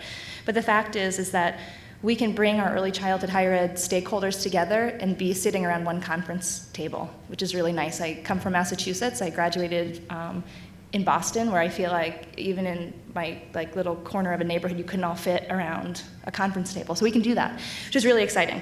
So that means that we can really get some things done. And again, having had the opportunity to work with state level leadership has been really exciting. We continue to expand our reach and think about those invitations to all of our higher ed partners, because we want everyone's voice to be heard, and we're building that. And those relationships take time to develop, but we're getting there, which is really exciting. I had mentioned to you our shared value system about this uniqueness of early childhood. And again, just to reiterate, because I think that we teach in higher ed when we're working with our students that repetition with young children is really important, so I kind of model that. So you'll hear a lot of things repeated here on this panel from what you've been hearing all day, and that's okay. Sometimes you need to hear it in someone else's voice. Early childhood is birth through age 8, and we heard earlier, I believe it was Mary Jane that talked about early Head Start and thinking about prenatal health and thinking about even before children are born, we're thinking about opportunities, we're thinking about resource, we're thinking about support, not just for that child, but for that family. If we're thinking about healthy outcomes, we can't do that without thinking about the family's impact and how we can enact a theory of change. A video that I often show to my students, and again, I show it to them many times because we think about it and reflect on it differently, comes from the Center on the Developing Child at Harvard. And it's a theory of change video. And it's not about being reactive and responsive to children who are experiencing trauma, it's about empowering adults. Those adults could be parents, they could be caregivers, they can be any early childhood professional who's working with children as a specialist, as a counselor, as a social worker, as an intake coordinator, as a pediatrician, anyone who has an important role in the life of that child and family has an opportunity to be empowered with the skills and knowledge and opportunity to ask questions, to learn more about that family and about that community, to figure out how to support development. We think about the things that make early childhood different and unique are our perspectives on how children learn and develop, that we know that they learn through movement and they learn through play, and that this shouldn't be lost or gone as children enter into our school systems, that we should really celebrate those aspects of learning and development. We should continue to find ways to engage families and not just check that off our list and say, family's engaged, and now what do we do with them for the remainder of that child's life? Because those children are going to grow up and hopefully have families of their own and continue to strengthen our community. So we need to think about across that lifespan how we're supporting families, and we do that by getting an early start. We also think about how we provide guidance and encouragement to young children when they're in our care. And again, I think, was it Mary Jane that said this earlier too? About we teach about how to care for children and how to care for families and look out for their well-being. And I think that's a really important sentiment. And it's not that in school systems, and once a child reaches 8 years in one day, we suddenly don't care about them. But we need to keep that sentiment and we need to keep that theme persistent throughout. Otherwise, our work and our efforts that are put in place really early on, we can't really capitalize on those. When we think about the uniqueness and the difference of early childhood, this is the part of the work we do in Higher Ed Consortium is thinking about why we chose the standards that we did for our teacher licensure, why we chose the standards that we did for the preschool programs, why we chose those standards, and how that made an impact to our career path and career development, thinking about individuals who are working with infants and toddlers and preschoolers who may never have a desire to work in the public school system. We support those individuals because they have a great contribution to our professional workforce. But we think about those standards and we think about how we're working together, that these are thoughtful, sequenced experiences in higher education. It's not just learning content, it's providing a context in the field to be able to learn and practice skills. We see learners at many different stages of their own professional development and personal development. Some students that come to higher ed right after high school. We're looking at dual enrollment opportunities, and some of that is happening across the state. We can do that in a more articulated way, and that's one of our goals this year. We're engaging with our family consumer science outreach in Helena, and also thinking about in our local communities how we can engage those family consumer science teachers, particularly those teaching child development, for example, at the high school level. How can we bolster that experience and then bring those folks on to higher ed with some incoming credits, because that helps to build that foundation. But that field experience is really important as well, and for many of our learners in higher ed, and this is across our state systems, they've been working in programs, right? They are professionals, they have families, and they have been very successful in the work that they're doing. And when we're looking at really improving and valuing the work that we do as early childhood professionals, keeping our profession moving forward, we're asserting and standing pretty firm on this idea that a degree is critically important for a number of different reasons. That degree affords you the opportunity for mentorship, ongoing, not just when you graduate, but then you build that professional learning community, you build that community of practice, you have a network where you have had an opportunity to reflect and engage. Your perceptions change over time. Your own experiences change how you view the things that you're learning about. Even if you've been caring for young children and their families for years and years and years, it's really important to have that carefully sequenced, intentional higher ed experience that leads to a degree. It leads to something really to be proud of, and not just because you're going through the motions, but because you value that education piece too. And to be able to have that degree in place, what will come along with that is that the pay, the parity in pay, and looking at how we value our education, how we're preparing ourselves in our profession is going to have some other outcomes to it that's going to continue to advance our profession forward. Thank you. And so I'm hoping that in our discussions, we'll have some more time to delve more deeply into some specific questions you might have about P3, but I didn't want, bless you, I didn't want my talk to be just focused to P3, because that's not what early childhood is. Early childhood is much broader than that. Certainly that's a big piece of what we're doing, but be thinking about, and I hope that you can, your takeaway from me can be that we think about a range of professional positions and careers that we're preparing individuals for at the higher ed level. And I'm proud to have been part of many of those initiatives. I have a foot in both worlds as a licensed K-8 teacher, but then certainly as a preschool director and administrator, and now getting to work with big people and little people, which is very exciting. So I'm learning a lot all the time. But I hope that throughout this panel and through your discussion, generate those questions, because I'd like to inform you about some of the specifics about programs and so forth, but that also can be done in an email and as things are kind of put out in different places. But I want this to be more emotive. I want this to be more, what you think about, why we're passionate about what we do. So thank you so much.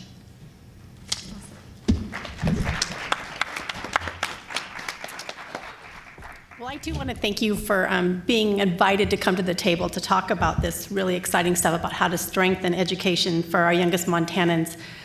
When I first got asked to be part of the panel, I thought, wow, what do I have to offer? I looked at the credentials of people on the panels and the folks that were invited to the table, and I thought to myself, well, you're part of a preschool development grant.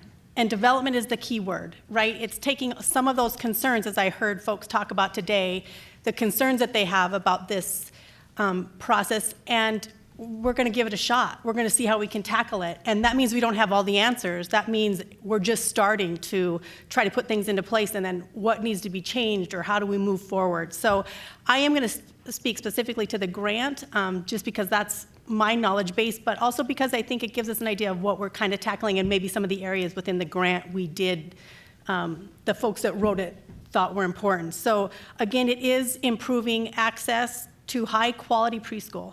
And that's a really key piece, is that quality piece. There's a lot of elements of the grant that folks got together at the tables and talked about and said, how do we make sure that we're not just providing preschool, but it's quality. We are focused in this grant on 4-year-olds, although we, like everybody else, understand that learning begins at birth. But we are focusing on 4-year-olds in this grant. We do serve 16 programs, which might branch out to about 21 communities, and at this time, 26 classrooms. So that's the first cohort. 7 of those 16 programs are on Indian country. So we're excited about that. We really are trying to reach out and see what we can do across the whole state. The grant does happen in both Head Start classrooms as well as school-based classrooms. Public school. We have 13 Head Start and 3 in the public school. Some really great things are happening as we are coming together to support our youngest children and focusing on their education, meeting them just exactly where they are at. We are getting some really great conversations happening. And to me, that's the best part about the development grant, are the conversations that are happening. As the grant was written, some hard work was done. I came on after the grant, but I will tell you that I've heard folks talk about the hard work and the hard, purposeful communication that needed to happen amongst all of the groups, from our early care providers all the way up to our higher ed folks, getting together and saying we have to have unified supportive language so that we can all support each other's work, because no one can do it alone. And that is super exciting to me, that that kind of work really happened and it's purposeful. And that supportive piece is really, to me, where it's at. As we discussed earlier, we talked about not only recognizing the quality, but improving the quality in our early childhood systems. And so a lot of work has happened, just like was talked about earlier, but with the chapter standards, 57, 58, and 63. Our Head Start standards that are, also working, and our Stars to Quality programs, right? The work is out there, and we're saying we want quality in all of our systems, and how can we help support each other and support the work that everybody's doing for our children 0 to 5, 0 to 8, 0 to 21, really. Some of the direct service work that's happening out there with the grant, I think, is kind of a unique piece. There are regional specialists. There are 10 of them across the state of Montana, and they're regionally placed, 5 of which are from the Department of Health and Human Services, and 5 are with Office of Public Instruction. And so I think with those individuals comes some really unique knowledge base, right? We have the K-12 knowledge as well as that really early childhood knowledge. And each program gets supported by one person from each program. So we are saying all systems are important. Even though we have good quality programs out there, we can always get better. And so those regional specialists are working with their leadership teams. That's their main focus. They're working to say, how do the leadership teams going to focus on improving the quality, putting standards into their work, meeting the needs of all these youth, and then what's the sustainability piece once the grant is no longer here. So that, we agree. Earlier we heard the keynote speaker talking about skilled leaders. That's exactly where it's at. We're saying you have to have strong leaders at the top to help the folks in the classroom. The Preschool Development Grant looks at all domains of learning, and that includes child guidance, environment, and family and community engagement. And as we've heard earlier, lots of programs already have this rich into their programming, and I would argue that schools do as well. They're just open now to even improving that. I don't think that our schools ever weren't interested in this. It's just now something that they're saying, you know what, we need to look at it even further. And those conversations are happening, and we're excited about it. As well as having the regional staff that are START state people, the programs each have coaches and family engagement coordinators. And those coaches are kind of going on like based on the system that Jamie talked about earlier this morning about that coaching model and how you have to have continuous improvement cycles and supporting each other, supporting the teachers in their work. And that is purposeful and hard work, and it's really important. And those family engagement coordinators, they are really tackling those tough issues like parent involvement, best practices in eating, and for some of our programs where you're new to having 4-year-olds in your program, what is the best way to feed 4-year-olds? What is the best kind of environment that we should have out there for those kids to make learning happen? How should rooms be structured? How should families be engaged in the educational process? And they really are doing that slow but purposeful meaning work with the programs to say, let's just have some really rich conversations about them. We can't move mountains overnight, but we can start the conversation. And that's kind of, to me, what this whole day is about, is the conversation and how do we move it forward by hearing some of those differences and tackling some of those really tough conversations. In addition, the family engagement coordinator does some of that community work, and they bridge out. I think that was another neat piece to the grant that the people that wrote the grant brought in, is said, you know what, without community work and our community partners, we're not going to be able to sustain this work. And we're also not going to hear about all the rich work that's out there and happening. So family engagement coordinators are required to be part of their local coalitions. And I believe people out in the communities are part of those coalitions. And that's where, additionally, I hope we hear voices from our families, right? Those first educators of our children. I hope they're taking part in those coalitions and voicing their needs and what their concerns are. And we're hoping that through time there'll be an expansion of coalitions, that as this work goes on, people say, you know what, we don't have a coalition in our community and we would like one. This grant is advised by the Best Beginnings Advisory Council. It is a council made up of partnering stakeholders, and it has a shared vision. And I'm going to read the vision because I could never talk to it over off the top of my head. But this was a governor-driven coalition, and the goal is ensure Montana has a comprehensive, coordinated early childhood system that provides a governance structure and leads to strong collaboration in order to best meet needs of Montana's youngest citizens.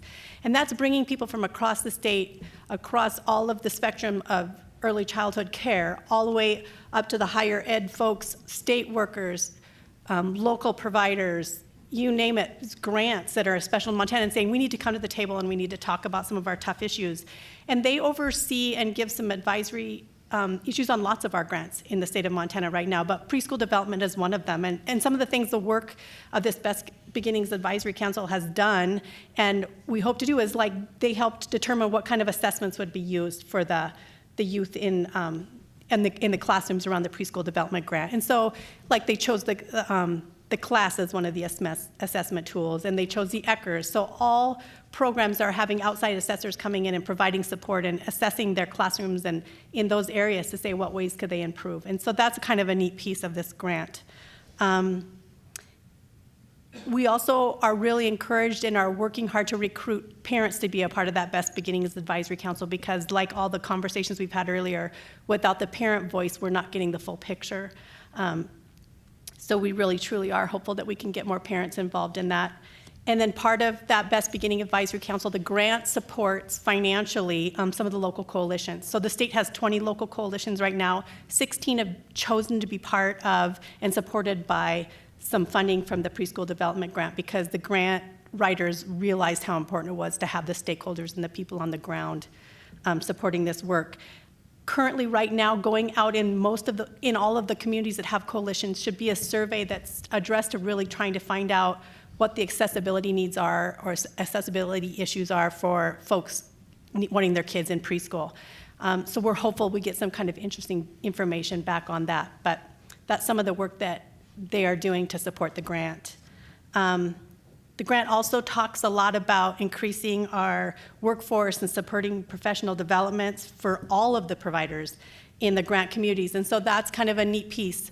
We're saying not only the folks that are working in the classrooms of the grant, but people that provide care for our children and educate our children outside of those grant classrooms. You also have the opportunity to get education paid for through this grant, because we want Montana to be the very best we can be, and we know that honoring the work you do in your own private settings, and if we can support that, will just better and further the work of the state of Montana. So we're proud of that. There are several other things. So if we want to require the degree, we have to pay for the degree, at least as for the length of the grant. So there are several, there are lots of pieces about the grant, and I'm just going to kind of wrap up in saying that we're excited about what comes out of the development of the grant, and we're excited that the players are coming together at the table, and we're not going to do it all right, and we're not afraid of hearing things that we're doing wrong, because that's the only way we can improve on. So thank you very much for inviting us to the table.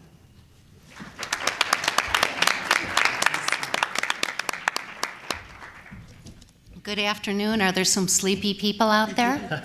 It's kind of nap time in my early childhood world. Have a brownie, might help.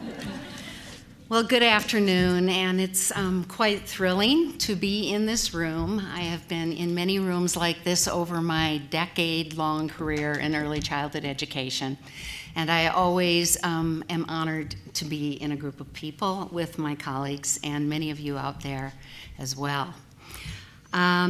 I love being on the last panel because pretty much everything's been said that I wanted to say. So I'm going to really try to add a little bit more to this very important, difficult, challenging conversation that we're having in Montana about the future of early childhood education. I am one of those rare people who started my career as an undergraduate in child development and preschool education. And I'm not even going to tell you how many decades ago it was.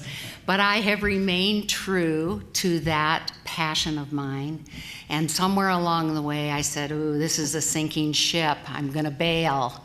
And went over to elementary education, went back to school, and got my teaching endorsement for the state of Montana as well. But my passion is early childhood, and so I came back. And I don't think the ship is sinking. I think it's floating, I think it's shifting, I think it's turning in new and wonderful directions for our state, and it's very exciting to be a part of that. So I'm just going to reflect a little bit on the title of this last panel, which is Enacting Shared Visions, Missions, and Values, and our next steps for enhancing capacity in our state. I'm going to start out with shared missions, because I know that every single person in this room represents an organization or an entity or a school or a program in the state of Montana that has a mission, and I'm pretty sure every single one of those mission statements talks about young children and services for families. What I want to say about that is all of those mission statements are critically important, and how many of us have sat around a table trying to craft those mission statements, which is really tedious and deadly work, but highly important. So I guess I'm challenging us about our mission as a state. I think we've heard today that we're all committed to moving this forward, this whole issue of early childhood education, and really focusing on the birth to age 8 period of time in a child's life. However, I do think that we need to really, really challenge ourselves right now. I think we are at a turning point. I loved Bill's comments about a changing culture and about tension points and about stakeholders and about communicating, and how it really is all about relationships. And some of the really great things that are happening in the state of Montana are a result of us sitting around tables, getting to know each other, getting to know our missions, getting to know our worries and our concerns about young children and families in the state of Montana. That's really where it starts. I know that my organization, our organization at the Early Childhood Project at Montana State University, and I do want to say kudos to Montana State University for the Wheeler Center for sponsoring this event, and for my Department of Health and Human Development within the College of Education, Health and Human Development for supporting the work of the Early Childhood Project since 1985. And we have never really wavered from our original mission, which was to improve services for young children and families all across the state. So we've been a statewide organization for that long. That doesn't mean there's any kind of status quo going on in my shop. We have refined that mission over time, and really since the mid-90s have focused completely on early care and education, career development, professional development, and systems of support for teachers working with young children all across the state. And we continue to do that work today. We could not have done any of it without our partners. And our strongest partner, I would have to say, one of our strongest partners that was not at the table before the mid-90s was Early Childhood Higher Ed. And Christine's work with the Early Childhood Higher Ed Consortium and other people in this room has been instrumental in moving this whole thing forward, and we have some terrific leaders in that group. There have been many other great partners, the Child Care Resource and Referral Network that Kelly spoke of, state government, early childhood professional organizations who are absolutely passionate about young children and how young children learn differently than older children in elementary school, and how integral to their learning and their growth and development their families are. So we really have focused on this whole issue of professional development in early childhood education.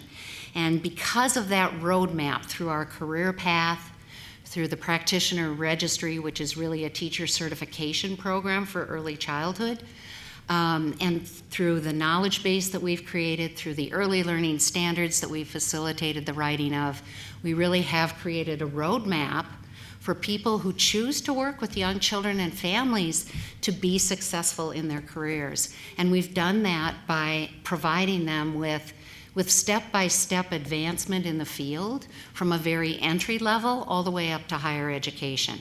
So we've seen scores of individuals who have worked very, very hard to get their bachelor's degrees or advanced degrees in early childhood and to go on and lead the way in our state. That doesn't mean our work is done. There are scores more out there who are dying to go to college and complete their degrees and get their master's degrees. And so it's very exciting to hear about some of the things that are happening that we're able to help facilitate at the Early Childhood Project to help people realize their dreams of really working with young children and families. So many of those people have gone back to school as non-traditional learners with families of their own while they've been working full-time in early childhood programs. I don't know how they've done it. I really don't. And when they get those degrees, they go back out to their communities to create programs for young children and families. And they're, on the average, this is a Montana figure, earning $9.34 an hour less than a kindergarten teacher with a similar degree. We've heard this is a crisis in Montana, it's a crisis in our country, and we have to do something about that. I want someone else to come up with a business model to help us figure this out, because I don't know how we can continue to go on with the compensation issues and the disparity in wages between public school teachers and early childhood teachers. I'm gonna share a quote from a very, very recently published report out of study of higher education, early childhood higher education. And here's the quote: "The sobering reality that early childhood education majors currently face the lowest lifetime earnings among all college graduates suggests that delivering the promise of high-quality early learning opportunities will also require identifying and mobilizing a sustainable, dedicated source of public funding to upgrade the compensation of those who care for and educate young children." So, this is a really tough problem. And we have some promising practices going on with the Montana Preschool Development Grant, because those are creating partnerships with our Head Start programs. And as part of the grant, the wisdom of our authors of that grant was that we need to compensate the teachers in the Head Start programs equally to the teachers in the public school programs for that grant. So that is a step forward. I think that we can solve this problem. My pitch to you today is that early childhood education really needs to be recognized as its own professional field of practice. And it's easy for me to say that because decades ago, like I told you, I got my degree in early childhood education. But that means really defining a knowledge base and holding our teachers to that knowledge base and rewarding them for getting their degrees and communicating to the larger public about what that means. And I think our keynote speaker was just eloquent in describing the technical skills and knowledge it takes to really do a good job of helping young children develop and grow in the ways that we need them to and we want them to be successful in school and in life. So I think we're doing that. I think the Early Childhood Project is honored to be involved in the Preschool Development Grant. I think it's a good start. And I think someone else mentioned today that we were able to give 54 full-on tuition fee scholarships to teachers who are pursuing the new early childhood education preschool through third grade endorsement in the state of Montana, just adopted July 1st, 2015. That is such good news for Montana that we have that teacher endorsement. And not only are we giving scholarships for that, we're also giving full-on scholarships for people enrolled in the University of Montana's brand spanking new early childhood education graduate degree program. We have been sending our Montanans out of state for early childhood education graduate degrees for a number of years, very painful to do, and now we don't have to do that anymore. And I'm also very excited to tell you that Montana State University is working on a graduate degree in child and family studies that will complement exactly what's going on over at the University of Montana. So we are building leadership. It's critically important that we get students, even with advanced degrees, into the field to lead the way after I'm gone. So anyhow, our data really mirrors what's going on nationally about our teachers. And right now with center-based lead teachers, early childhood education teachers all across the state, only 29% of them on the registry in Montana have bachelor's degrees. So we have a lot of work to do, and we're heading in the right direction. Christine spoke of the Institute of Medicine and National Research Council report that came out in April of 2015. It's called Transforming the Workforce for Children Birth to Age 8, a Unifying Foundation. And it's pretty controversial, but they make 12 recommendations. Don't read the report, it's 400 pages. Oh my gosh. Read the summary, 12 very concise, clear recommendations about where we're going in early childhood education. And Ellen, our keynote speaker, hit this as well. And we are moving in a direction, as Head Start has led the way, that our lead teachers must have bachelor's degrees to do this important work if we're going to see the child outcomes that we're looking for in early childhood education. This really isn't new stuff. I know we talk a lot about the brain research and all of that, but decades ago, I learned all of this stuff about child development and family engagement and how important it is for young children. What's really new is the urgency that has come to this issue in Montana across the country, because a whole lot of other people outside of the field of early childhood education, including economists and business leaders, now recognize the importance of what we're doing and what the research is telling us about child growth and development and early learning.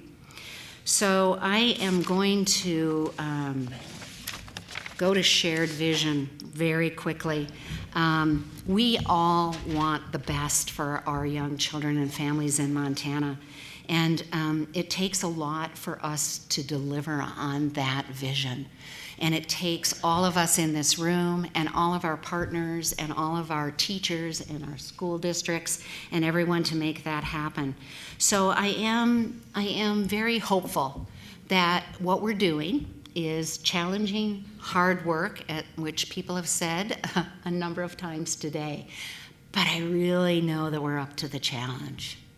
And is it perfect? Is everything that's going on with the Montana Preschool Development Grant perfect? Absolutely not. Is everything that we're doing at the Early Childhood Project perfect? Absolutely not. But we are on a course that will take us where we want to go. And I loved Ellen's goal of 2030. We're talking 5, 10, 15, 20 years out that we're going to be able to really deliver on the promises and the vision that we all share for Montanans.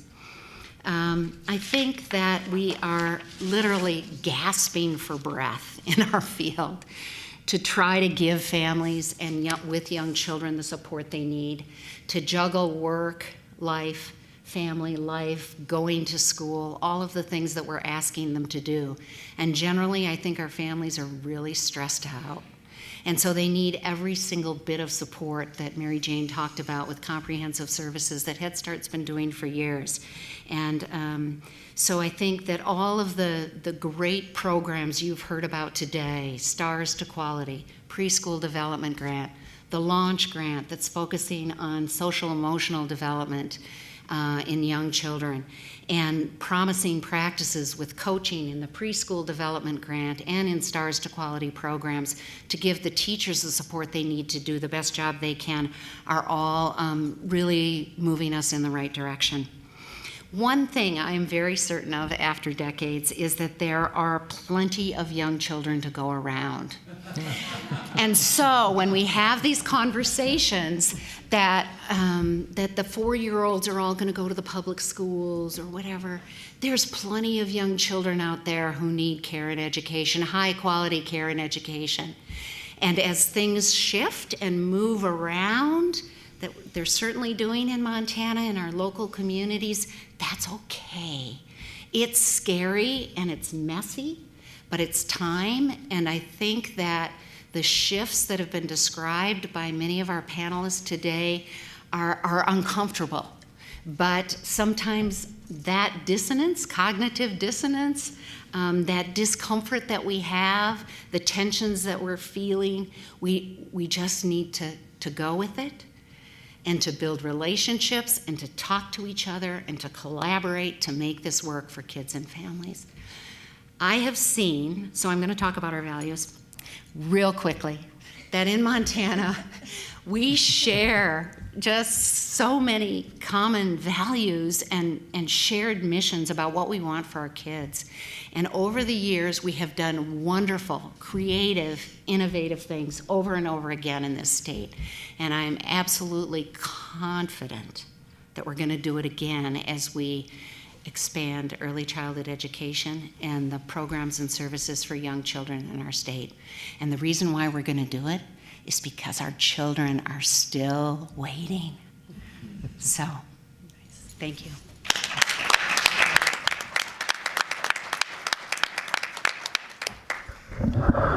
Oh, thanks, Libby.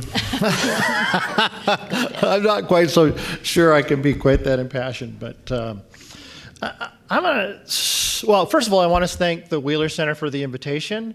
It's good to see my fellow panelists again. We've seen each other off and on since some work that we did together, and I appreciate the opportunity to be here. Billings is home for me. My parents and my 3 sisters all live here, so, and I've been here since Wednesday doing some other business, so it's always a pleasure to be back here.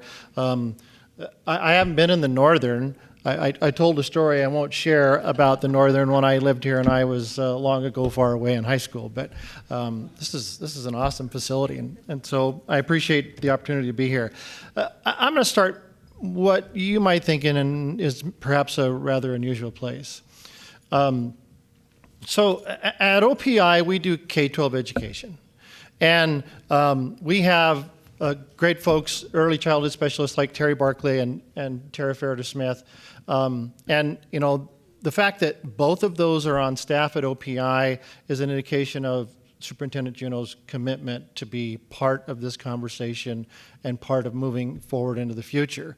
We have one math specialist. We have one science specialist. We have one English language arts specialist. We have one library media specialist. We have 2 early childhood specialists.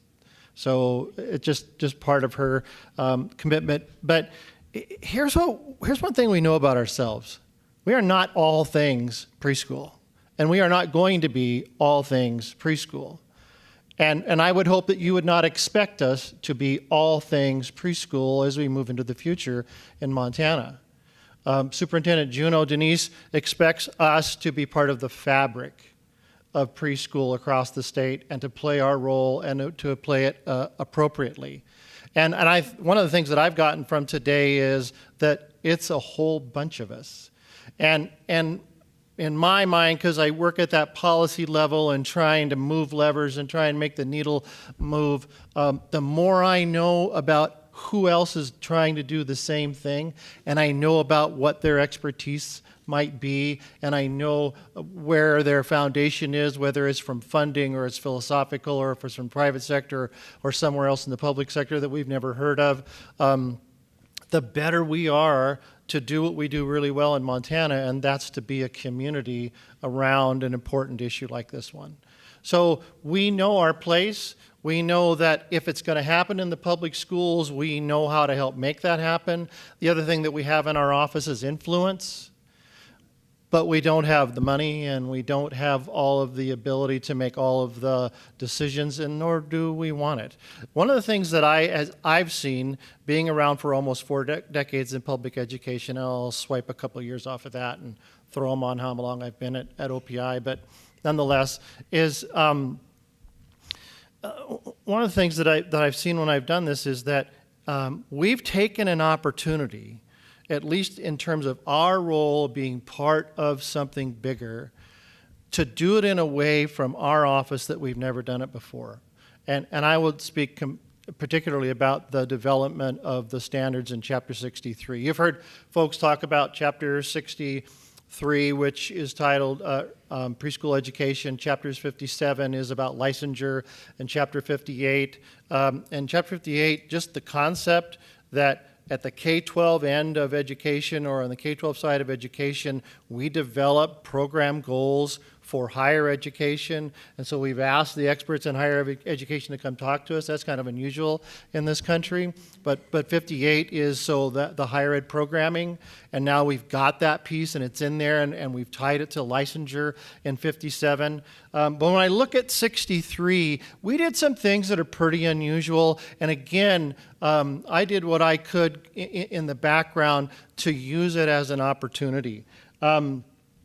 So I went back and looked, and there's more than a half a dozen people in this room that know those standards better than I and why they are the way they are. But I want to talk about a couple of pieces around why they're different. So class size. Here's some of the titles of some of the parts in Chapter 63. Procedures, definitions, leadership. It was very intentional to ensure that school leaders, if preschool is going to happen in a public school, that school leaders are engaged in that.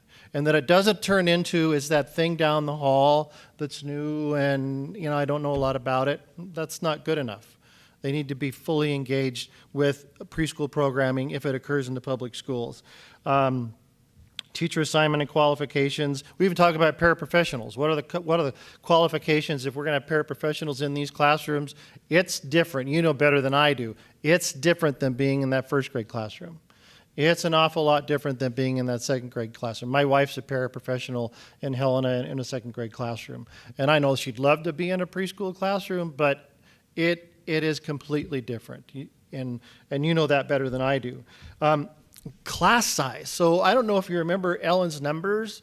I saw like 15 and 20s. Here's how the standards are for public schools in Montana. And again, there was some confusion. These standards I'm talking about only apply to preschools that are found in a public school. They're not standards for Head Start. They're not standards for somebody who's running a private program. Only in a public school, okay? So you got to have a properly licensed and endorsed teacher for the first 10 kids. As soon as the 11th student's enrolled in that classroom, you got to put another adult in there. On the 11th. And they at least have to be a paraprofessional that meets the qualifications under these rules. Could be another licensed and endorsed teacher, but you got to put another adult in there. And at the 19th student, you have to start another class. And you know, there was some disagreement, and it took a little work to get to where we are on that. But let me tell you how it is in first grade. In grades K1 and 2, the maximum is 20, except for every student over 20 up to 24, you can add a para. So really, what's the maximum size of a first, second, or kindergarten classroom? It's 24, but you put another adult in there. And we didn't do that. We didn't use that model, that method in the preschool classrooms. And look at the number, 10, and now you put another adult in that classroom. Aggregate hours, it's similar to what we've done at other grade levels, but one of the things that's happened in the recent past is that we've made some changes into how we did aggregate hours. And what we've said is, and this needed to happen for a couple of reasons. One is that if funding ever does come from the legislature and it flows through OPI to the schools,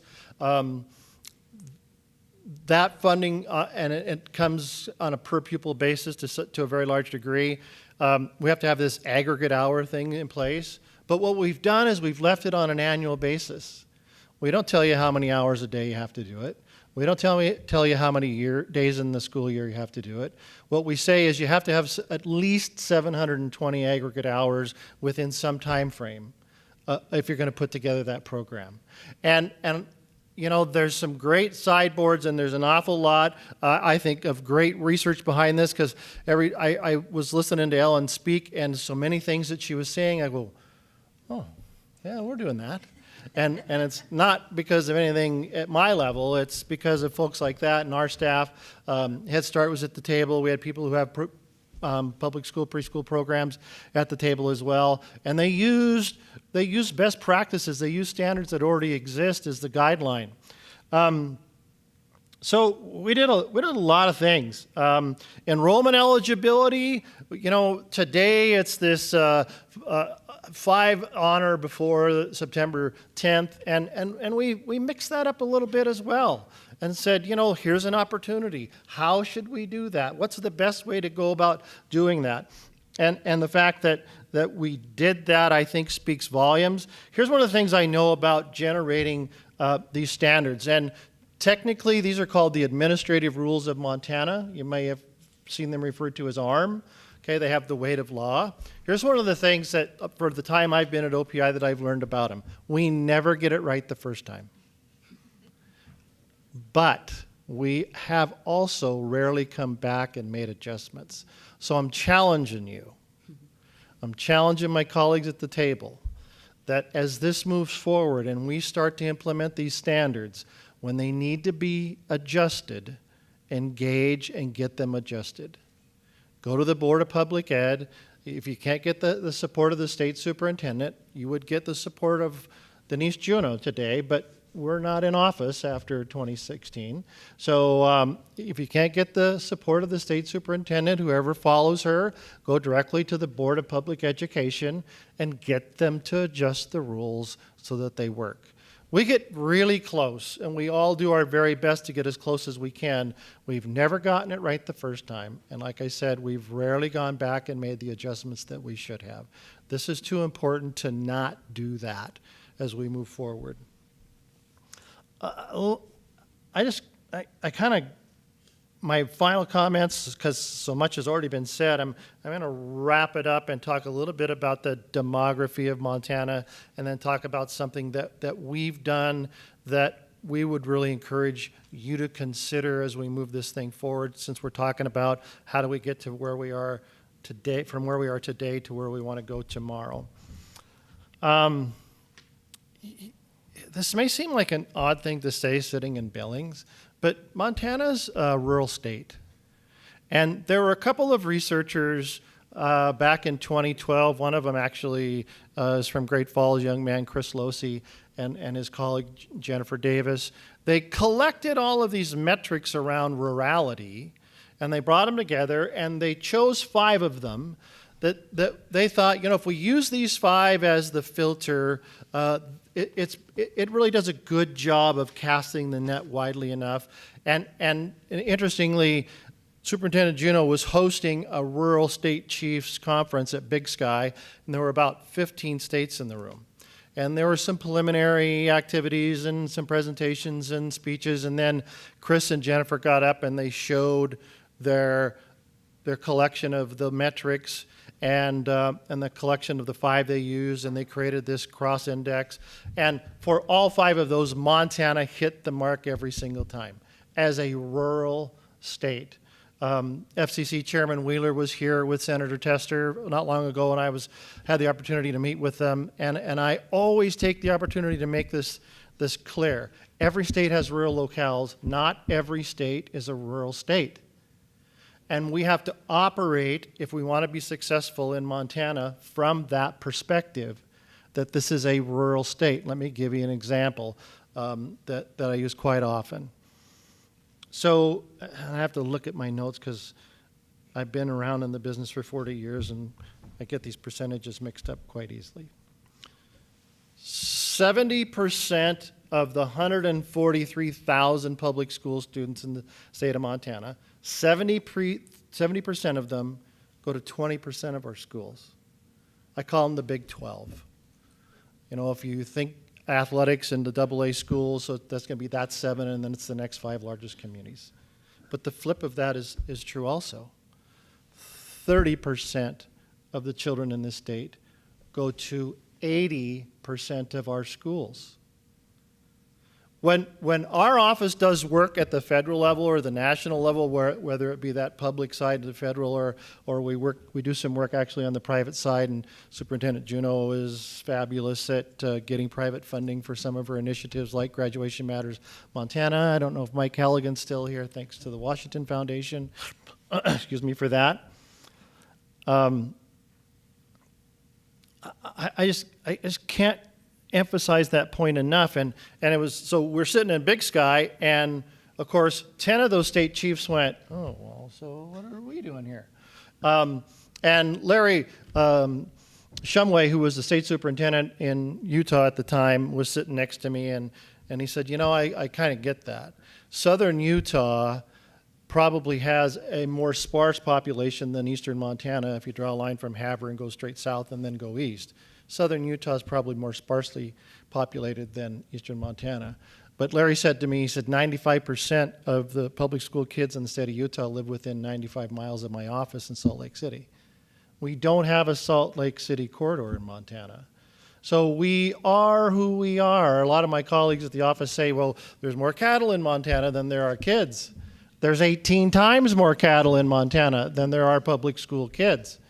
Connecticut has 100 public school students per square mile. We have less than 1. Okay, so we always come from this perspective of we are who we are.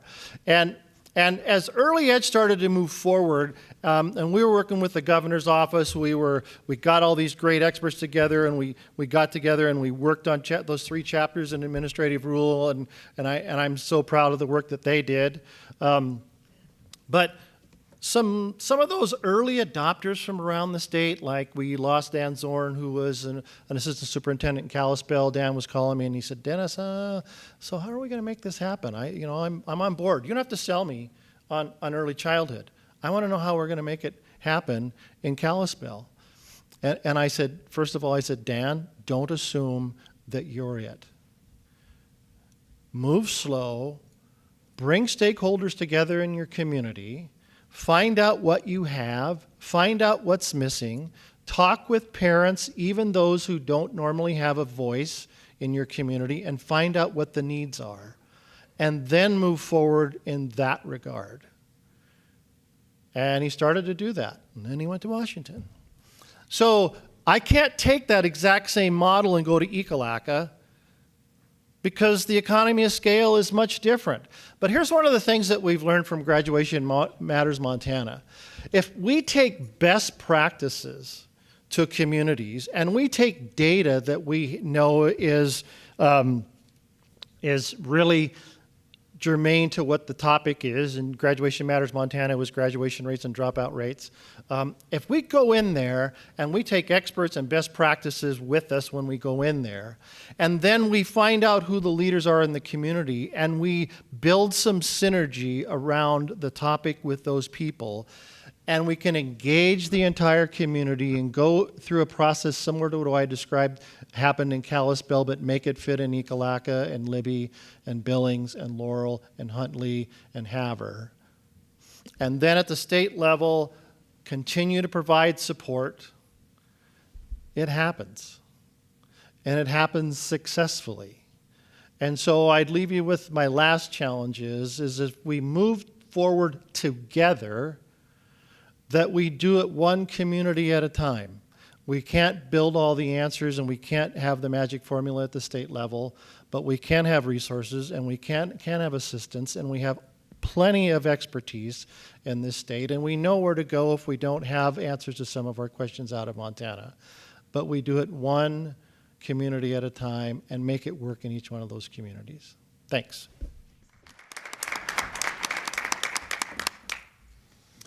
Okay, so at this point, before too many people need an afternoon siesta, this is your opportunity to engage a bit with one another.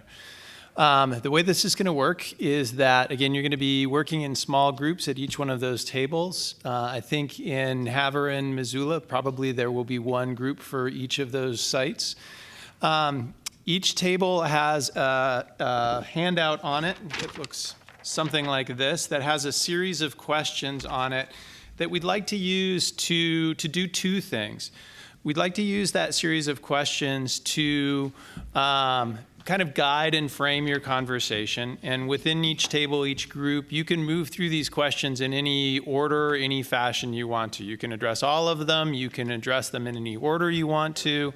You can focus on a handful, however that makes most sense to you. But these are just a sort of a seed or a catalyst to begin your conversation.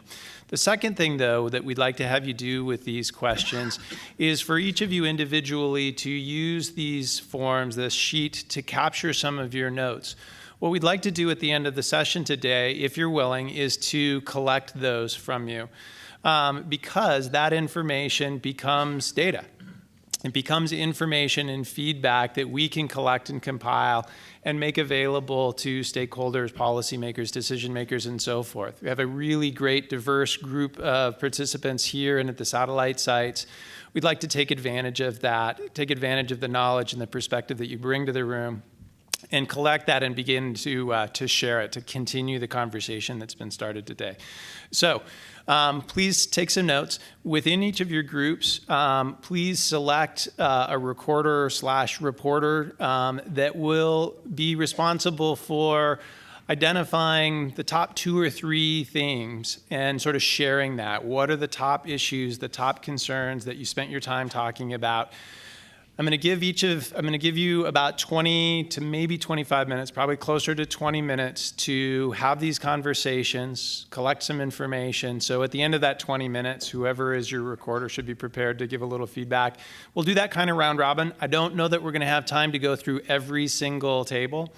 For the groups that are in Missoula and Havre, you can send your themes to the email address that we gave you before the beginning of this session. We have that information or can get access to it here on the laptop that we've got available to us.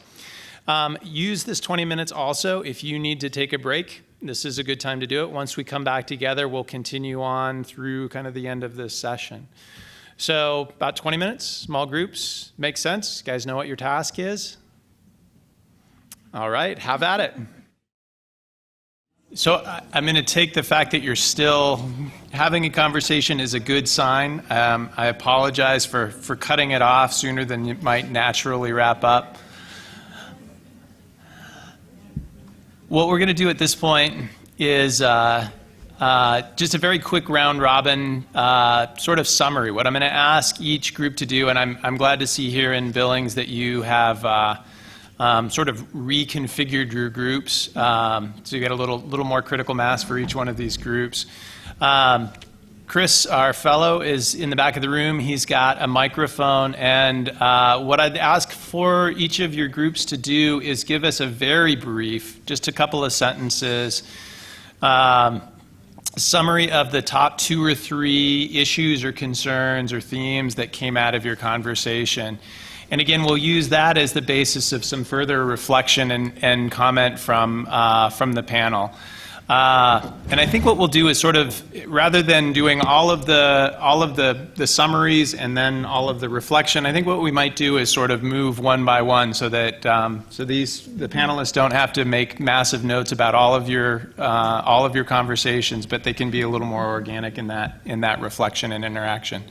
So which table would like to go first? Which group would like to go first?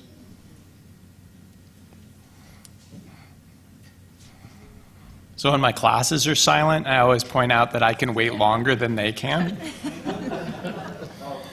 There we go.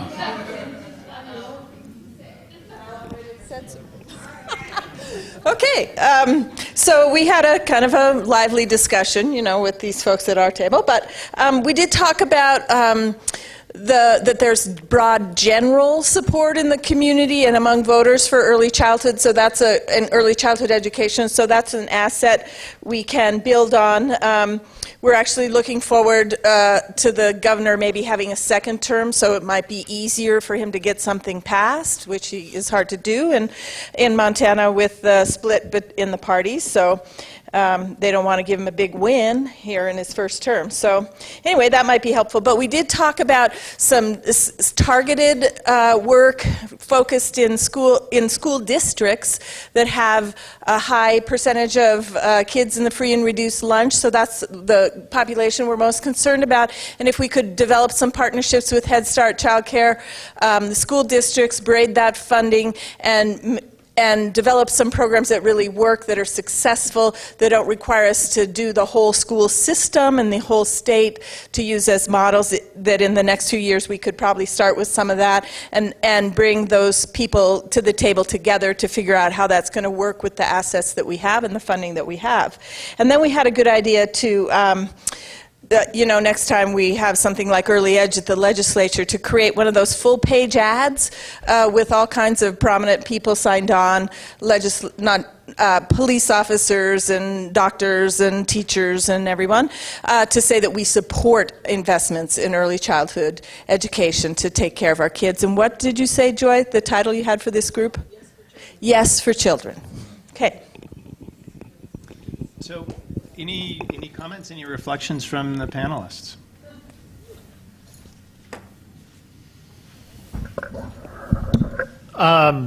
Kelly, thanks. We've talked a lot about, so from inside that classroom out, but Kelly's comments were really focused on, so if we want to move the needle a lot, we want to make some big motion, it is going to take political energy and political strategy, and I would find it difficult to imagine. I can say this because I don't work there once somebody else gets elected. But I would find it difficult to imagine that the governor, if he does get reelected, would not put this back on his agenda. And it will take more than what we were able to accomplish last session in order to move it forward. And the kinds of strategies that you brought up are very good and effective strategies. So there's a big political component involved to move this forward.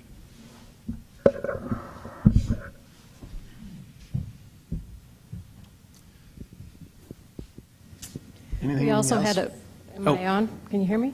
We also had a very lively discussion at our table. We started off with talking about critical gaps and challenges. We talked about infrastructure, the lack of space.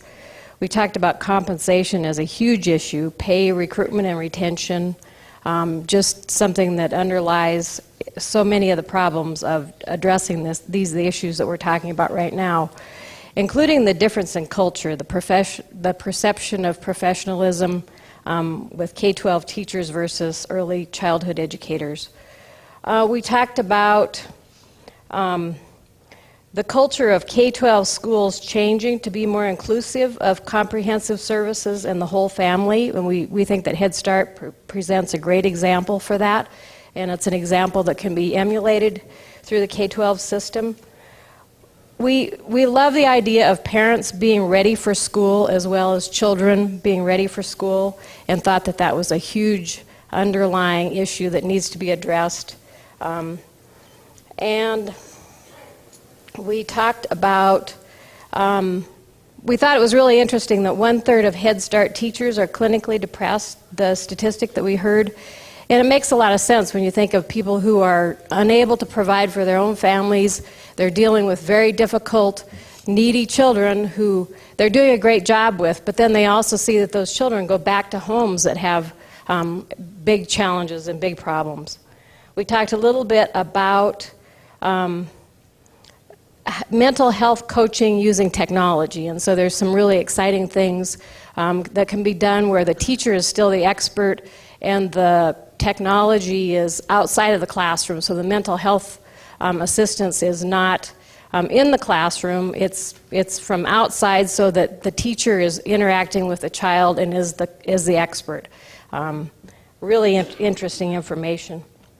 And then we finally talked about one thing we'd like policymakers to know and people to know is that there is a bridge between the 4-year degree to the P3 certificate. I don't think a lot of people know that, and that's important for people to understand that we are working on this whole system of elevating the profession systematically. So that was our group.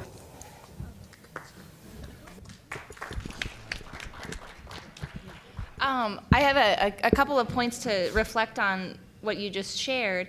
One of them about looking at the Head Start model about comprehensive services. I was thinking at one point today about transition from Head Start programs to kindergarten and looking at those performance standards in Head Start and thinking about how we teach about that in higher ed and encourage our early childhood professionals to know how to make those transitions happen, and again, building on those Head Start performance standards, which are a standard of excellence, and they are a standard that we need to acknowledge and incorporate into our best practices. So I appreciate that piece of it, because I think that we don't need to reinvent the wheel. We've got systems that are in place that we can really build on. I was also struck by the parents being ready for school, and it reminded me of phrasing that I often use, is that schools need to be ready for children and families as well, and I take that seriously in higher ed, from a preparation standpoint for those working with children birth to 8, but then also our school-based services, but then also educational leadership. And I had mentioned about the real need to engage school leaders, and that to me is a very important part of that process. And then finally, you mentioned something about bridge programs between 4-year institutions and the P3 degree. At our last higher ed consortium meeting, we talked about using some time and effort and some money to be able to produce promotional materials on what is P3, what does that even mean, what are some of those pathways, and what are the opportunities in the state. So just creating consistent messaging so that we not only are dispersing that through our campuses, but our local coalitions have that information so that it's really clear, as Dennis was saying too, that some of the standards and some of these pieces that are put into place are for public preschool programs, but what the benefits of a P3 degree are. So looking at how that can enhance the early primary grade teaching and what's happening already in school. So those are some of the things that I hadn't gotten to mention some of that, but it's helpful that those are some themes that emerge from your group, because those are part of our action plans and our goals for higher ed. So thank you. I always want to address the compensation issue, so thank you for highlighting that again. And I also want to highlight the piece about families and parents. And in early childhood education, we take that very seriously. Our students have to take a family and community partnerships course. That's part of their coursework, or a family systems course. And I just think that whole piece of the importance of families understanding the development in the early years that's going on and supporting them in that role, and helping our educators, both in the public schools and in early childhood classrooms and programs across the state, understand that as well, is really well taken. Do we have at least one message that's come in from one of our satellite sites, from Havre in this case? And it sounds like some of the issues they were discussing there are along parallel lines. So having enough qualified teachers, and I already heard from one of the previous groups concerns about retaining recruiting and retaining teachers. This last conversation or last couple of comments about engaging families as well as students and in sort of the traditional institutions and so forth. Folks in Havre also raised some questions about funding and the responsible parties. And I'd be curious to hear if the panel has any comments. I mean, there's sort of the obvious stakeholders or the obvious policymakers, but thinking about this question of who's responsible and where's the funding come from.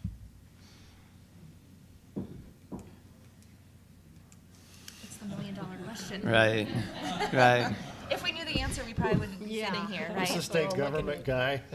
Yeah, well, and I mean, I don't mean that to be either sort of a trite question of, putting responsibility on, in the governor's office or those kinds of sort of traditional lines of funding, particularly because I've heard a couple of times through the course of the day this idea of creating greater nimbleness, right? And it does make me wonder about the extent to which that is applicable in terms of funding and in terms of policy development, policy making, and so forth. Or the fact that we're having this conversation, if maybe that's it. Maybe that's the nimbleness, this more inclusive conversation and so forth. A couple of thoughts. One is, and it's kind of what I spoke about in terms of the development of Chapter 63, the preschool education standards. Let's take lessons that we've learned. Let's take a look at, so we know how schools are funded today, K through 12, and what parts of that are effective and what parts of that are not. I'll just be candid. Most of the general fund dollars, I'll go ahead and say all of the general fund dollars that come from the state that go to a public school can be used at the discretion of the local trustees as they see fit. So if you were going to add funding into the current system, which if you haven't realized it yet, I'm not advocating for, it will just go into that general fund budget and the trustees would do with it as they see fit, which could be all of it to the preschool and not all of it to the preschool program.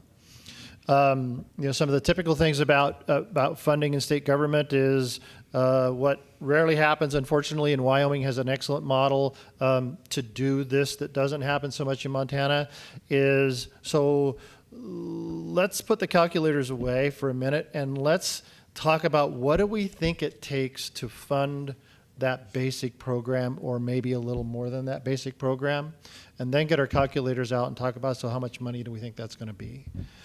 What happens quite often is, so let's pick a number we think that we can move through the system, some tens of millions of dollars, and then we'll work it backwards. And we'll slice and dice that up, and that's what you get. And one of the things that we heard, and I'm no way being critical of the initiative of the governor. I thought he was courageous in doing what he did. But one of the things that we heard from schools was, we don't think we can do it for that. Mm-hmm.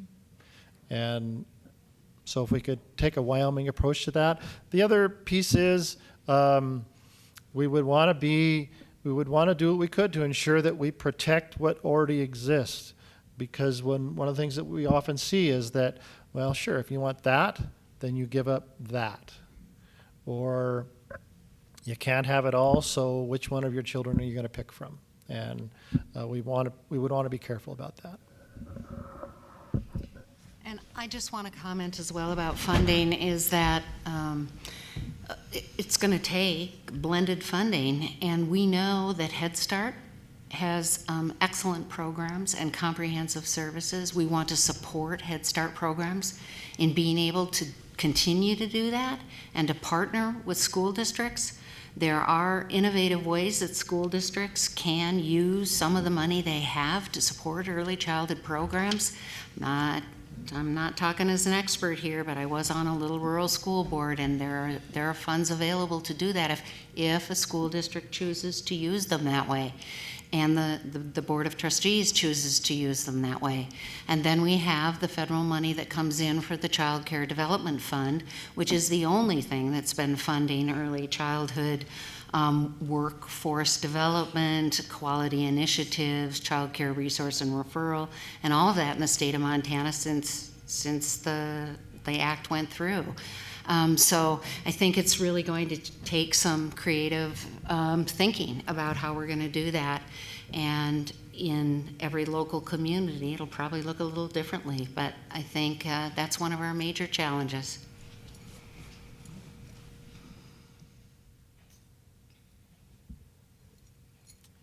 Let's toss it back out to the group, see if there are other summations, other summaries.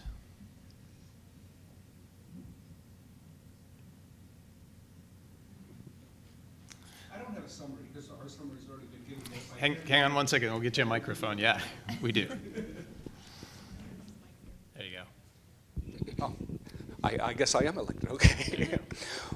One of the things that we may be doing is limiting ourselves on one end and expanding what we're thinking of doing on the other. So in other words, we're looking at outcomes and we're looking at universality of the programs. That's a huge outcome. On the other hand, when we're talking about funding, I hear what everybody's saying, but I'm also, there seems to be an assumption that the funding is governmental funding. Now, I agree that government funding is a lot more stable than foundation funding. But if we could rather pick a specific goal that would lead to the universality or help us get there, and then look at large pocket organizations such as Bill and Melinda Gates Foundation or Ford Foundation or Kresge Foundation, and go for competitive grants that would facilitate pieces of the project. For example, one of the issues across the board is trust. Stars to Quality seems to overcome that trust issue for parents, but the Stars for Trust also has some limitations. It does not involve public schools at this point. It involves some Head Starts, if I remember. Is that correct, Kelly? It involves some Head Start programs. So let's look at a program such as STARS that is totally inclusive. Same quality standards across the board for all organizations. And then look for the funding to support how to make that happen, which would be necessarily short-term, but lead to the long-term goals.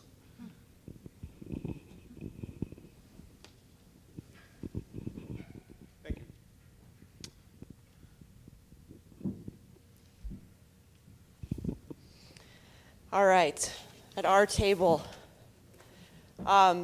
we said, good luck, rest of Montana, we're focusing on Red Lodge. No, what we were basically, we have 3 people from Red Lodge at our table and some other valued friends here. So we kind of went with the comment of we have to start solving the problem a community at a time.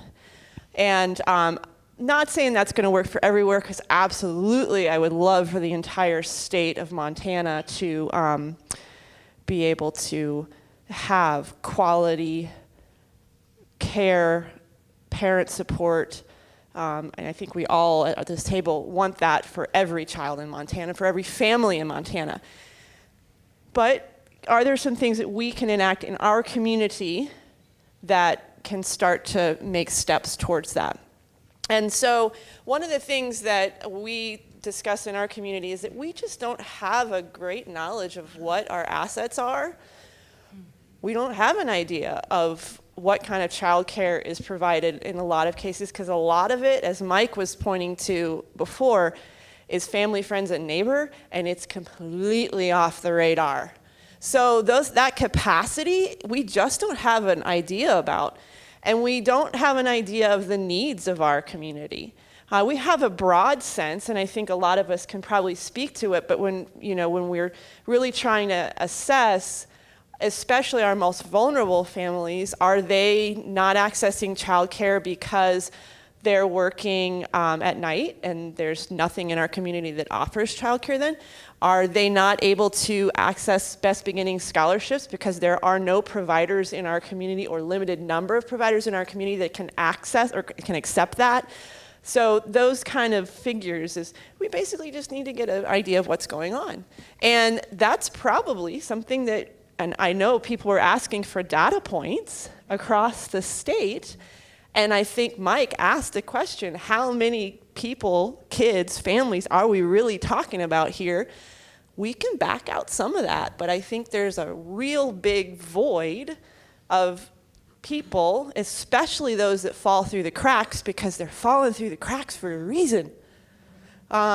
So in our individual communities, as we go home, that may be useful data and a useful picture for us to try and paint as we're moving forward. And I know one of the things, and I think it was you, Kelly, that pointed this out, is infant care is hard. Kelly and I are both parents. We've got kids that, mine are in the K through 12 system now, and she's got a 3-year-old.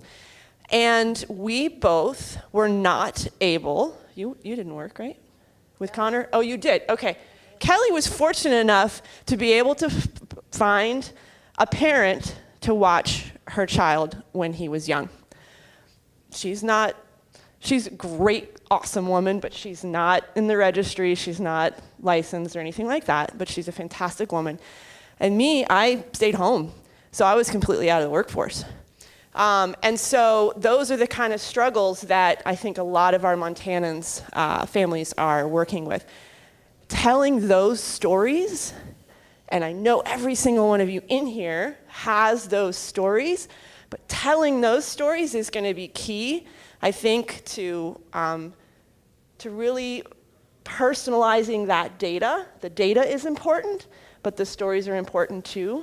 And so if we can work to develop that larger picture to be able to present to people, to educate them about, yes, this is why this is important economically and whatnot, and educationally and developmentally, but it's also important because of these stories and because of these people and because of these families. So there you go.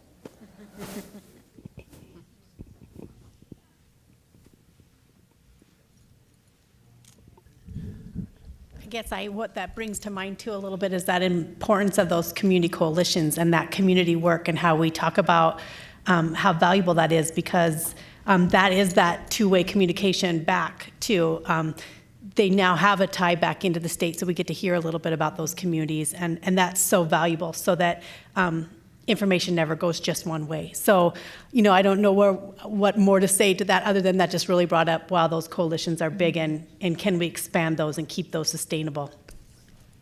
And I hear you're starting one in Red Lodge, right? Yes. There you go.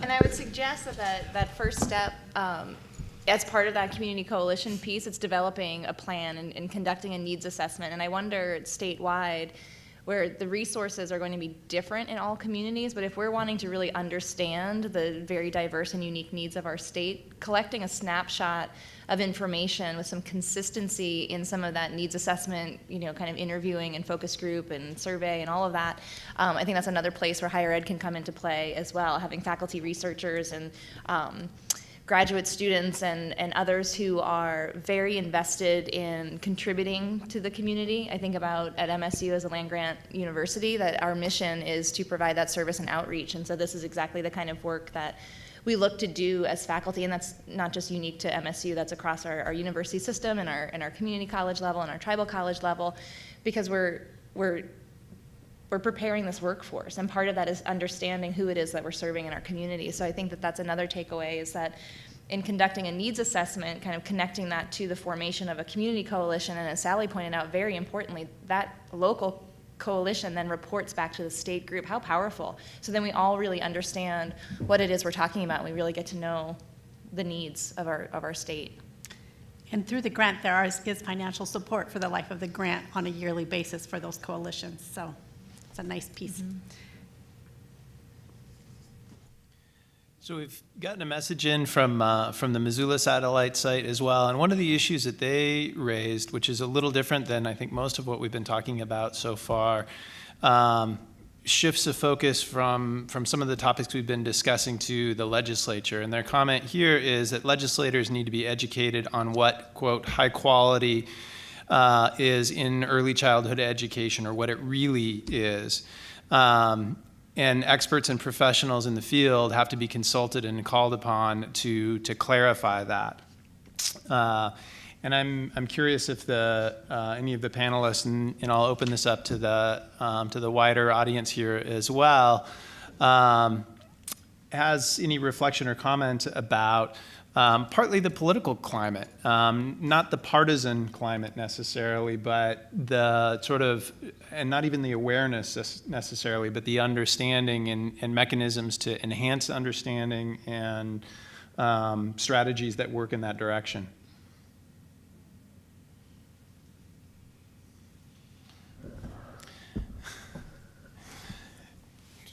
Yeah. I hope this speaks a little bit to that, but some of the work that we've been doing in different task forces and coalitions, trying to represent early childhood in realms of, say, Department of Corrections, because we'd like to see Department of Corrections begin to focus on the children of the incarcerated. Because if we don't get in front of that epidemic with our children, we're just creating more customers for Department of Corrections. So where is Department of Corrections in this discussion? Child welfare. Where is child welfare in this discussion? Children who are in an open case have very special needs and can put extreme demands on classrooms. They have very special needs that families can't meet, even foster families are unable to meet. So how do we address those kinds of issues so that all the work that we're doing in early ed can be successful by first addressing some of the trauma and the social and emotional needs these kids present? Because there's a lot of research that says if we can help those kids, we get a huge payoff in public schools. Yes, we want to help all kids, but there is a massive return to get in front of those epidemics.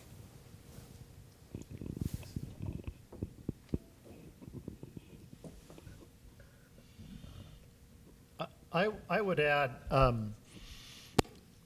politics doesn't just happen every 2 years for 90 days. And so if the intent is to try and influence that process, 90 days, I've just always been amazed that they get as much done as they do get done, party politics aside. There's elections a year from now, and there are candidates running for office, and so those votes matter. And if informing legislators or candidates for office is a strategy that is useful and effective, it needs to be done outside of that session. It needs to happen now. I can't tell you how many times in front of legislative committees or listening to the floor of the House or the Senate, I heard legislators say, when I was walking and campaigning through the neighborhoods, these are the things that I heard. They listen. And so pre-session, post-session, election time, I think that's where this type of effort really needs to take place in order to be effective. Once you hit the session, it's vote counting. It's not informing.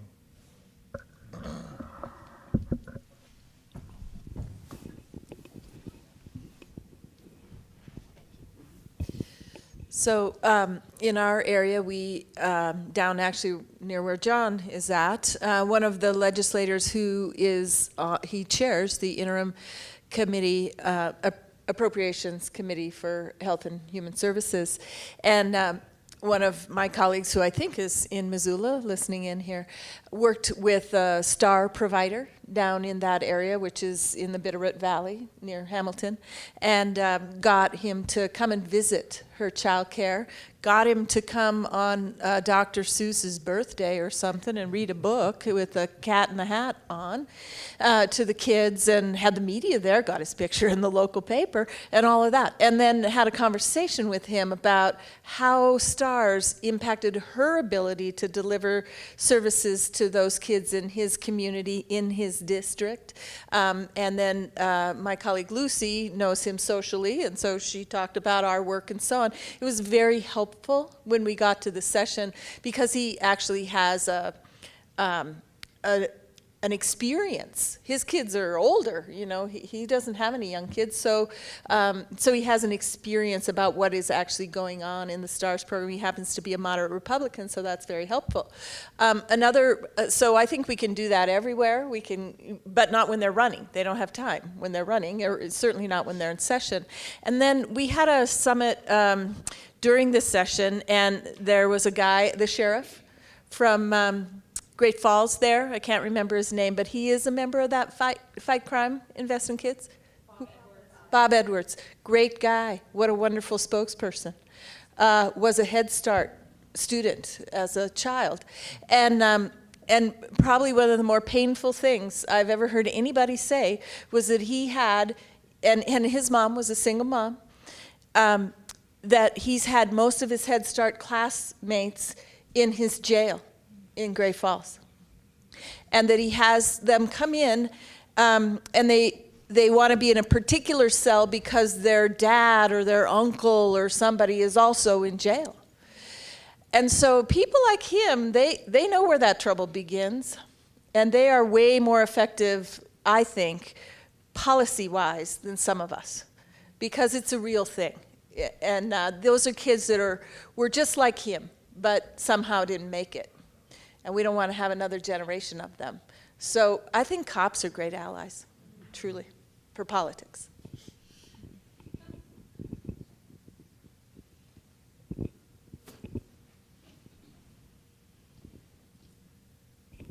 Our table had a discussion around everything that has been said today. To wrap it up, it's interesting, especially for myself. I'm part of the early childhood field as executive director of an HRDC, but I'm no longer directly in the realm of early childhood. And what I foresee is what you guys are thinking is a common language may not be a common language for everyone in the state. So you guys use a lot of acronyms, slang, it's just like we have so many different programs. So when I'm doing the weatherization program, overseeing that, they have their language. When I do the youth development program, they have their language. And what's happening here is there is some focus on what can we see as a commonality, but I also believe there's value in seeing what the difference is and to truly listen to those differences. I heard one of the panelists, and I don't know which one it is, so I can't give credit, talking about the landscape. What would be very helpful, I think, is to have some talking points through the state on exactly what is the picture of early childhood for our state. What are all, because I was able to read right here on your agenda all the different committees that are going on and the different entities, but to get into some type of language, you know, what are the different pieces, and doing more of this where everyone's at the table up front. Because I know, and I'm always one to talk about the white elephant in the middle of the room, but I've also heard a lot of discussion on the preschool development grant and this Montana Striving Readers and all those pieces, how Head Start was a part of it and all these meetings.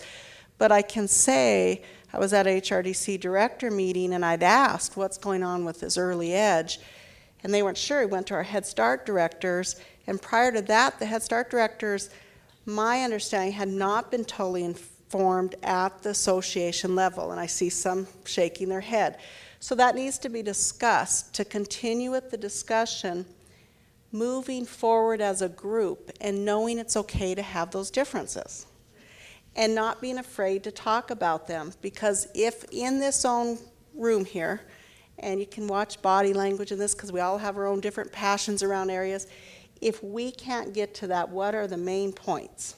If you can't sum it up in 3 points, it's going to be difficult to get it across. And I'm a little bit biased towards the Graduation Matters program, but I'm going to use that as an example. Prior to Great Falls having funding for Graduation Matters, our agency had talked with United Way and the school district, Tom Moore, on our dropout rate. I had actually went to them because in our assessment, we served over 11,000 people last year in 6 counties. And a few years ago, I could see the number of individuals with high school diplomas was extremely high for the clients receiving our services. That started the discussion towards Graduation Matters. One thing I liked about Graduation Matters, there were 4 quadrants. One quadrant was the community, so they really asked the human service providers what's happening in the community. One was with the business sectors. They had one with the students, and then that way, parents, students, schools, and communities. And they didn't look to meld them all together. They were able to say, look, these are different quadrants. What does each quadrant need? And then come together with your objectives, your initiatives based on those. The other piece, and that'll be my final one, is the discussion on there's enough 4-year-olds to go around. So as an executive director of an HRDC, I just want to put out there, it's not our fear there's not going to be enough 4-year-olds to go around, but we see poverty every day, the front lines of poverty, even more so than what our Head Start program sees. So it's not the fact that we're fearful that those 4-year-olds there's not going to be enough to go around, but that comprehensive service somehow gets tied together, that the schools and the communities work together. It's not enough to have one parent night or the homeless, or so, because we're the ones that get the call for those emergency services. And that's the piece, is once you have access to the child, you have access to the family. And just making sure that comprehensive piece stays in so that the child feels safe at school and at home, and they can have some stability. So that's all. So two things I need to say before I can leave. Trust me, it's only going to be 2. One is that one of the other gorillas in the room, and we've talked about it, and Libby's done a great job of talking about the compensation issue. I don't think people understand the scale of the compensation issue. I ran the numbers before this last session for to bring all of the to solve the compensation problem in just the Head Start programs in Montana. And using the state average K-12 teacher salary as a benchmark, and dealing with all of so we looked at what it would cost to get the teachers up to snuff, and then we looked at proportional increases for the rest of the staff in the Head Start program statewide, and the number was $24 million for a biennium. So I really, and when I talked to Siri and a few other folks in Helena about that, that number is so large that it's, as Dennis said, people politically tend to fall back and say, okay, what's a number we can get through the legislature? What's a number I can get through this subcommittee? And then back into that. And Dean talked when we were sitting around our table, and we talked about sort of the politics and how we needed to do this and work with the state. And his comment was pretty spot on. And he said, the state's got to have some skin in the game here. We can look at private foundation money. We can look at all kinds of other options. But the reality is the state's going to have to put some skin in the game. particularly because as we move forward with the pre-K development plan, governor's proposal for universal pre-K, all of that stuff moves in the direction inexorably of the state being more of a driver in the early childhood world than they have historically been, because up to now, if you think about it, this state doesn't do a heck of a lot. The federal government pays for Head Start, an early Head Start, and the federal government pays for the vast majority of the child care programs that are subsidized. And so so the number is big. It's a lot of money, and that money was totally separate and wasn't even engaged in what was going on with the universal preschool program. So the other point that I want to make is that one of the other things we talked about at our table was the notion of, and Kelly talked about it briefly, was the idea of getting the ambient level of understanding of the importance of early childhood up to snuff in the community. And I think that a lot of times many of us live in sort of insulated social context, and everybody I know knows what I know, and they all believe in what I believe because they're the people I hang out with. And but there's a lot of people that don't. And so I think that, as Dennis said, and this is another point that's extremely valid, is when Ron Ely goes to Helena, or when anybody goes to Helena as a legislator, what they remember is what they got told when they were going door to door. And if everybody in the state of Montana, or frankly probably 60% of them, if every time they knocked on a door, what they heard about is, you guys got to get your stuff together on early childhood education and begin to get some serious efforts about coalescing a system-wide approach and putting some money into the process, then it can happen. But I think that I think that the politics of this are not only, and what Lucy did with Ron is really good, and we need to do that kind of politicking too. But I think we need to do it we need to develop the base at the grassroots level. And you know, in our world, we've got, you know, we do a lot of work with families, and we've got families that we can work with. But that's, we need to go beyond that, and the general community in the state needs to be tuned into this, and I think that's when it'll happen. When the grassroots support is broad enough, it'll happen regardless of what kind of the governor says the sky is blue and the legislature says it's green. We got to get around that. I think we've got time for maybe one more question. I want to sort of be mindful of the time, and that you guys have been at this for a long while.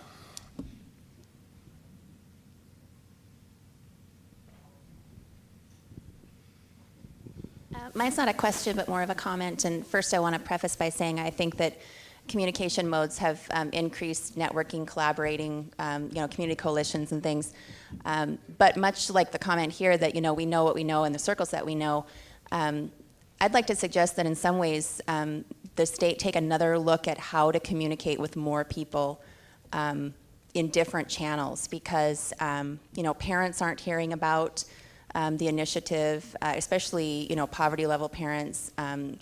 There just have to be different ways for us to begin to communicate. We even have providers that feel disenfranchised because they haven't heard about coalition meetings, and that's not to say that you guys haven't put it out there. It's just, when we hear that there's a challenge, we as a society should say, okay, I'm kind of hurt that you thought I didn't communicate with you when I thought you did, but then step back and go, okay, but obviously I need to find another way to get the message out, and I'd really like us to figure out a way to communicate more effectively in Montana with all Montanans and give them an opportunity to come to things like town hall meetings or something. I don't know what it might be, but we've got to have more voices at the table, which frankly will lead to more of the groundswell that I heard a panelist ask for. But we've got to communicate with more people.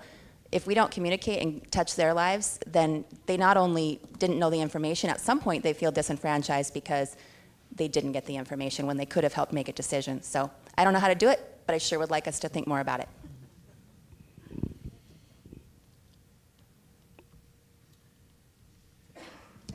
Thank you. It's actually a great sort of summary point, and then it'll segue into a couple of comments I want to make here in a moment. Before I do that, though, I want to thank our last panel this afternoon for their comments, as well as your participation in this last process.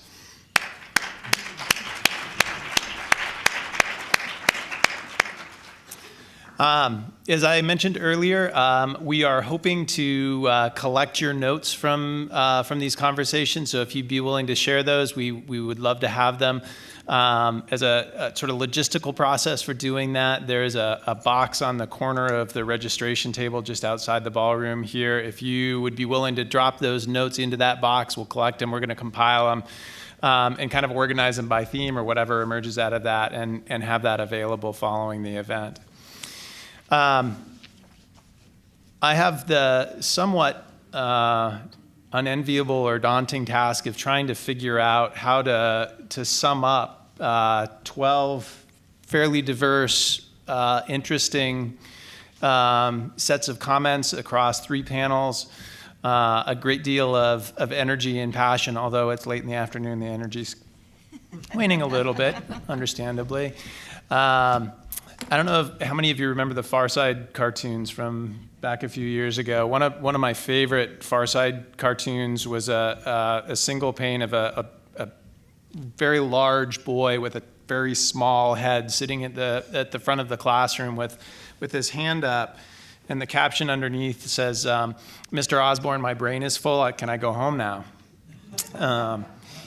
And I often reflect at the end of a 3-hour seminar, when I'm teaching graduate students and they're looking a bit like you do, that sort of, "Mr. Osborne, my brain is full, can I go home now?"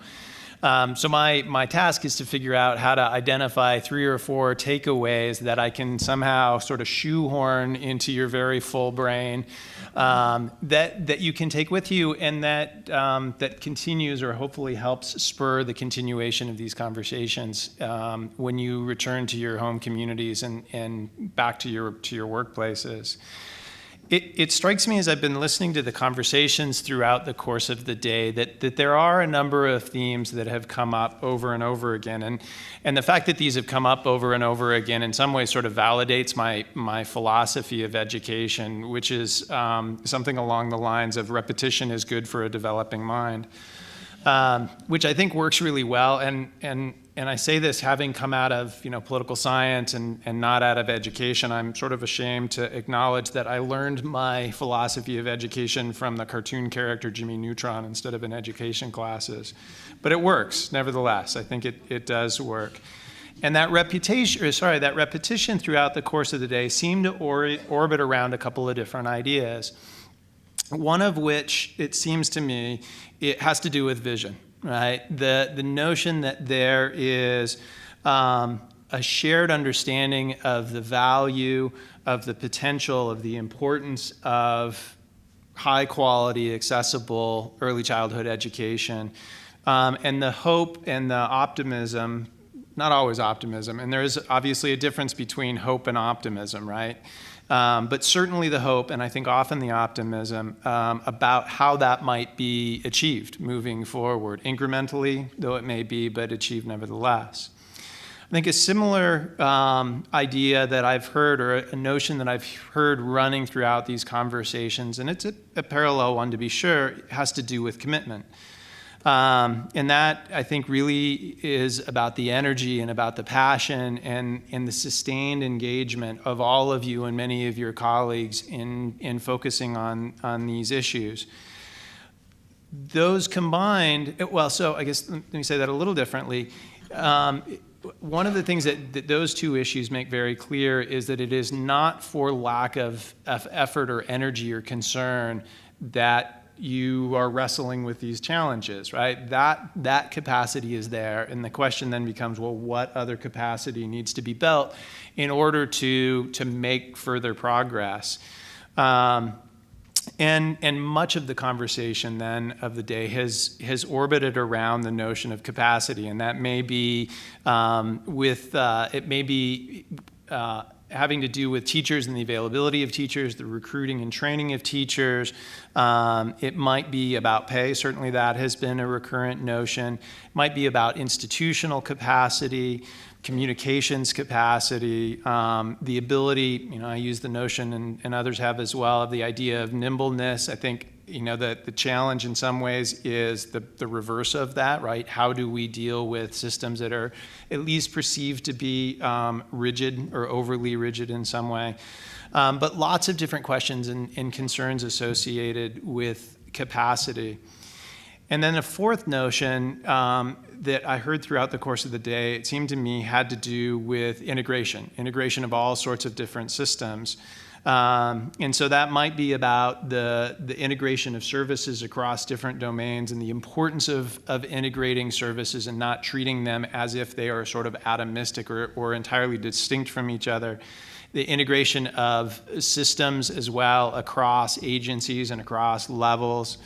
Integration of institutions, integration within communities, integration in among family members and across families, but integration of all sorts of different forms.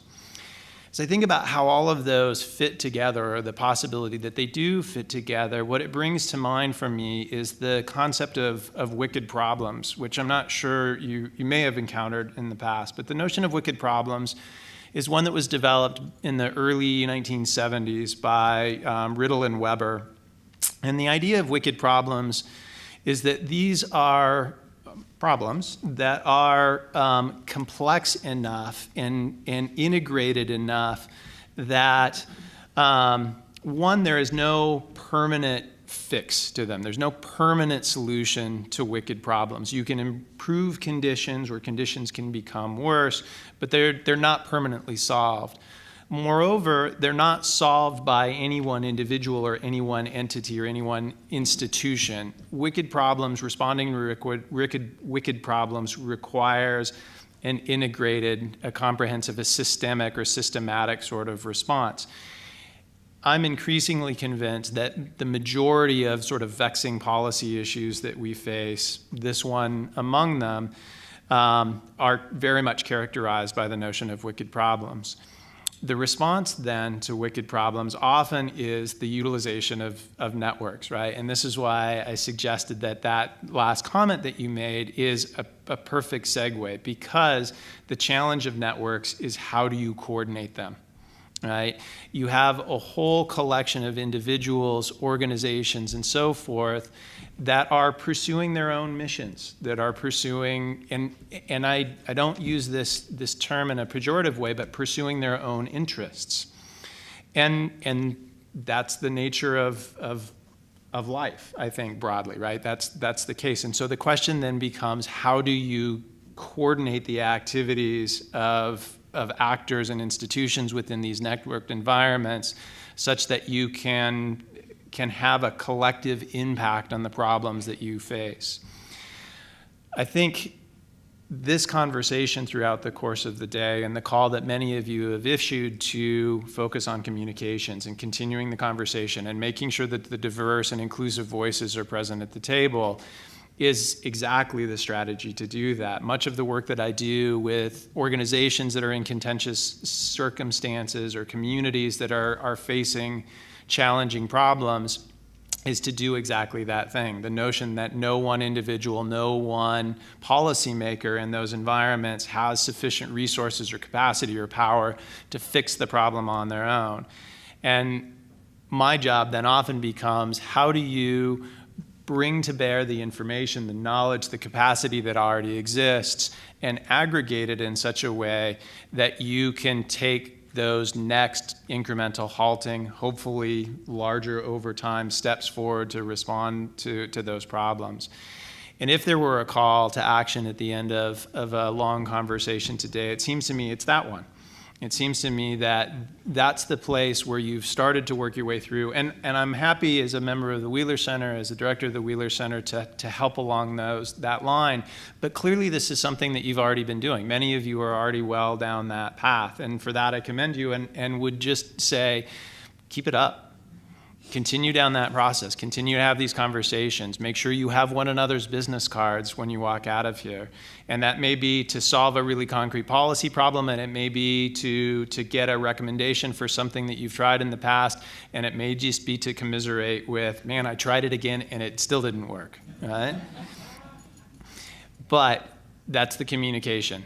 And so with that, I'm gonna say thank you for coming out this afternoon or for today, for spending the time thinking and working through these questions with us. I hope to see many of you again in the future. I'm sure you'll be seeing one another.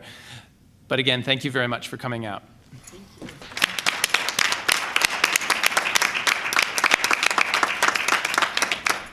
One last logistical note before you take off. We, as you know, are videotaping the conference. We're streaming it to Missoula and to Havre. Thanks to those of you who are in Missoula and Havre. Hopefully you stuck around to the end. We will be making this available as a video that you can stream hopefully in the next few weeks or so. So if you'd like to share this with colleagues, please do so. Check out the Wheeler Center's webpage. We'll have information about this event as well as future events later this year and into next year. But look for those videos and please share them with your colleagues. Thanks. Have a safe trip home.